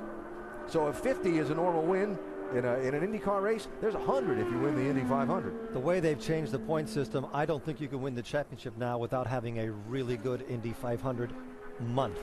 You have to be good in qualifying, you have to be good at the 500, and if you can get the pole and you can win the 500, that's a lot of points for just 2 weeks of handiwork. Handiwork? Yeah. Just speedy handiwork. You're going straight, you're turning left, you're going straight, you're turning left. Handiwork, feedy work. Green flag. Crazy work is what it really is. J.R. Hildebrand back out. 234 in the straightaway. Team car to Ed Carpenter's. Carpenter sitting second, just bumped from the number 1 spot by Will Power. Let's see his straightaway speed, turning into 3. This is a good lap. And he's not using that much of the road. I see you looking down to see what the windsock looks like. Because it just varies sometimes, and he'll be looking at, as we talked about right now, he's going down the front stretch. He'll look up at the top of the pylon, and he's got a little bit of wind coming out of the west, so not so much in turn 1 right there will bother him. It will affect how he turns into turn 2. That's a good lap there. So he'll just hang out a little late, turn down later as he did, pushed him up a bit. A 2:30.367. The track has gotten quicker. While we watch Hildebrand, and remember, he's trying to bump his way back into the Fast 9. You were talking about Ed Carpenter, maybe needing to get his helmet out. He's going to wait till he gets shoved down that order a bit before he goes back out and risks another run, right? He's looking at the weather. They want to make sure there's no clouds coming, because when you bet on something happening inevitably, it won't happen. Let's see what his second lap is. 2:30.092, second lap for Hildebrand. He's tracking for second quickest right now. But still got a lap and a half to go. And he's not using a lot of the track, which means he's very confident in the car, whereas Will Power used just about every inch of the track he could. So everybody that isn't happy with their time right now is trying to figure out if it's worthwhile to go do it now or wait for that last hour. And the weather will play an important role in that. I'm just thinking Carpenter is so far up the board. He's second. He's going to wait a while, but these guys like Hawksworth, Montoya, Hinchcliffe, and Marco Andretti's car is in line. We may see them very soon. He's going slower every lap. He still did a 2:29.845. And I think that that puts him in 5th place. Yeah, Tracker just dropped while he was in the short chute between turns 1 and 2. Which is the same thing that happened in Munoz. Yeah, but Munoz has dropped from like down to 14. Yep, picked it back up. Good corner there. This is it. Let's see what he gets. Gonna be a good lap. Flag, nice run. Yeah, it was. Again, over 2:30 for his 4-lap average. P3, nice job. And Ed Carpenter's team is 2nd and 3rd. So the man just bumped out of the Fast 9, fires it up and heads out. Yeah, put this helmet back on and let me see what I can do. I like this new format. Marco Andretti. We're up here. Yeah, it's really good to be calling. Not too much fun when you're driving, though. You are so on edge to turn 1 lap around here at speed, let alone 4, to go out and have to do it 2 or 3 or 4 times. Look how he's weaving. Look how he's weaving, trying to get tire temperature in. Exactly. And this has been a busy month. Remember, we had the Indy GP just last weekend. Drivers and crew all stayed here starting practice. We're into qualifying with this new format, and then we're off to the 500 next weekend. Then we're off to Detroit for a doubleheader, a race Saturday, race Sunday, and then we're off to Texas. So this is a big stretch for all these teams and the drivers and the crew. The mechanics are superheroes in the last month because they've been taking cars apart and putting them back together in record time, and you cannot leave anything to chance when you build a car for the 500 because the speeds are so high. So Marco Andretti is back out, and from what we've seen lately, what I'm interpreting is that you're going to have to average 2:30 for your 4 laps. Good chance. You're going to have to do at least 2 laps at 2:30 to have a crack. So if not all the top 9, probably the top 6 will be in the 2:30 average range. We'll see.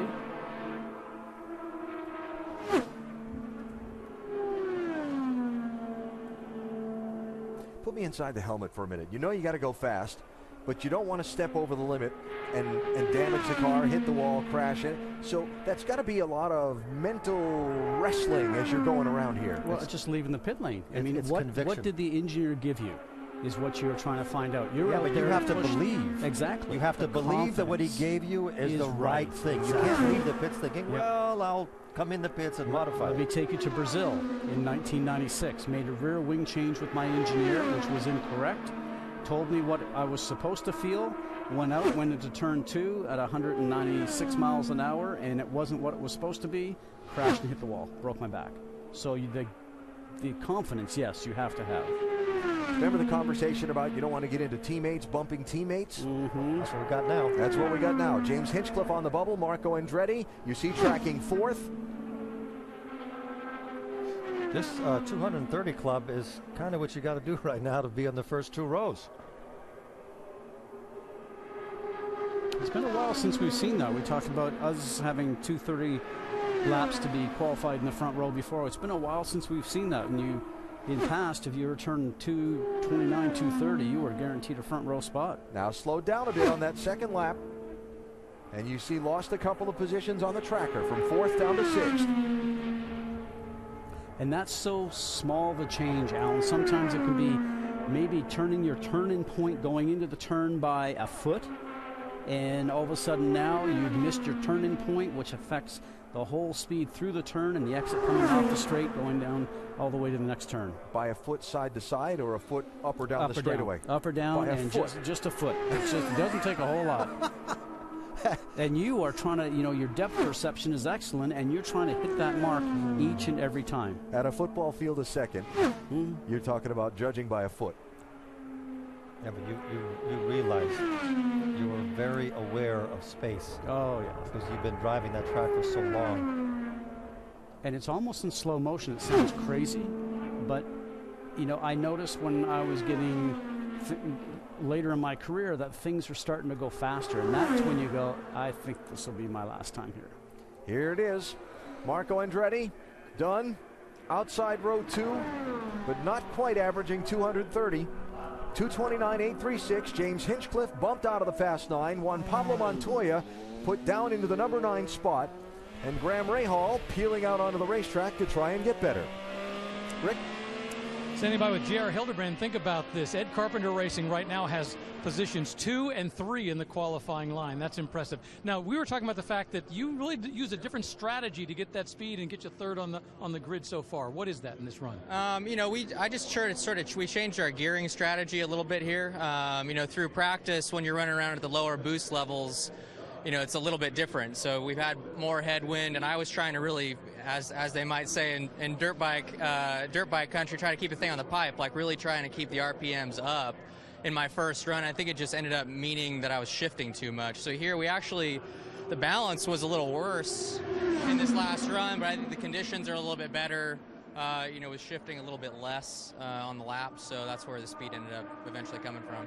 Eddie was pointing out during your run that you weren't using as much of the track, and you said there was a reason for that. Why? Yeah, I was trying to use as much of the track as I could at entry, but then I started to pick up a pretty hefty amount of understeer as I went through the run, so I was trying to use the in-car tools to get out of that, but in these cars, especially with their being turbocharged, if you got a lift, you got big, like that drags the speed down big time. I think Munoz's laps were all over the place. I think it's got to be something like that. So I was just trying to make sure I had enough room at the apex. I was going to be knocking the wall down at the exit, so I was giving myself just that little buffer. Right now, J.R. Hildebrand looks solidly in the Fast 9. Doc? And guys, Ed Carpenter, J.R. Hildebrand's teammate and car owner, was watching Hildebrand race. He watched Will Power's laps turn faster than his, and then moments ago, Carpenter grabbed his helmet bag in his fire suit with a big smile on his face, walked out. They just rolled the car through tech, and now they're rolling this 20 car back toward Gasoline Alley, back to pit road. Got to believe they're going to maybe try to get the fastest time again. They believe they've got more speed in this car and maybe give it another shot. Yeah, that's fascinating. Watching Graham Rahal try to move up from 18th position. First lap was a 229.1. Whoa, that's wide.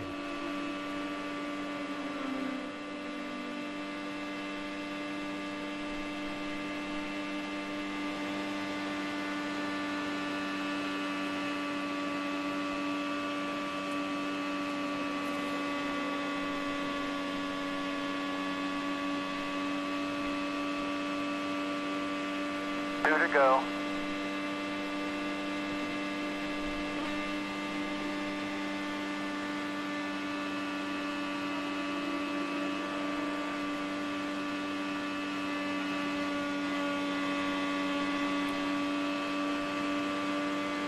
Using a lot of the road. Top speed is high, but he seems to be losing a little bit of speed in the middle of the field. And the pits are obviously telling him to use his tools to change the balance of the car. That's a great angle. It really gives you a good idea what the drivers are looking at as they race around their qualifying laps without taking their foot off the throttle. Now from the pits, the team can actually see what the balance is, and they're telling him to change his corner weight because they're trying to improve. Whoa! That time he had to come out of the throttle. Look at his hands, all the buttons and knobs he's pushing, trying to get the absolute most out of the car.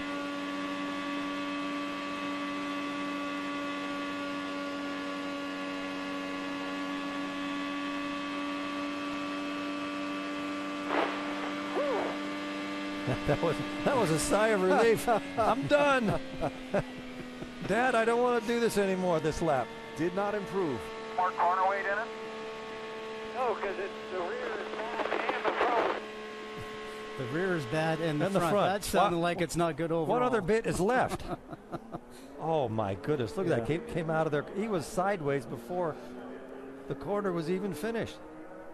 That must be weird, getting out of the car and telling your dad all that stuff. I don't know if I could have done that. So he improved his speed a little bit, but did not improve his rank. 228.664, but still leaves him on the outside of row number 6 and in 18th position overall.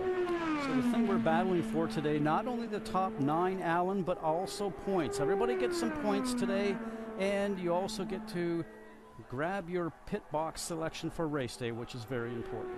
And the bonus points added on for the Fast 9 tomorrow. Here is Joseph Newgarden trying to bump his way. Same thing all over again here. Get your tools where you need them. Green flag, next time by. Trying to bump his way back into the Fast 9. Right now he's on the outside of row 4. Wants to be at least on the outside of row 3 or better. Doc?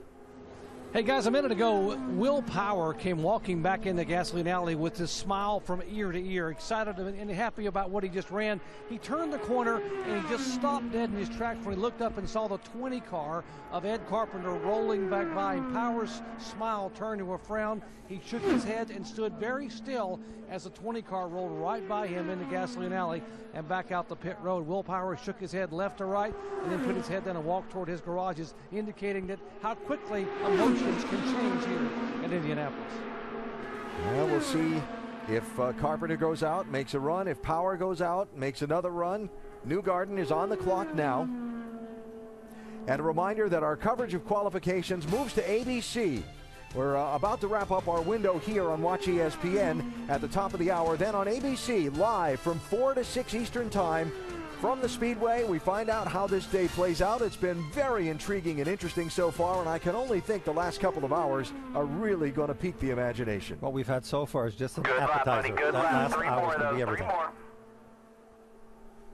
So Scott, to tell everybody at home, when he just went out, they told him, remember the tools you have in the cockpit. What that means is that the balance is changing throughout the run. So they might have one end of the car that's not working that well, and they have to work into it or work out of it. So they're favoring one side of the car or the other. You cannot just leave the pits and drive. You have to leave the pits, drive hard, keep your foot in the throttle, and make adjustments as your car detunes itself. Multitasking, all those things that are going on, watching the windsock, watching your line. Oh, and by the way, you're turning into 2 more of these, 2. Turning into the turn at 233 or 34 miles an hour. Another guy in the 230 club, and he drops to a 229 on his second lap. Dropped him from first back to 8th. Remember, it's 9th or better is what they're shooting for today. And it's an average of 4 laps. You got to get you can have the world's fastest lap if you want. And if you don't back it up with 3 other good ones, you can end up being last on the grid. There's no prize for having the fastest single lap today. Tracking for 7th. All right, buddy, stay with this thing. White flag, white flag.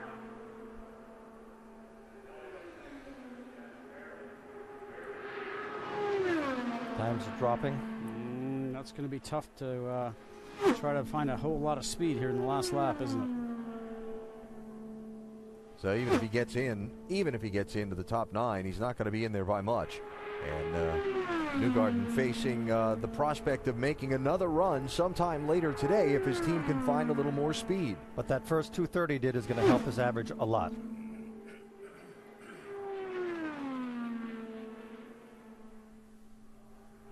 effort, buddy. Good effort. Checkered flag, checkered flag. Doesn't move. Oh, lost it at the end. 2:29.3 for the last lap. And the 4-lap average for Joseph Newgarden there puts him 11th overall. Moves him up just a little bit, but not enough to crack the Fast 9. So Simon Pagenaud heads onto the racetrack. There is the scene at the head of the qualification line, including Oriol Servia. Charlie Kimball's car being pushed up toward the front of the line. And remember, we are near the end of our window here on Watch ESPN. You see how they stand at the moment. Will Power, Ed Carpenter, J.R. Hildebrand, and Ryan Hunter-Reay, all with 4-lap averages over 230 miles an hour.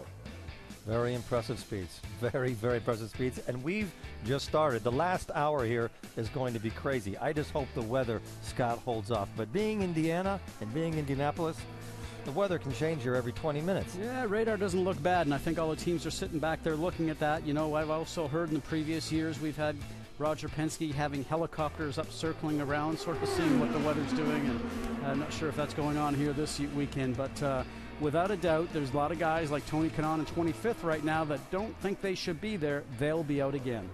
James Hinchcliffe, suited up, walking with his car to the head of the qualification line. He's outside looking in at the moment to the Fast 9. Juan Pablo Montoya is on the bubble in the number 9 position. So still have some 3 hours of qualifying to go. We're back on the air over on ABC at 4 Eastern time to follow through the final hour and 50 minutes live. See how the bumping begins. And remember, those championship points at stake on the day today as well mean there's a little more pressure than perhaps in years past on a day like this, where the season-long picture is concerned for the drivers who hope to hold the big trophy at the end of the Verizon IndyCar Series. Qualifying coverage, 4 Eastern on ABC right now. It is Will Power who's fastest at Indianapolis.